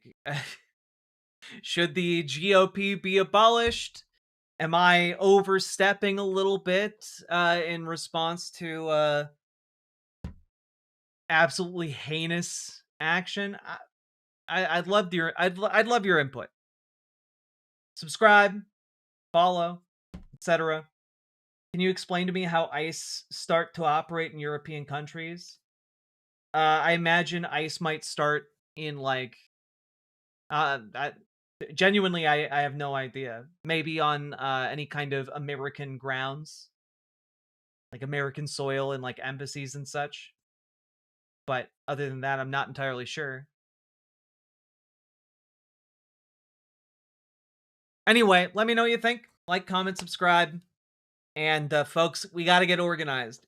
We got to get organized, not just so we can beat Republicans, not just so we can make the world a better place, but also so that we can keep one another safe. Because ICE is going to expand. By the end of this year, ICE is going to be every fucking where. All right? And y'all got to be organized in your local community so you can keep one another safe. Okay? Got to do it. Got to do it. Join your local Dems, join your local DSA. If you need help figuring out how to do that, how to navigate that, join our Discord, reach out to Dragonfly to connect with your local Dems, reach out to Gamergy to connect with your local DSA. We got a strong and growing community of folks who have done both. Check it out. Get involved. It's easier than you think. 95% of the work is just showing the fuck up to meetings. So, all that being said, let's keep on going.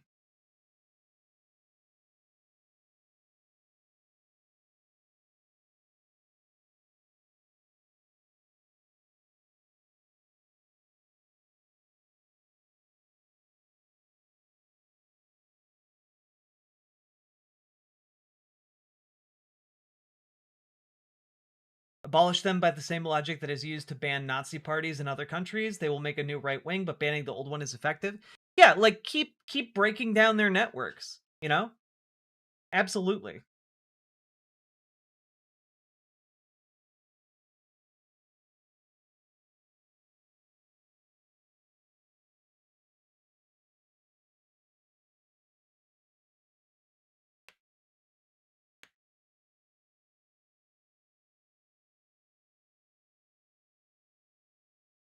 Gamer G's a lifesaver?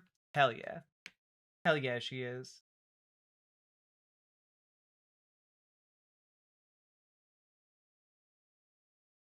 I learned that ICE has offices outside the US in 4 Canadian cities. Interesting.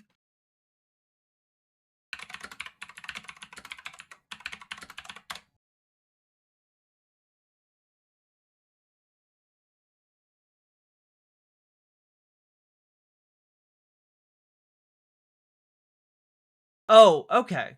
Yeah, no, because ICE does more than just like slave catch, right?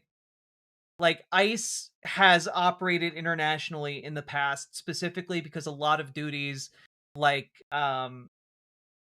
investigating human trafficking and smuggling and fraud is often like international in nature, and so ICE has since its inception been part of those efforts to combat those illegal activities. And so what they do in their field offices around the world is assist foreign governments in investigating those things, at least ostensibly. Um, that being said, I don't think you can trust them as far as you can throw them anymore, operating in your countries. Um, and also, again, there's nothing that ICE does in those capacities that could not be rolled into any other agency. And just to point out, we did investigate those things prior to ICE being formed, and we know that because ICE is a relatively recent agency, and we did investigate those things prior to its inception.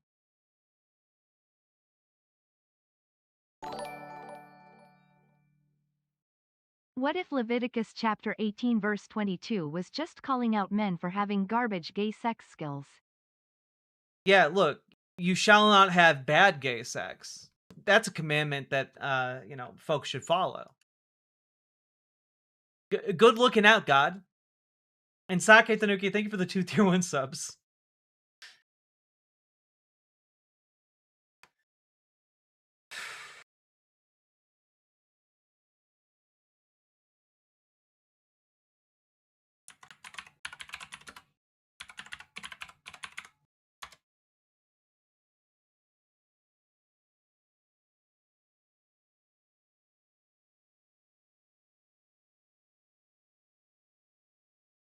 I mean, the one story about a warehouse being bought by ICE related to Canada is the Canadian company run by a British a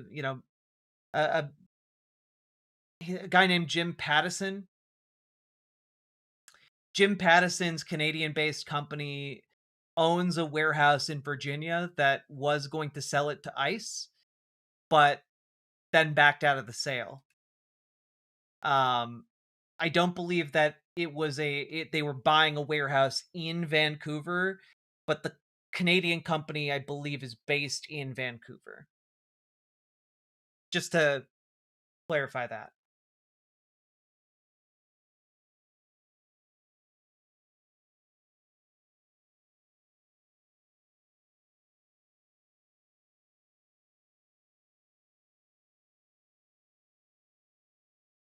Love the color of your sweater, Jack. Thank you, Lazia. Hell yeah.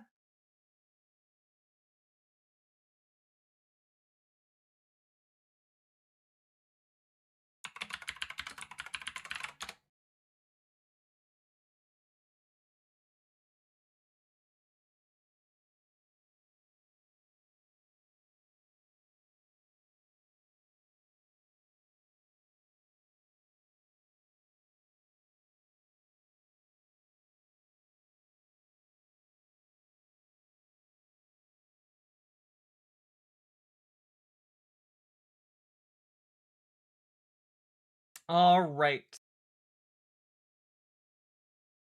God. Y'all ready? Y'all ready to jump into a new Segi?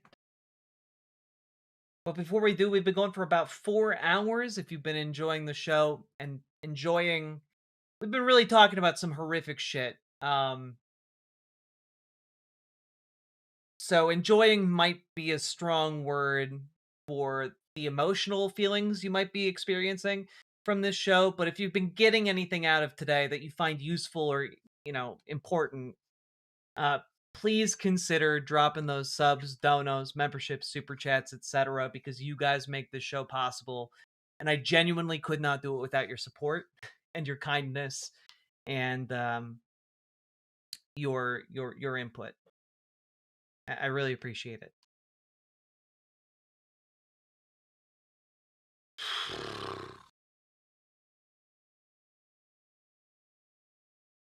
God. Feel like I need a drink. Today's been a day.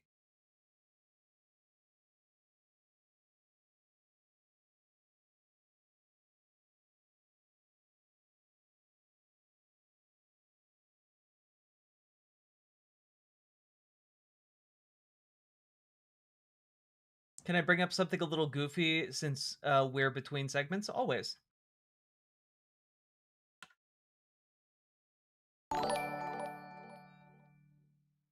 Stop A the little stupidity. something for your hard work. Thank you very, very much. I very much appreciate it. Let me see here.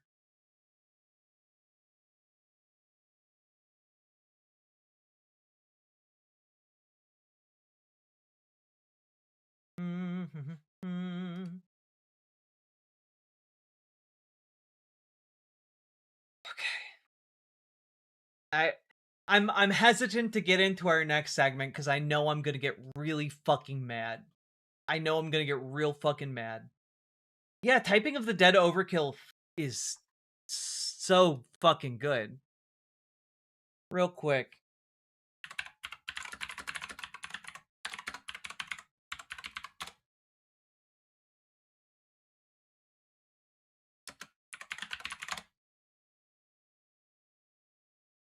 Can I get like a trailer?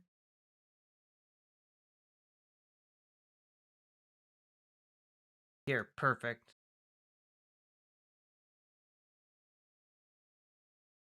Peak video game. Peggy 18.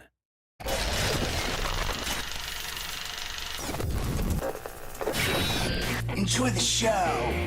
So how are we gonna do this? A tough-talking playboy cop living on the edge. I figured we'd kill every motherfucker who stands in our way. A rookie agent playing by the rules. Works so far, I guess. And a voluptuous vixen vowing violent retribution. I'm gonna shove this gun so far down your throat that I've gotta force my hand up your ass to pull the goddamn trigger. Unlikely allies thrown together as horror returns to Bayou City, battling unspeakable evil in order to discover the terrifying truth behind the House of the Dead. The House of the Dead Overkill Extended Cut. Wait, this is House of the Dead. Restored with all new chapters and missing footage. A new dimension in terror, presented to you in 3D and HD for the first time ever. Relive the horror as you've never seen it before. More blood, more gore, more strippers. Coming to you, bigger, longer, deeper, harder. House of the Dead Overkill Extended Cut. It's a cut above the rest. But this... They made a typing version. Typing of the Dead Overkill.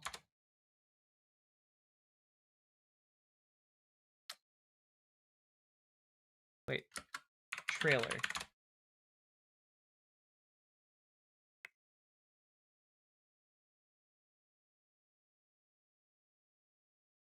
Did they never make a trailer for Typing of the Dead? That's so sad.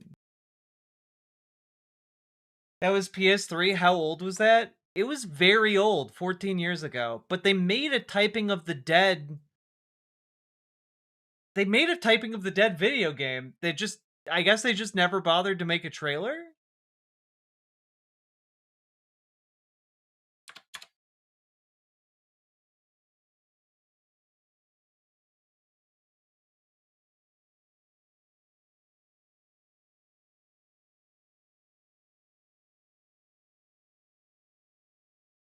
Huh. Oh well. I don't think Overkill had a typing version. That's fine.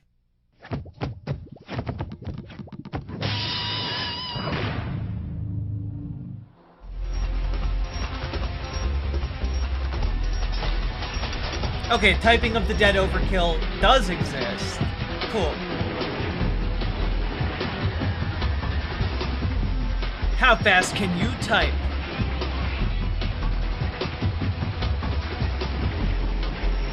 Nose rub.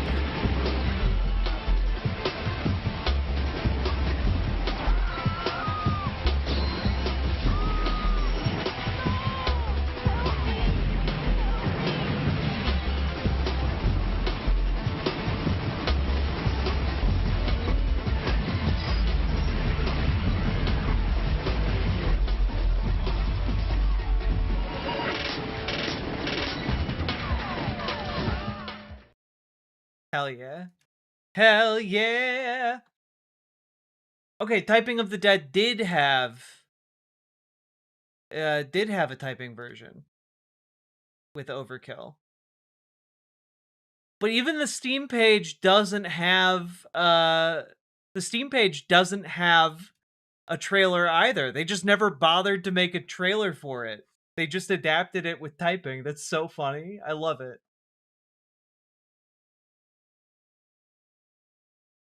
Yeah, no, it exists. Absolutely. Look at that.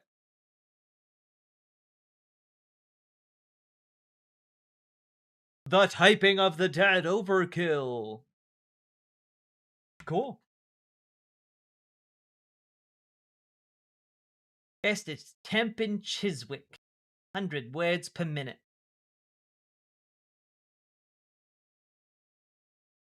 Have I ever seen the cutscenes for House of the Dead 2? It's genuinely hilarious. I would love to play those games again.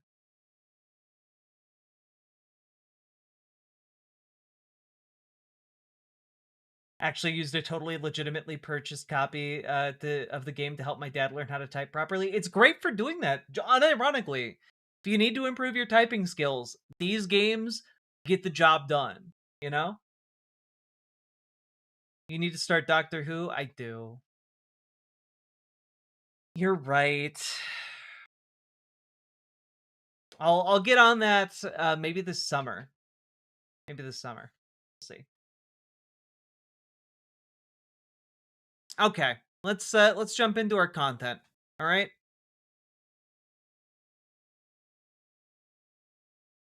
You guys ready?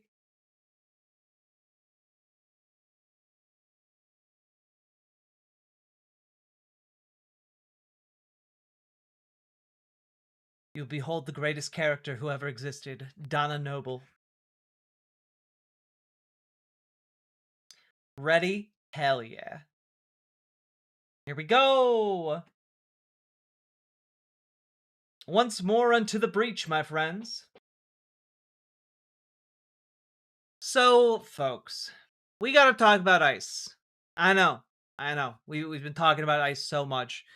But real quick, we're gonna talk about ICE, but real quick, I just want to say, to the New York Times, stop it.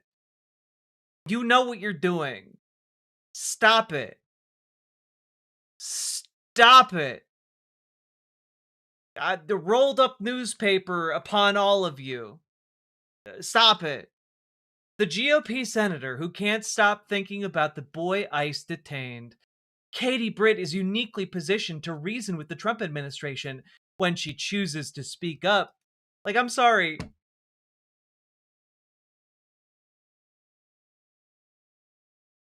Stop doing this. Like, the idea that these Republicans who have voted time and time and time again to fund this monstrosity that is being unleashed upon the entire country, to fund and arm and mask these men who terrorize every law-abiding citizen and every documented or undocumented immigrant in this country. The idea that you are like carrying water for this woman and trying to humanize her, she's a monster. She's a monster. Does she feel bad that the things she voted for have directly put a little boy into a detention camp, into a goddamn concentration camp? Good. She should feel bad about it. But you know what? And the thing that gets me about this every goddamn time, okay? She feels bad about it because there was a picture of Liam Ramos. She feels bad because there was a picture of this cute little boy in his blue bunny hat, and it haunts her. There are thousands of children like Liam Ramos held in ICE detention right now. Right now.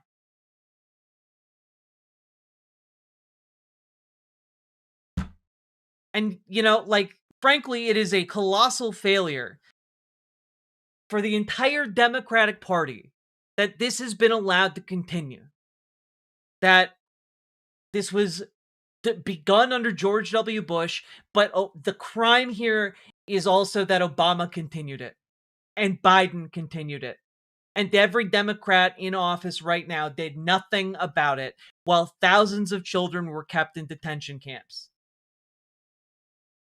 And now, the woman who voted to supercharge the entire operation with $100 billion to ICE is suddenly feeling a little bad because she saw a picture of a cute kid in a blue bunny hat. Well, guess what? There are thousands of cute kids who have parents who love them, who have parents who care about them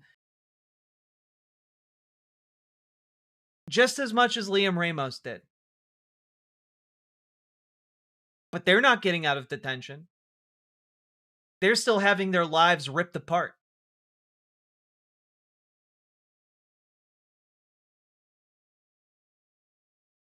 And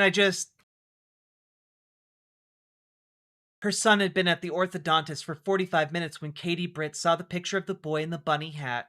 Waiting in her car for her son's appointment to finish, the Republican senator from Alabama could not look away from the photo on her phone that had just gone viral. The agent's hands on the man's Spider-Man backpack, the icy black vehicle, the flash of terror in those 5-year-old eyes. Can you look into this? Miss Britt texted her team from a Montgomery parking lot on a Thursday morning in late January, afraid to believe that this could happen in America. She voted for this. She funded this with billions of dollars. She voted to empower a man who ran on mass deportations now. You didn't think any 5-year-olds would be seized by men with guns? And I'm sorry, you have two options here. You either believe that Katie Britt is the biggest moron to ever exist in the United States, or you have to believe that this is all a complete and total lie. She knew exactly what she was doing when she voted for this. Do not, under any circumstance,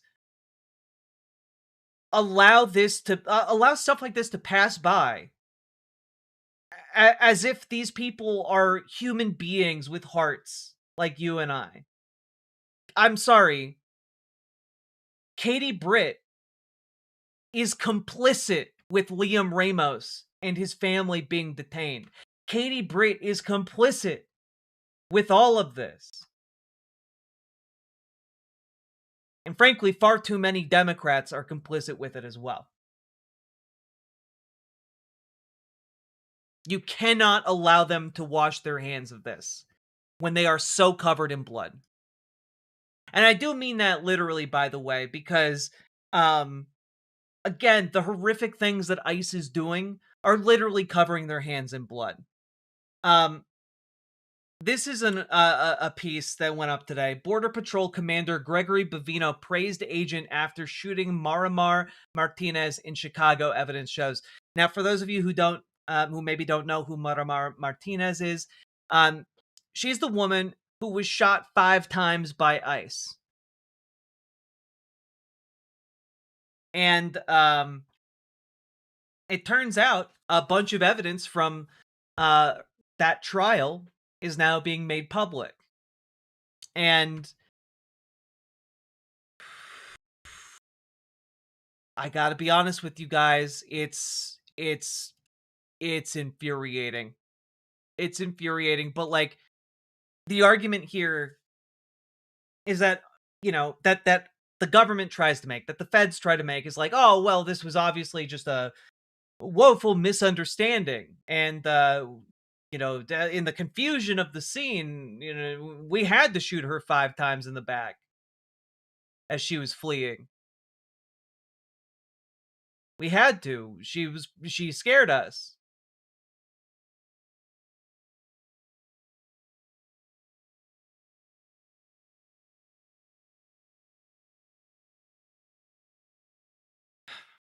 I'm just going to read this here. It's time to get aggressive and get the fuck out of here, one agent says on a body cam video as horns blare on Kedzie Avenue in Brighton Park, where Martinez had been following the agents through the neighborhood. Seconds later, the driver, Border Patrol agent Charles Exum, appears to jerk the steering wheel to the left in the direction of Martinez's vehicle alongside them. Be advised, we have been struck, one of the agents in the vehicle yells to a dispatcher. Exum then gets out of the vehicle and moves off camera, and 5 rapid succession gunshots are heard. So in case you aren't picking up what's happening here, they deliberately rammed her vehicle and then lied on the dispatch about them being struck in order to justify this man getting out of his car and attempting to murder this woman. That's what happened here. A fucking attempted murder.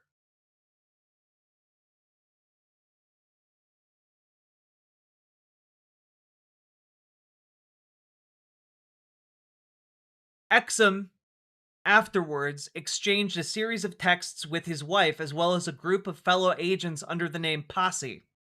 In one of them, someone Exum identified as the guy from Vermont wrote, "Good job, brother. Glad you're unharmed and get to live to tell the story. You're a legend among agents. You better fucking know that. Beers on me when I see you at training." And, hey, wow, we actually have images of that text messages on the phone. She's alive? She is alive.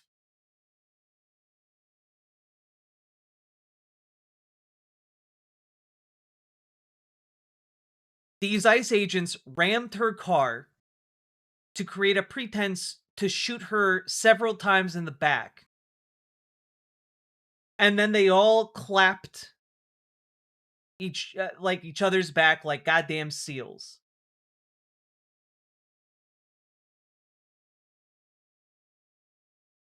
There's no reforming this. There's no reforming this. Don't let conservatives tell you, oh, they feel bad and that feel like that is at all sufficient. Okay? You're a legend among agents. You better fucking know that.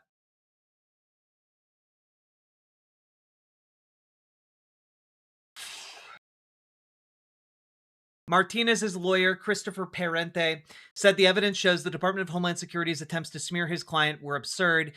Quote, "You can't call a U.S. citizen with no criminal history who's a Montessori school teacher a domestic terrorist," which is such a loaded word in this country. She literally taught preschoolers. She's a preschool teacher.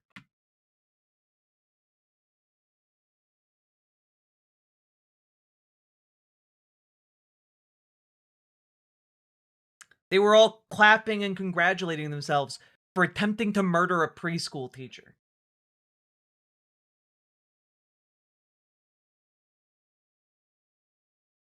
Oh, to be clear, that wasn't Greg Bovino who sent that text message calling the agent a goddamn legend, a fucking legend among agents. That wasn't Greg Bovino.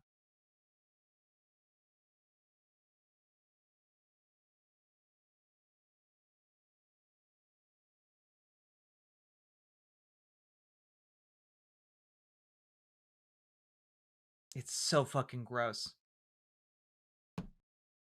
However, Greg Bovino did send out an email that read, "Good afternoon. I would like to extend an offer to you to extend your retirement beyond age 57. In light of your excellent service in Chicago, you have much left to do."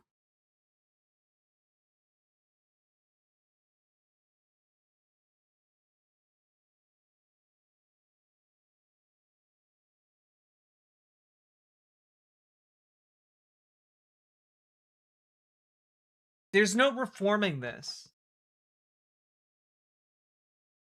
The only path forward is abolishing ICE and abolishing DHS.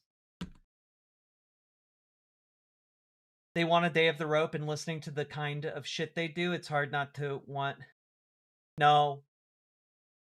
No. Sorry. Don't say that.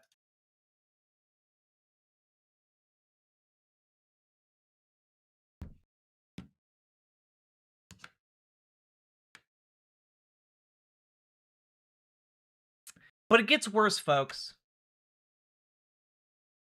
It gets worse. Right? Because these guys are just operating completely outside the bounds of any kind of law, any kind of order, any kind of reasonability. This is not law. This is not order. This is a paramilitary group trying to occupy the entirety of the United States. And they are going to be trying their damnedest to occupy every single city in America if they can get away with it. Which is why y'all need to get organized. Y'all need to get organized. Because they're pulling this shit everywhere. Here's in Minnesota from just earlier today. Just earlier today, after arrest, teen refugee held overnight in hotel room by ICE agents. And I am just going to say right off the bat, this story does sound like it would involve some kind of sexual abuse. I will tell you that that did not happen in this case. Thank God. Thank God. But there's genuinely nothing that would have stopped that from happening in this case. There's no defense. There's no there's nothing. These people are lawless. Okay? Completely and utterly lawless. A girl living in central Minnesota alleges that immigration authorities separated her from her family and detained her overnight in a hotel where she was forced to share a room with federal agents. She entered the United States legally as a refugee.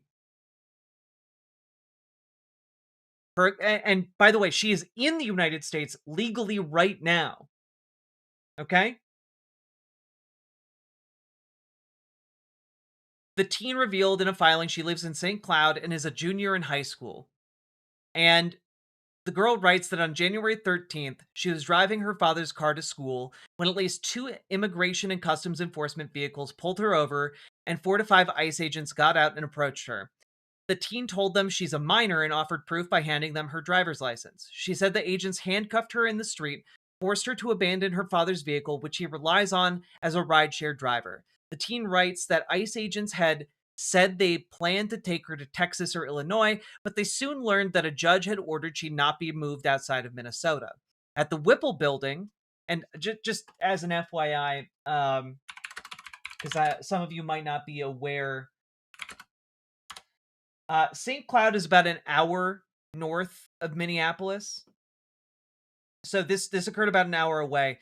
They drove her down to Minneapolis to the Whipple building. So they basically abducted her on her way to school and took her an hour away from like her community.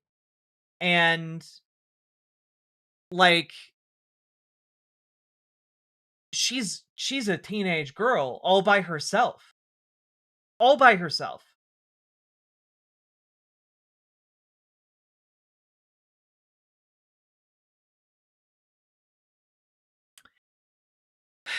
At the Whipple building near Minneapolis St. Paul International Airport, one agent told the teen to call her family and ask them to pick her up.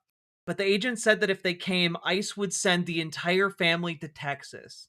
The girl writes, "My family decided not to come pick me up as a result of this threat. ICE decided to take me to a hotel." Just got my tax returns. Uncle Tony, thank you for the $10 super chat. I very much appreciate it. It's really fucked up. I cannot emphasize enough how fucking terrifying it is. She was pulled over by 2 cars full of masked ICE agents who abducted her, drove her to the federal building while threatening to deport her and deport her family, And then her family was terrified by the threats into not coming to pick her up. And so she was then taken again by these masked fuckwads to the place that they stay. And then they put her in a room with several ICE agents.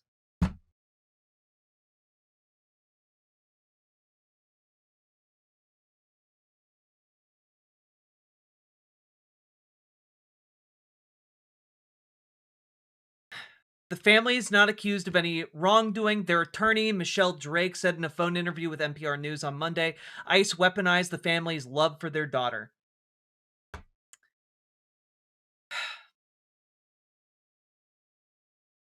The teen spent the night of January the 13th at the hotel with 2 agents. Both agents were female, which, again, not sufficient to protect from wrongdoing, just as a heads up. I know people might not realize it. The girl writes she had her own bed, but not her own room. She does not allege that the agents sexually or physically abused her.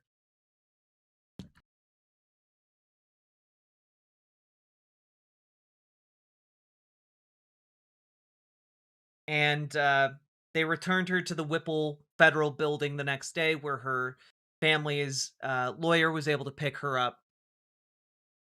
And now she's too afraid to leave the house because of ICE.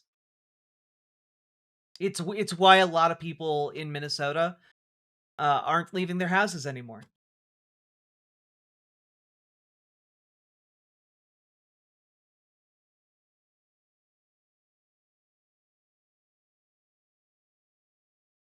It's so fucking awful.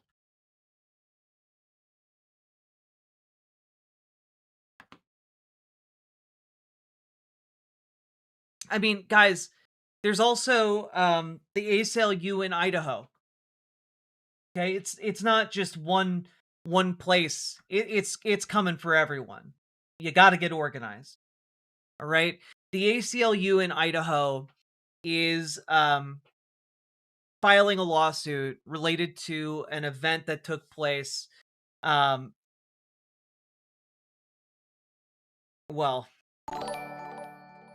not that long ago. When I was in Iraq. If I had done this with an insurgent's kid in 2004, I would still be in Leavenworth to this day. This is a literal war crime. Yes. Yes. And folks might not have heard about this, but last year, in October, in Idaho, there was a large detention effort, right?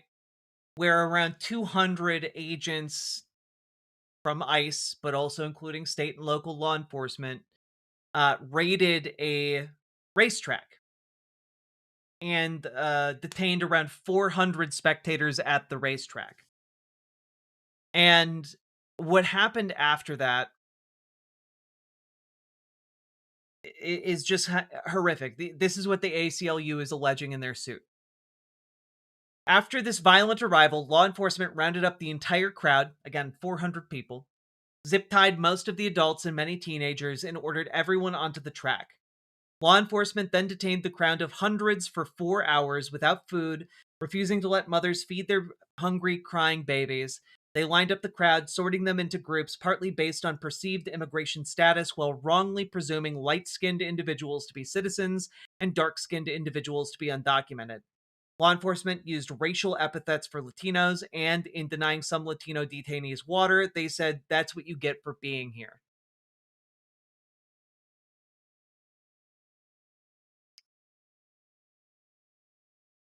Sounds like some concentration camp shit. Yes. We haven't even gotten to that yet. But what we're getting towards here is some really, really fucked up shit. Like, there is an expanding effort to bring this everywhere.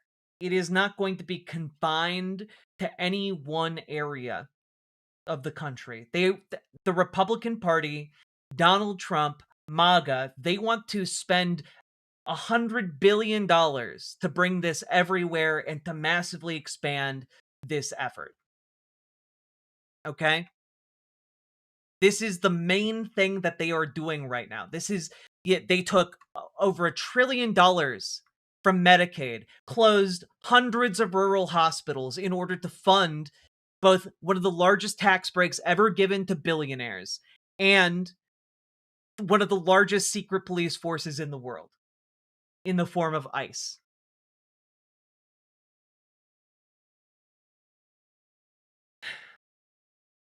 And meanwhile, what are our Democrats doing? What are Democrats in Congress doing? A complete non-starter. Administration allies say judicial warrants are a red line for White House and DHS funding talks as shutdown looms.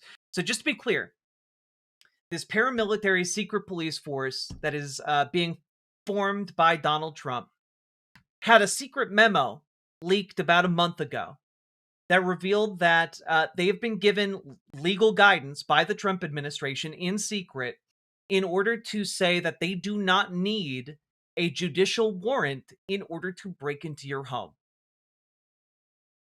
which is a direct violation of your constitutional rights, by the way. A pretty core component of the Constitution revolves around protecting citizens from unreasonable search and seizure, which includes breaking into people's homes, actually.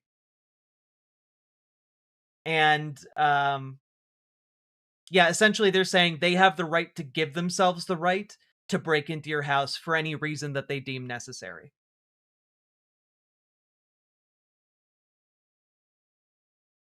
And what is pissing me off is the fact that all this crap is illegal and unconstitutional. Exactly. And like there are lawyers and judges fighting the good fight. They do exist, I promise you. Okay? So fuck the Constitution. Basically, yes. There is a secret memo from the Trump administration basically saying you have the right to violate the Constitution. And that's why I'm so frustrated by this, right?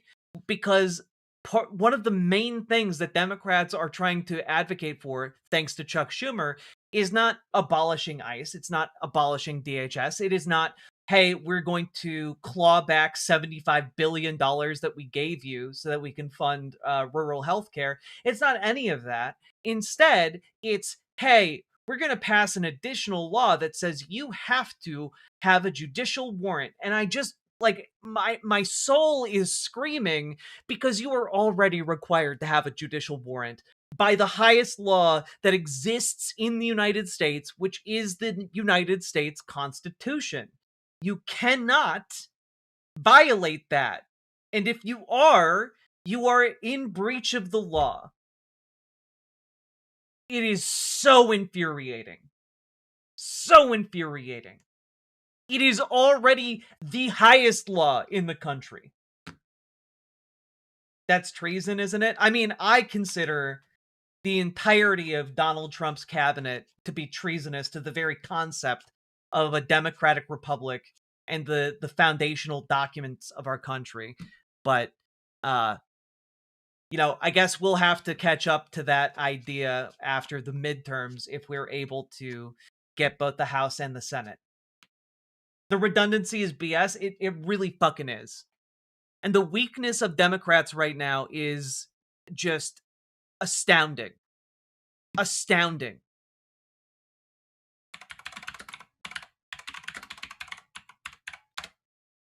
I've rarely been so angry in my life. Here, let's just take a look.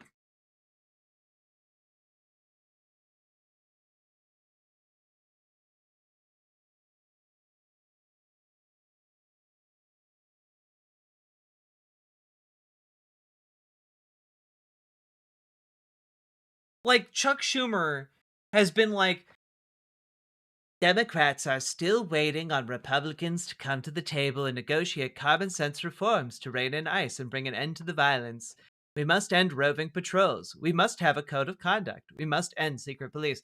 Oh, well, a code of conduct. Well, surely a code of conduct will stop them from violating the Constitution. Surely a code of conduct would stop them from breaking the law.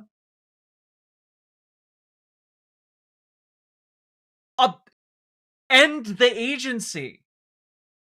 End the agency. If you can only get some reforms passed right now, by all means get them, but you should be calling for the entire agency to be ended. Full stop. These people should not have jobs doing this.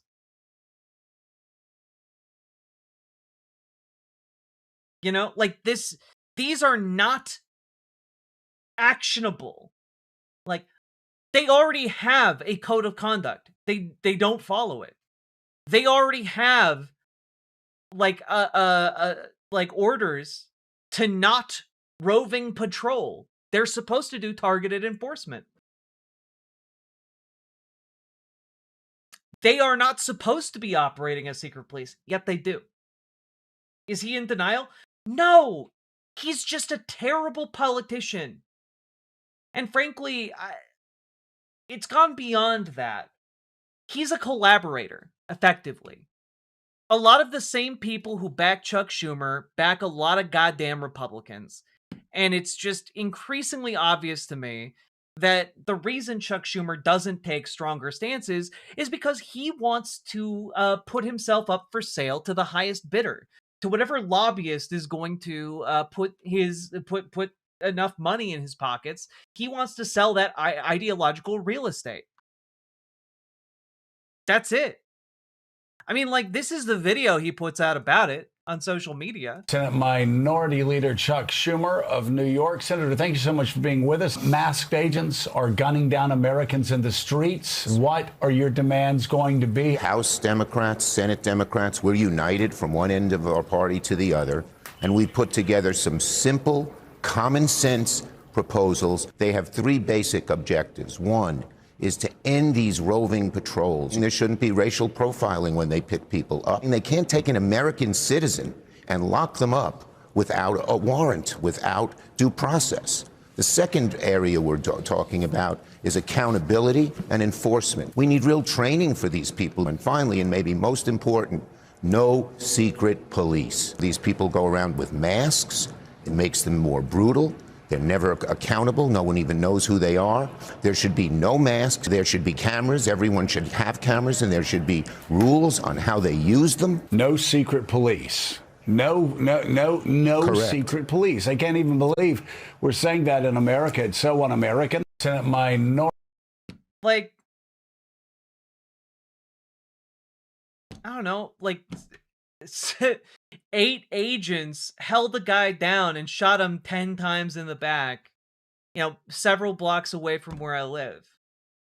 A mom who dropped her kids off at school got shot in the face by these fucking, dickwads. And, the problem isn't cameras. People with cameras are everywhere right now. Masks are a problem, for sure. They are constitutionally bound to have judicial warrants. Like,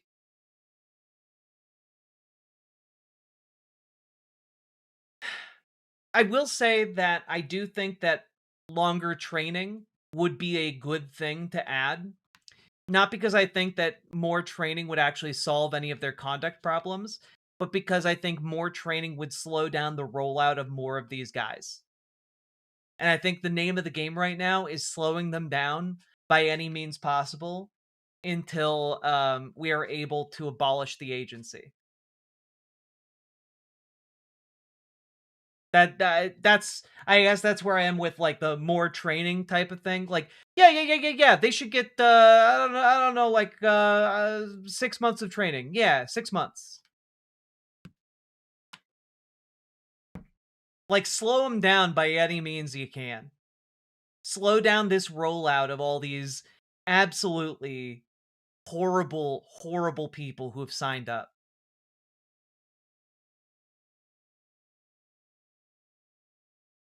You look like if a man and a woman had a child. Thank you. I appreciate it. I'm sure you do too. I know this is tangential, but I know there are so many shit libs who think the problem with ICE is they're breaking the law rather than the immorality and inhumanity of what they're doing. Yeah, I mean, it is both, right? Like, the lawlessness is a huge problem because it indicates that they're willing to do anything and everything to you, you know, unconstrained by the law.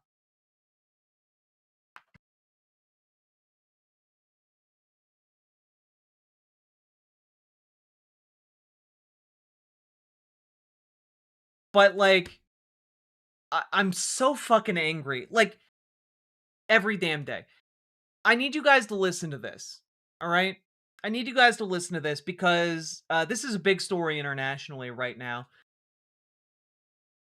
There is an Irish citizen currently being held in ICE detention who's been there since last September, who was here legally to work in the United States and has just been held indefinitely for no clear reason.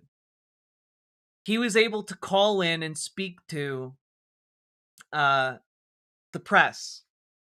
And here's what he said. The best way I could describe it is probably like a modern day concentration camp. It's a bunch of temporary tents. There's probably room for 1,000 detainees in each tent. I believe there's like 5 tents. I've been locked in the same room now for 4.5 months.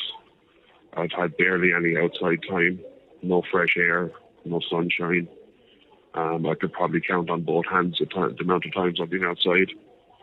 So just locked in this room all day, every day. We've got 2 TVs on the wall. We get 3 meals a day, very, very small meals, kid-sized meals. So everybody's hungry, everybody's tired. We've got no commissary. We've got no options to get extra food or anything like that. The conditions here are filthy. The toilets, the showers, completely nasty, very rarely cleaned. I'm in fear for my life down here, honestly, because people have been killed by the staff here, by the security staff, and you just don't know what's going to happen on a day-to-day basis. You don't know if there's going to be riots. You don't know if there's going to be. You don't know what's going to happen. It's a nightmare down here. I mean, is there competition for food, given how little you're each getting? Oh, absolutely, there is. Yeah. And there's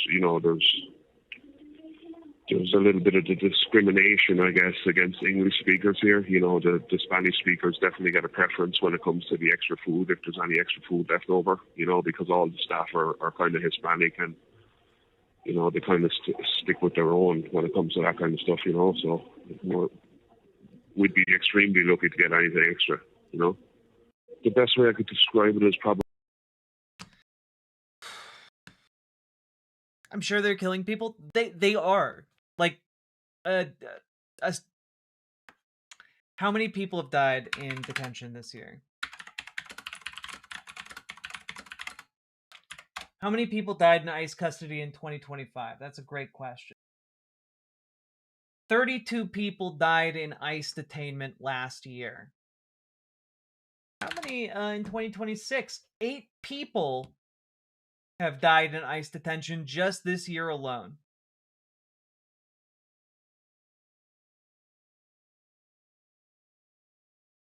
Just this year alone.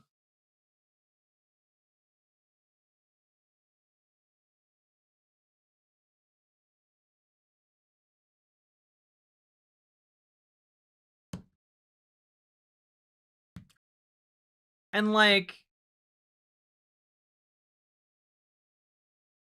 I'm gonna share this with you because this broke my heart, and it also gave me an idea of something actionable you could do if you have time, if you have the ability.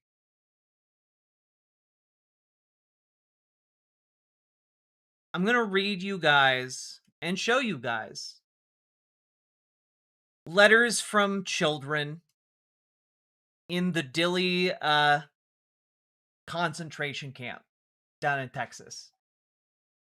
ProPublica was able to get their hands on a large number of letters handwritten by children. And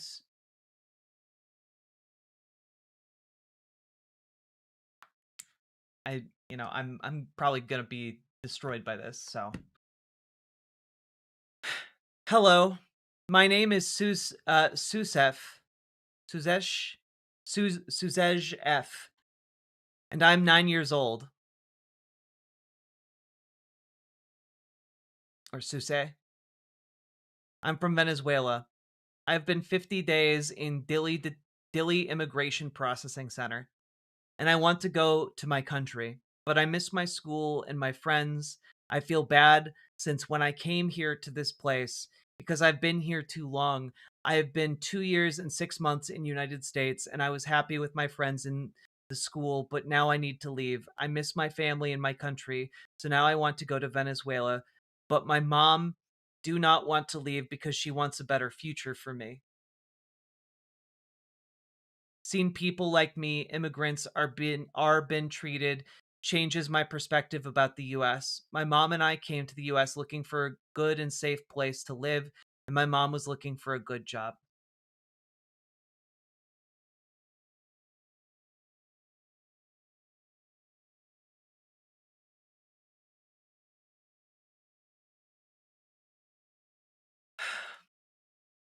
Hello, my name is Ariana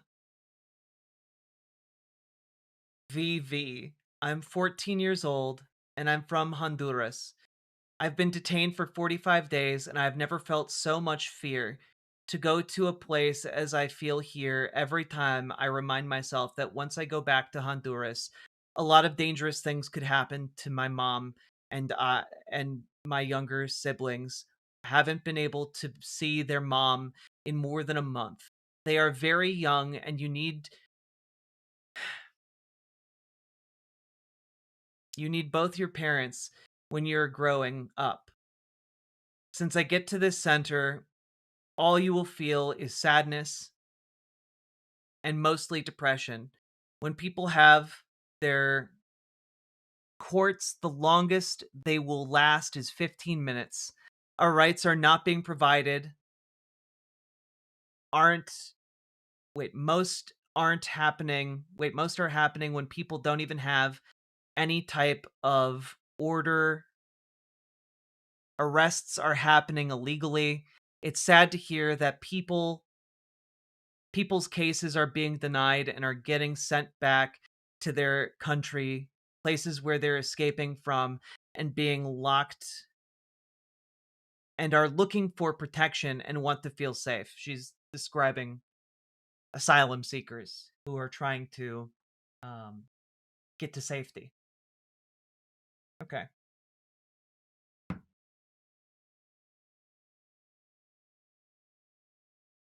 Not a lot of people know what is happening in the centers where immigrants are placed at. I haven't been getting any school time. Every single person in here and their jobs they had, their lives, they aren't uh,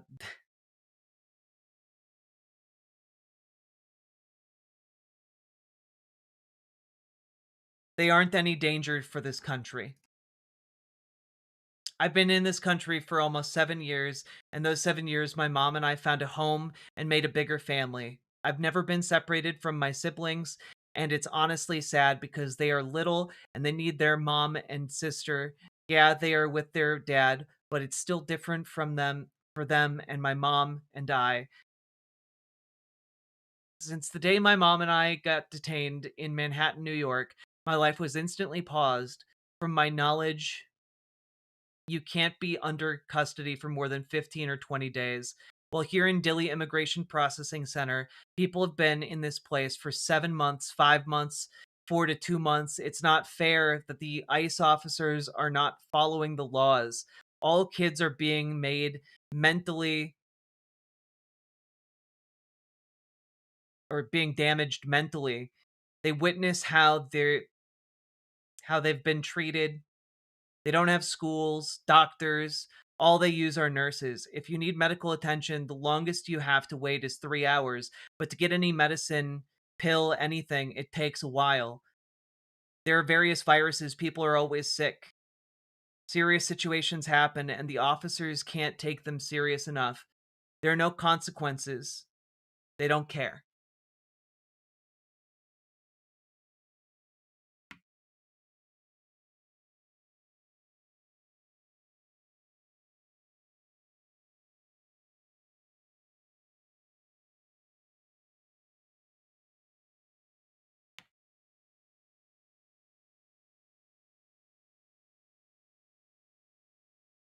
I want to point out a couple of things. One, some of these children are here legally. They were granted asylum, or in the process of being granted asylum. Both of those things mean that they are here legally.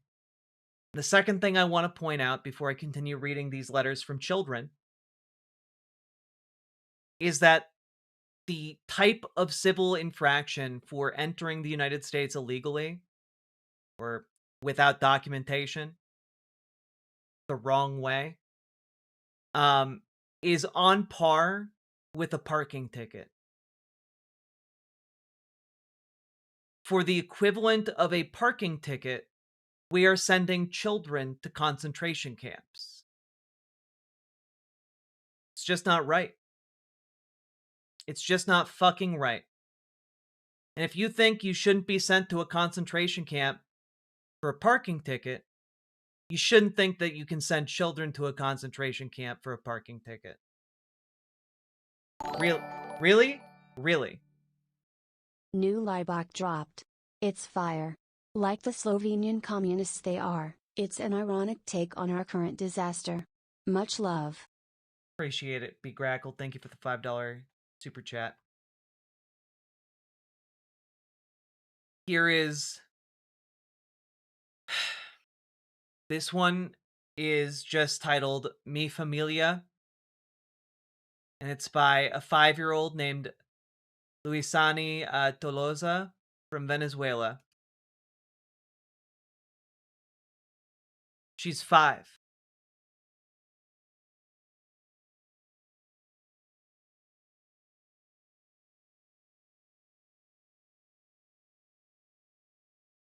She's 5 years old. But she didn't get any kind of picture of her detention, her arrest.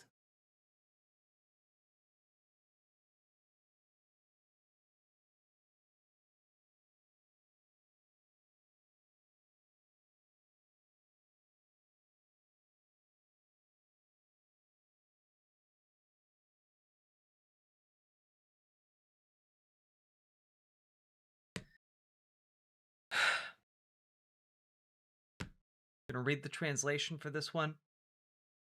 Hello, I'm Ender and I'm 12 years old. I've been at this center for 2 months. I arrived here for an immigration appointment and I don't think they should grab immigrants who are innocent, like instead of grabbing criminals, because I mean they prefer to lock up children than look for people who really shouldn't be in the US. They told me I could be here only 21 days, but I've already spent more than 60 days waking up and eating the same repetitive meals, going outside, and that the majority going to wait for bad answers from judges, hearing the bad news from people who no longer have hope, having to share a room with a minimum of 3 families, all that so that they can send us back to our countries.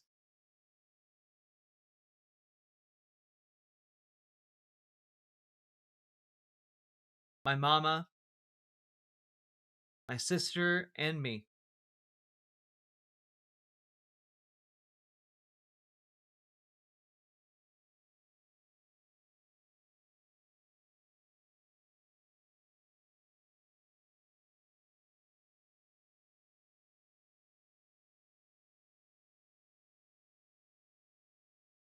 I am Maria Antonia Guerra Montoya.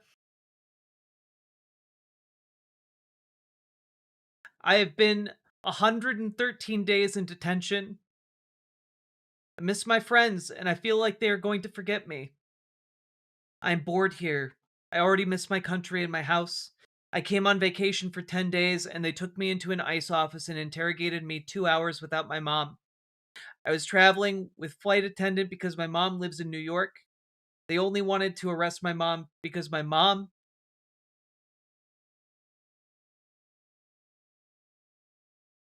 didn't have documents to live in the United States. I always traveled with my tourist visa, but ICE used me to catch my mom, and now I'm in jail, and I'm sad, and I've fainted 2 times here inside. When I arrived, every night I cried, and now I don't sleep well. I felt that being here was my fault, and I only wanted to be on vacation like a normal family.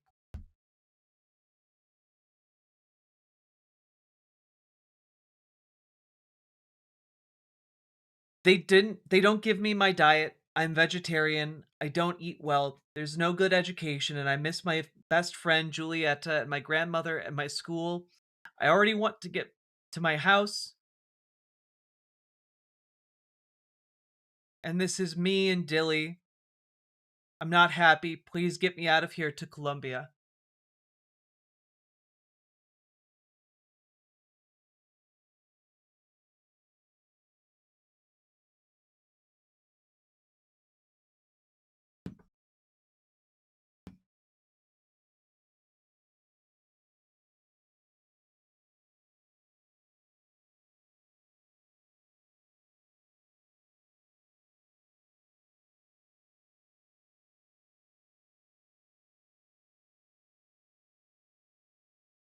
I just...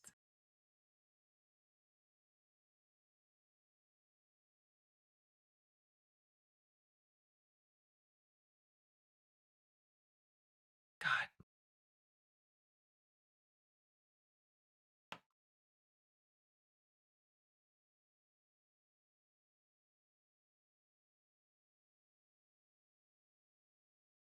Hello, my name is Mia Valentina Paz Faria. I am from Venezuela.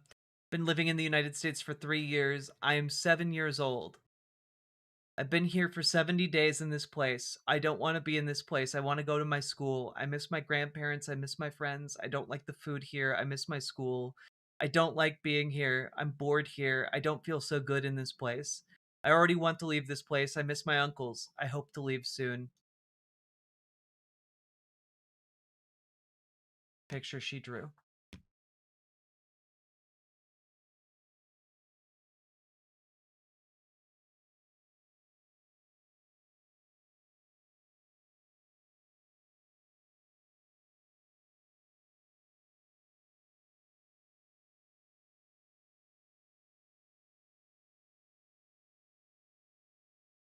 I just...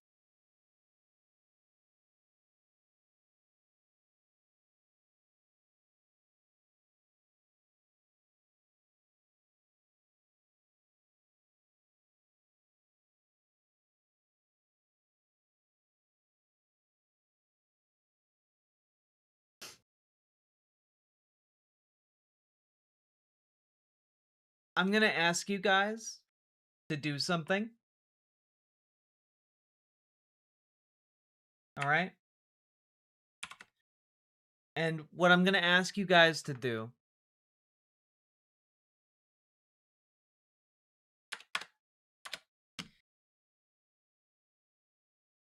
is to, one, share around this link, which is a link to ProPublica's reporting on this and their ability to gather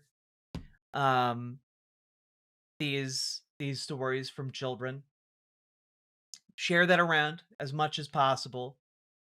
And the other thing I'm going to ask you guys to do is to print off those letters, if you have the ability to, of course. Print off the letters from those children and mail them to your elected representatives and officials. Okay?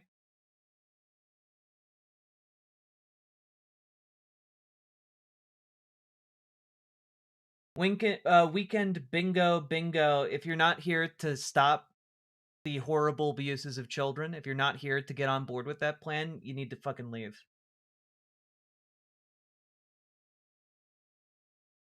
Like, if you want to be like Biden started it, I don't give a fuck. We need to end it. It's our job. Do we write something along with the notes?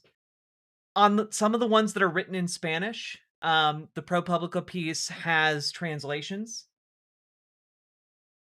And are all the letters in that link? As far as I know, yes. You know, send physical letters to your elected representatives and include a message from yourself telling them they got to do something about this. There is no reforming this. There is no world where this is salvageable. There's nothing that they are doing. Yeah, you could even fax the letters to your elected representatives. There's an idea.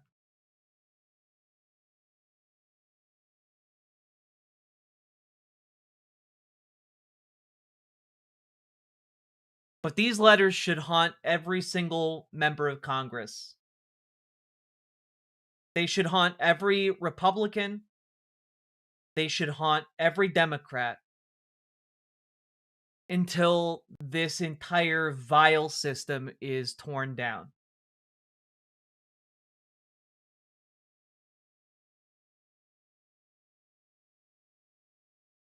Translating the English ones to Spanish as well when we share them is also important. True.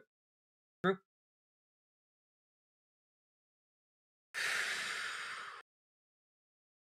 These concentration camps are vile. And I just gotta say, our biggest ally right now is each other. Members in Congress.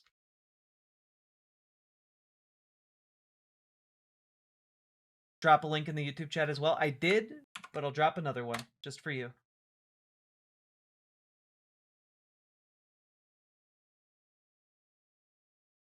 Tempted to hand out copies of these letters in the streets. Honestly, like, that's also a great idea.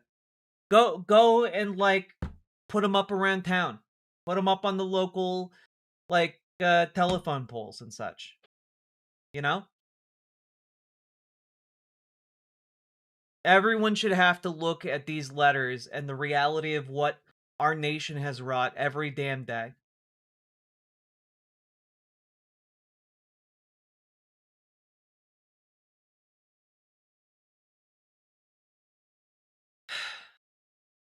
And the thing is, we are winning. I know it doesn't feel like it right now, but we have to win. We have to do whatever we can, wherever we are, to end this.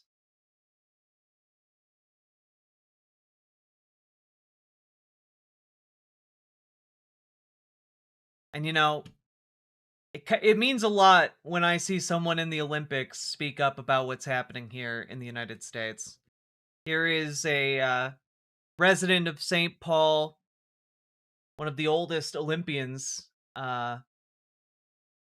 competing this year, making a statement. I'd like to say I'm proud to be here to represent Team USA and to represent our country. But we'd be remiss if we didn't at least mention what's going on in Minnesota and what a tough time it's been for everybody. This stuff is happening right around where we live. And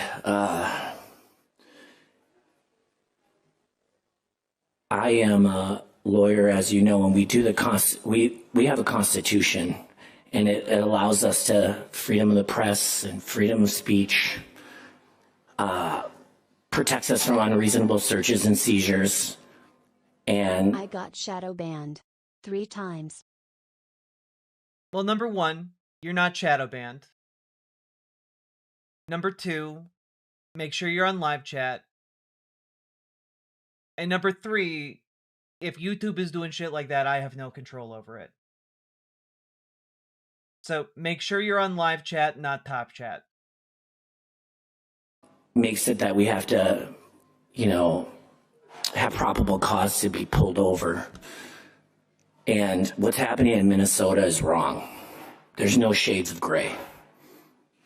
It's clear. And I really love what's been happening there now, with people coming out, showing the love, the compassion, integrity, and respect for others that they don't know, and helping them out. And we love Minnesota for that. I want to make it clear that we are out here. We love our country. We're playing for the U.S. We're playing for Team USA. And we're playing for each other. And we're playing for our family and our friends that sacrificed so much to get here today. And that doesn't change anything, because what the Olympics means is excellence, respect, friendship. And we all, I think, exemplify that. And we are playing for the people of Minnesota and the people around the country who share those same values, that compassion, that love, and that respect.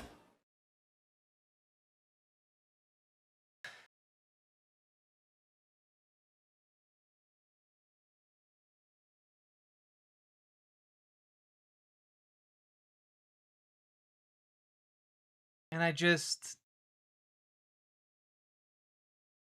our best defenses right now, our best way to build resistance is in our local communities.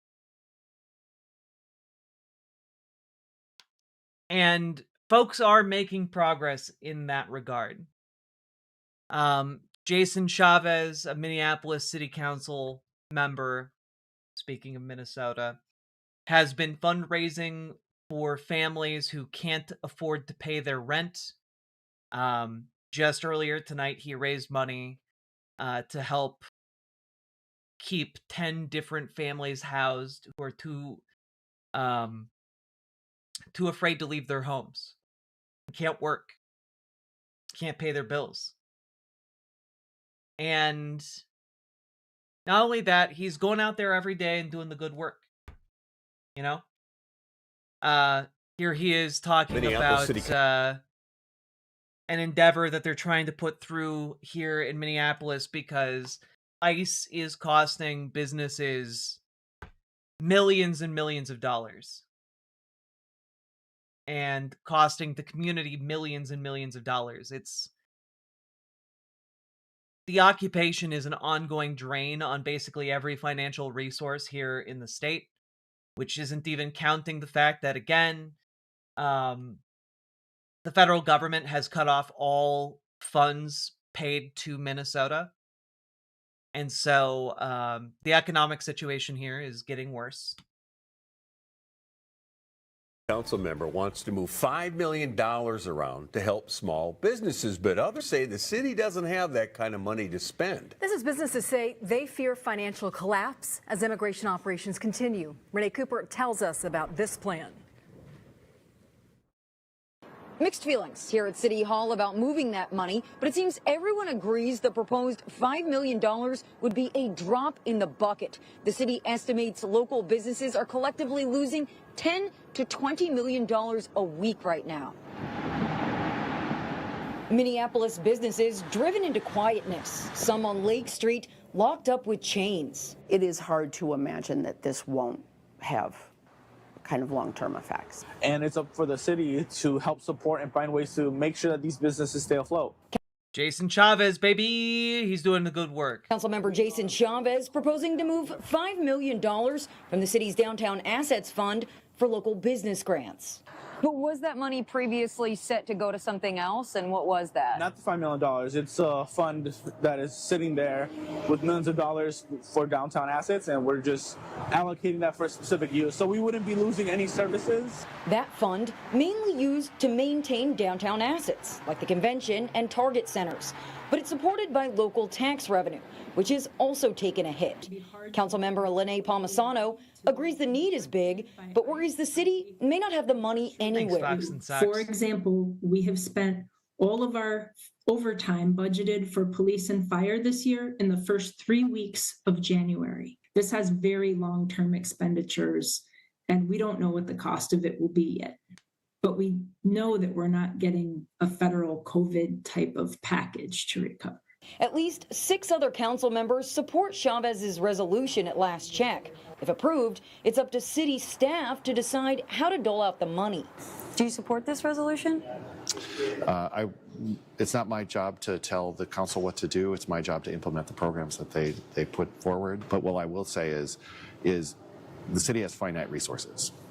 When we look at the impacts of Operation Metro Surge, I like to characterize it as we have about a $100 problem that's coming. And municipalities typically are able to bring like nickels or dimes or quarters to that $100 problem. I also asked the city's chief financial officer about this proposal. She didn't say she was for or against it, but expressed some concern about moving money mid-year without knowing the full scope of impact to all city resources. Now, the first vote on this resolution is expected a week from Tuesday. In Minneapolis, Renee Cooper, 5 Eyewitness News.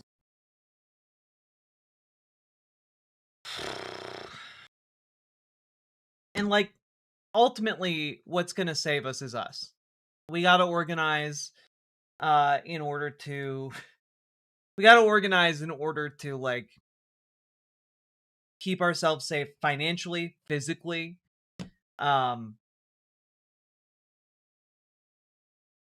It is what we got to do. And I know that I am beating the same tired drum over and over and over again, but like, we got to show up.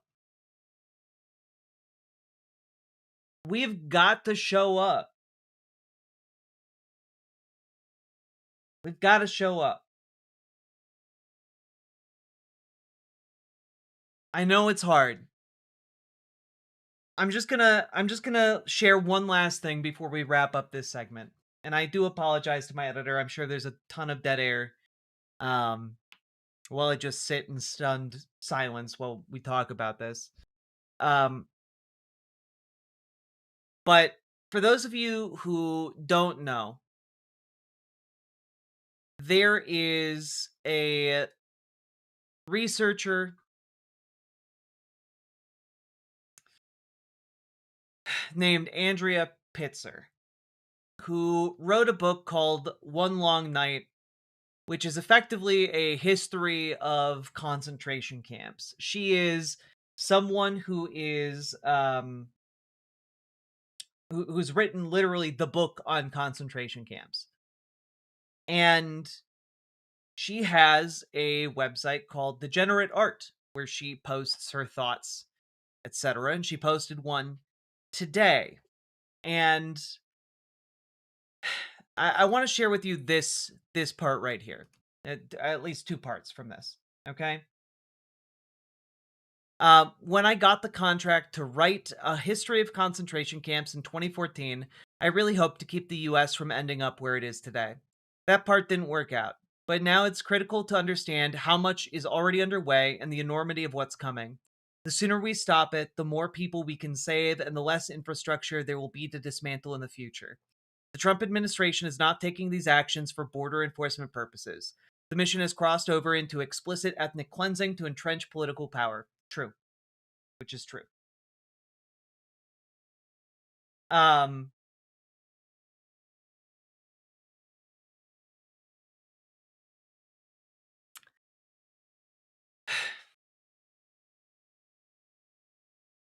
But this aspiring, yet already halfway there, dictatorship has to manage 2 key things to lock in authoritarian expansion and be able to get more control over the U.S. as a whole. First, it has to expand personnel, to expand ICE and Border Patrol numbers enough to be able to suppress dissent more effectively in many parts of the country at once. Second, it has to furnish a lot more detention beds to establish a much larger camp system to serve as a weapon against those the administration wants to target. Trump and his allies are making progress at both. The Department of Homeland Security announced in January it has doubled officers and agents from 10,000 to 22,000 during the first year of the second Trump administration. Those gains were only possible due to the removal of age restrictions and cutting training time in half. Even so, that process and its results are under investigation right now. Meanwhile, ICE and Border Patrol are becoming the focus of shame, with agents now pariahs to decent people. Stories of agents being forced to eat in hotel rooms when restaurants refuse to serve them and other public humiliations have abounded. This work on the part of everyday folks is good and effective. It will affect hiring, will encourage people to quit, and should be continued. Even more pressing at this particular moment is that DHS is having more success in something that regular readers of this newsletter will have heard me shouting about for the last year now. The threat of the government acquiring large venues and structures around the country for conversion to camps. Several outlets have reported purchases planned or completed in places like Kansas City, Hagerstown, San Antonio, and smaller cities and towns. Last week, the Philadelphia Inquirer's Will Bunch went to Tremont, Pennsylvania to report on the plans for a warehouse to hold 7,500 people there. The town itself has a population of 1,672 in the last U.S. Census, meaning detainees would outnumber town residents at a ratio of 5 to 1.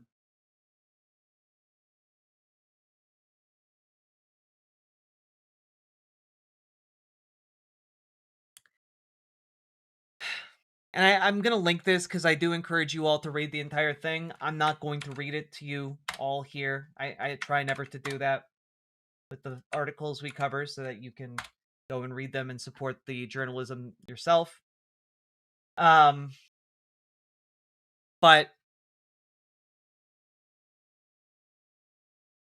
what we can do.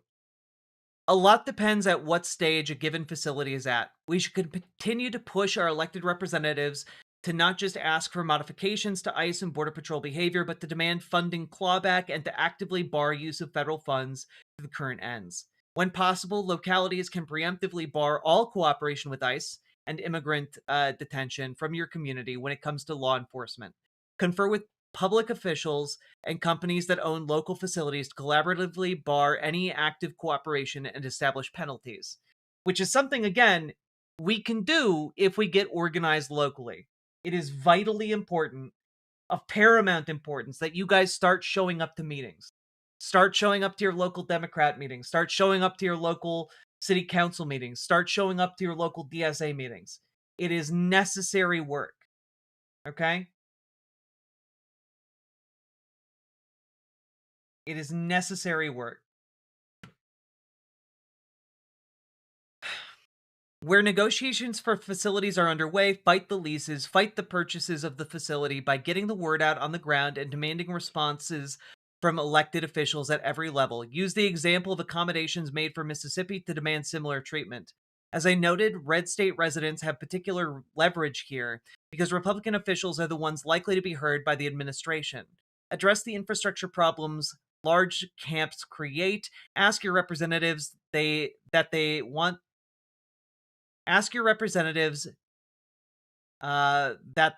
the name of the town to become, if they want the name of the town to become infamous in history for being the next Dachau, the next Vorkuta, the site of a concentration camp joining a terrible league of cities worldwide. Where the acquisitions can't be blocked, the federal government does have staggering power in this arena.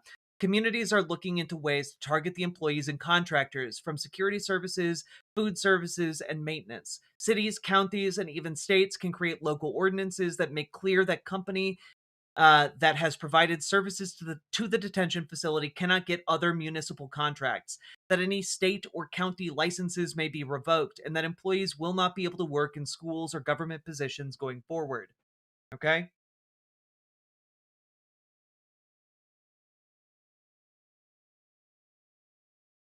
If a given facility comes online, documenting activity at these facilities is crucial, and keeping up a presence that shows local opposition as well. Whatever infrastructure serves that facility, work to deny the detention camp support from it.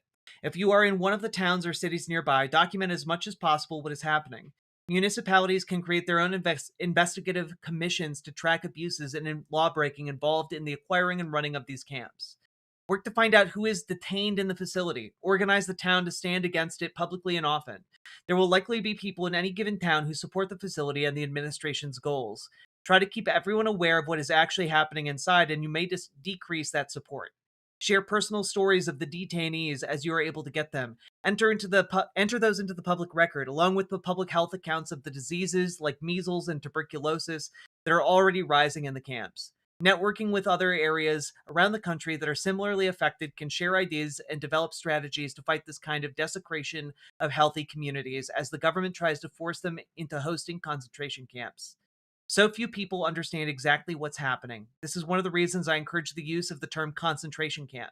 People recognize that term as an escalation of the usual state of detention, and the current potential for harm is vast. We are in a race now. We need to act before the administration has the personnel and the detention facilities to broaden the scope of its actions. It's up to us to break the existing momentum on this front. For many, this has been a faraway issue debated conceptually in the mind, something a person can take a side on, as with the Super Bowl. But faced with whole communities being upended and strong-armed into hosting concentration camps, many will begin to see this mass deportation movement for what it is, something abhorrent, something truly vile, and something we have to stop.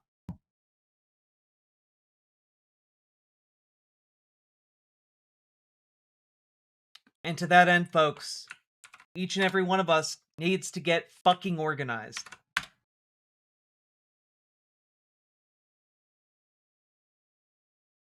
You need to go to your local meetings with like-minded folks. And yeah, that might mean you gotta make some allies with some local wine moms. You know, some libbies. You might make some unconventional allies in your efforts. But we got to get organized. We got to go to those meetings. We got to go to the DSA. We got to go to the Working Families Party. We got to go to the Food Not Bombs. We got to go to every single org in our area that we can get to, that we have an in with, that might be able to mobilize against this. And we got to go. We got to make sure that we inoculate ourselves against this fascist wave that is coming, and we have to make sure we are ready to beat it.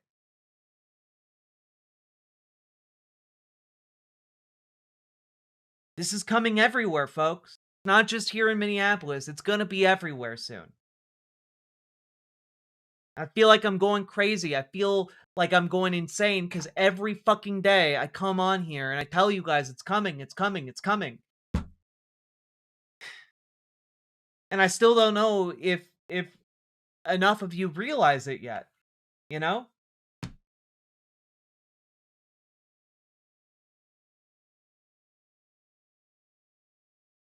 But they're coming and their goal is to kill us. We got to make sure we're organized and we're ready and we give them not a single goddamn inch.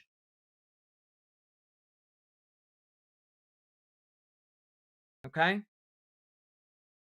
If you need help joining your local Dems, joining your local DSA, you can join our Discord, reach out to Gamergy for help with DSA, reach out to Dragonfly for help with your local Dems. We got you. And if enough of us come together, we got this.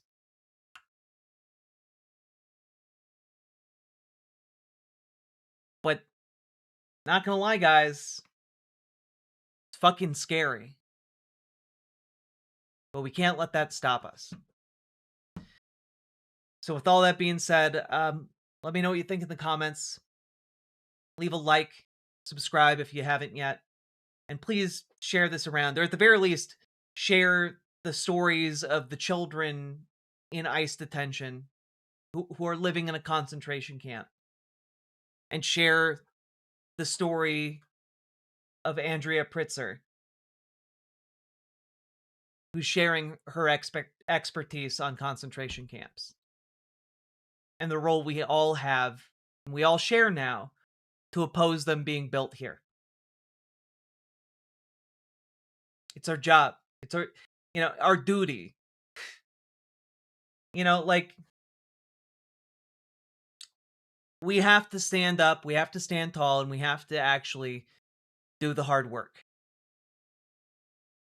So let's get to work.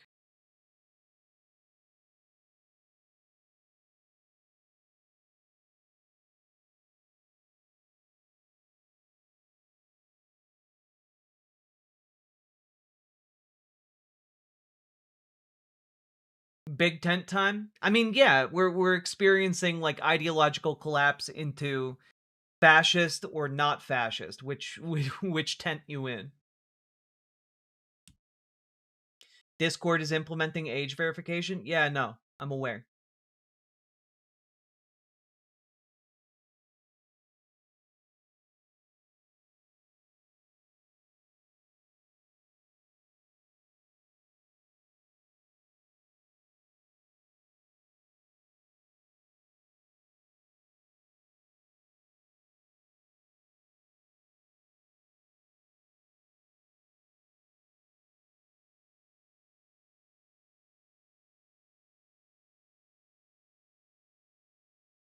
What advice would you give to someone with low charisma? It seems like every time I raise concerns or describe things how they are, I'm dismissed as paranoid.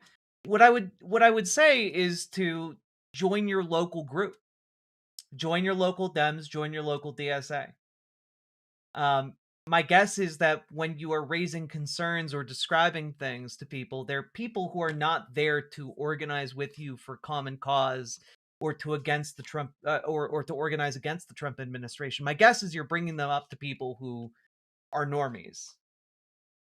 And normies by definition aren't paying attention to politics. They're grilling and chilling, you know? And by nature, the grilling and chilling mentality is going to be dismissive.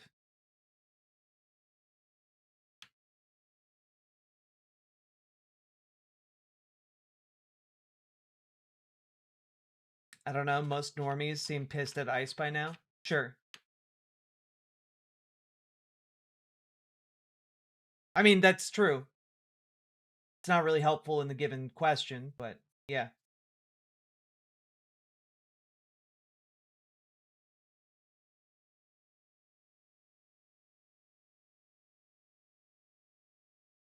The main thing is, if you are here watching my show, you are definitionally more up to date on current events than, 95% of other people.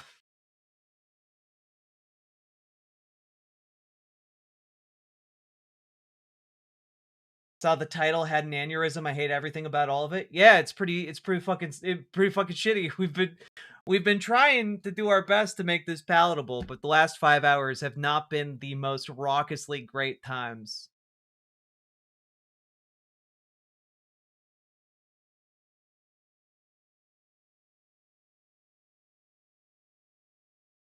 They still think it's isolated, though. A large amount of people still refuse to acknowledge that it's widespread across the country, and every story you hear of, there are 5 you don't. Exactly. And they're doing that with around 22,000 officers, you know?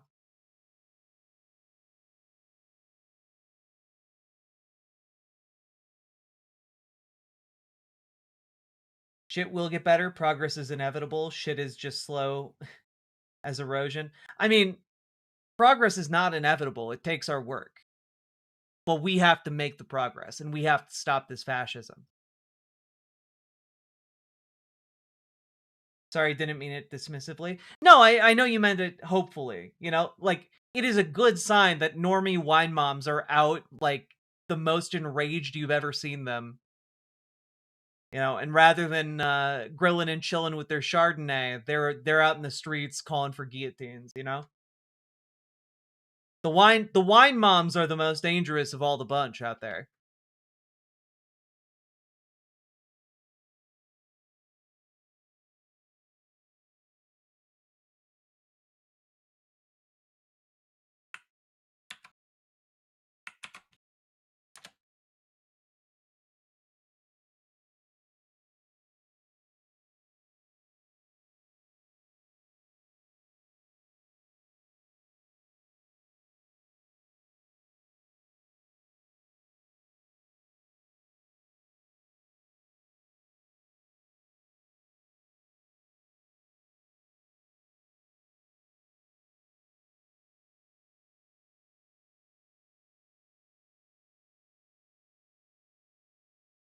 My mother, who is fully in MAGA, has left it because of this last year. Fucking wild. That is fucking wild.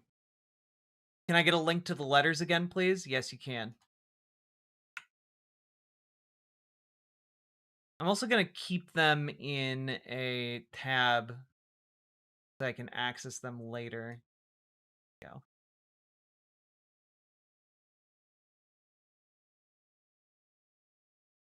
Assets, but it's only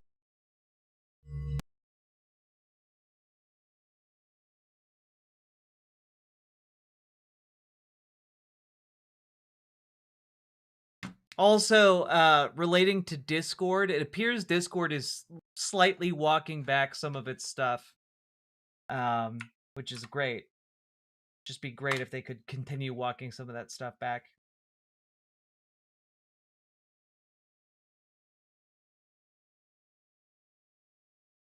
We're literally screwed? No, we're not literally screwed.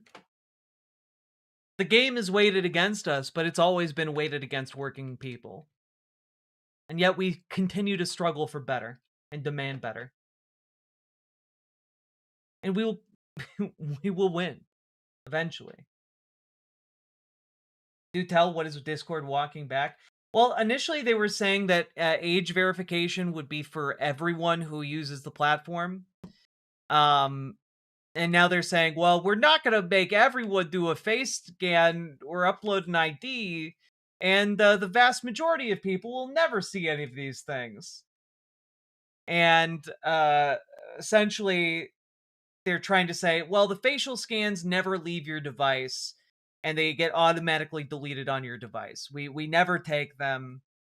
For IDs, they're claiming they're only gonna take images of IDs and then like delete the only the image of the age gets taken and then it gets deleted. I don't know about that, but basically they're trying to back off of the whole we're gonna make everyone do face scans. We're gonna make everyone do driver's licenses or what have you. What's to stop them from lying? I mean, what's to stop Amazon from like ratting on all of you about your identities using Twitch right now? What's to stop Google from ratting on any of you using your Google accounts to talk on YouTube? Like at a certain point, like if our worry is to the degree that we need to like be like, oh no, all of us are in danger if we use the internet, then we just need to stop using the internet. And everyone needs to get on riverboat.gg instead. That's the real solution. I nailed it. Nailed it.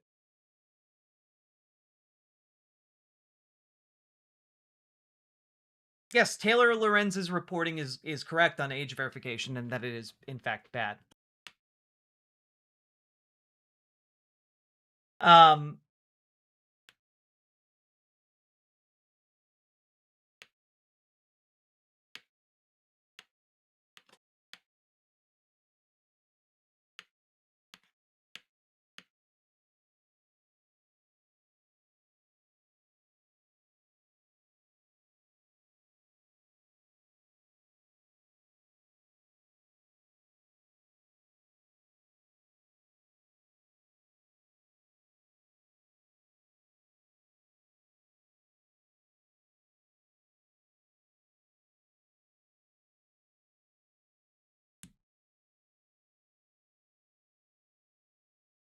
Well, and also Discord isn't going to keep your data safe. Just as an FYI, like they've already had numerous hacking breaches.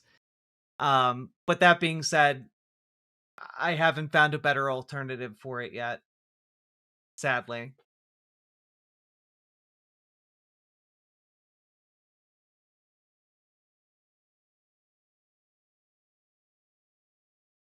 I've looked into several, but none of them are really ideal.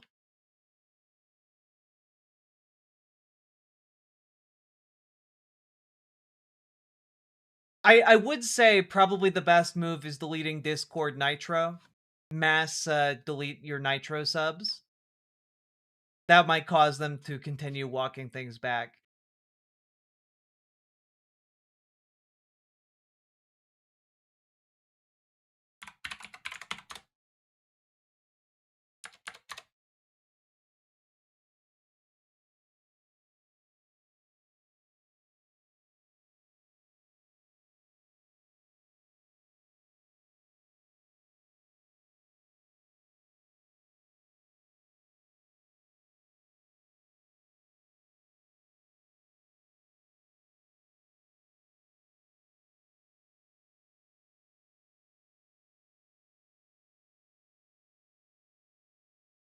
We really do need alternatives.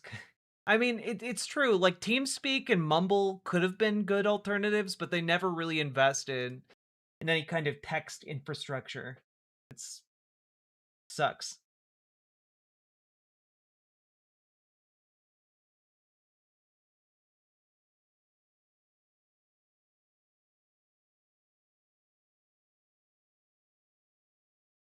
What about the bill that will make social media companies turn over their members' info?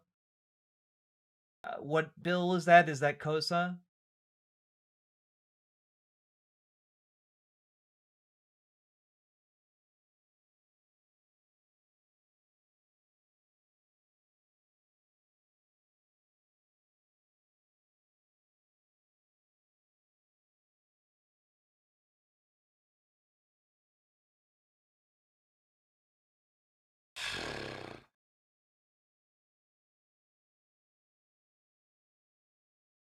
Yeah, TeamSpeak is just not really good with text, and like text is mostly what I think a lot of people like about Discord. Revolt slash Stoat seemed like a decent idea, but it also seems buggy as hell.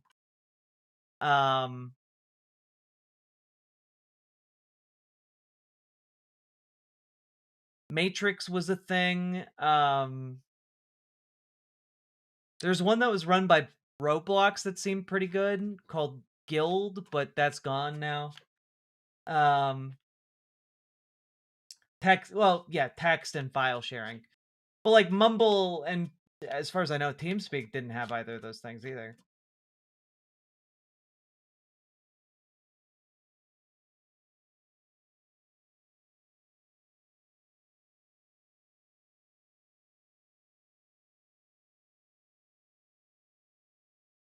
Steam has decent capabilities, but no video streaming.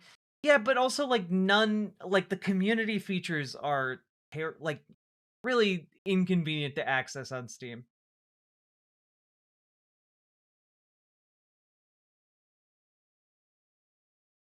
Honestly, Signal genuinely might be a better option just from my casual usage of it.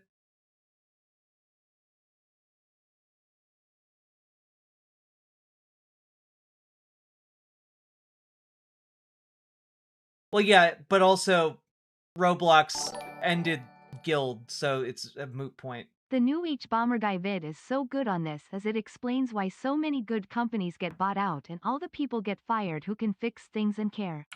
Wait, H Bomber Guy has a new vid?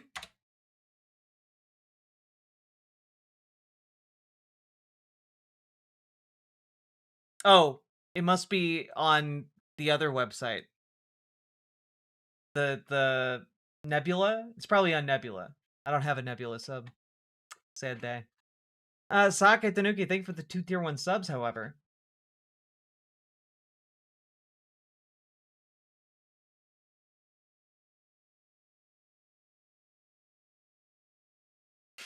Yeah, don't invite the FBI to your Signal chat. True. He's on Nebula? I genuinely don't know. I assume so.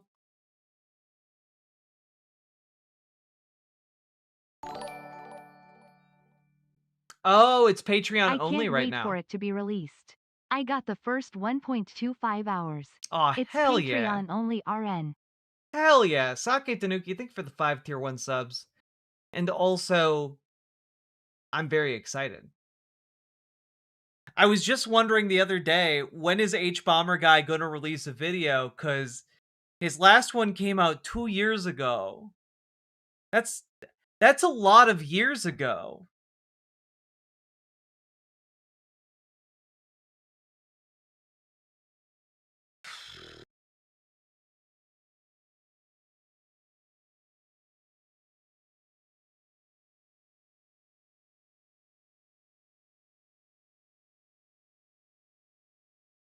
Okay, guys, I gotta be honest, it's 4:30 in the morning. I have to be up in like 3 hours to do another day that is going to be a nonstop grind.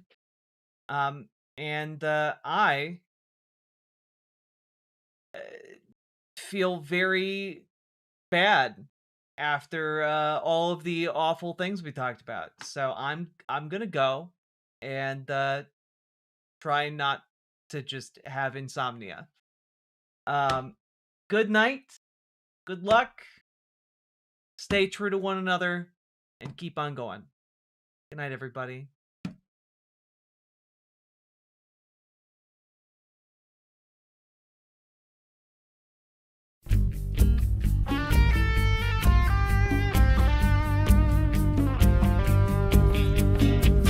There they were, screaming from the windows, trapped like a herd, nowhere to go. On the 8th and 9th floors, facing an inferno of heat and flames, a living horror show. Young immigrants just trying to earn a living, brutally exploited in a place so unforgiving. One door was locked, the other was blocked. The elevator crashed, the fire escape collapsed. Choking from the smoke, unable to breathe. The fire engines came, but the ladders didn't reach. They started jumping, you could hear the thuds. 62 pools of mangled limbs and blood. 129 women, 17 men. Never see their friends or their family again. When you don't have a union, you don't have a chance. Death and injury will come to dance. The owners, Blank and Harris, were arrested and tried. With money and slick lawyers, justice was denied. But when the dead were buried, 100,000 came. The New Deal was born, it was time for a change. The triangle shirtwaist fire was a call. Wake up a movement, they died for us all. For a safer workplace and escape from poverty. Decent living wage, a life with dignity.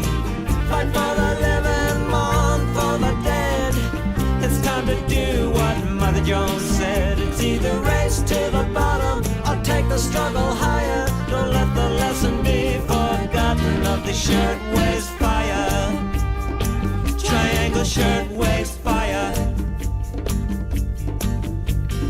On the frontiers of the global wilderness, at the Hamim factory inside Bangladesh, a mirror image from a century before. The fire escape, locked and blocked doors, jumping from the windows of wage slavery down into the sidewalks of eternity. The causes unknown that can't be ignored. Another callous owner like all the ones before. 28 more who didn't have to die. On the altars of greed, it's just another sacrifice.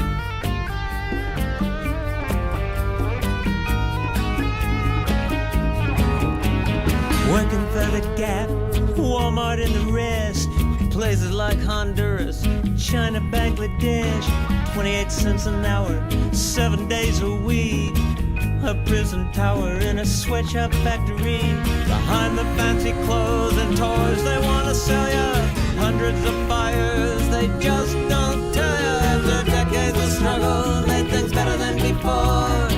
They shut them down and move their jobs offshore. Out of sight, out of mind. They hope we never stop them. Well, they wage their class war and take us to the bottom. The triangle shirtwaist fire was a call. Wake up a movement, they died for us all. For a safer workplace and escape from poverty. A decent living wage, a life with dignity. Fight for the living.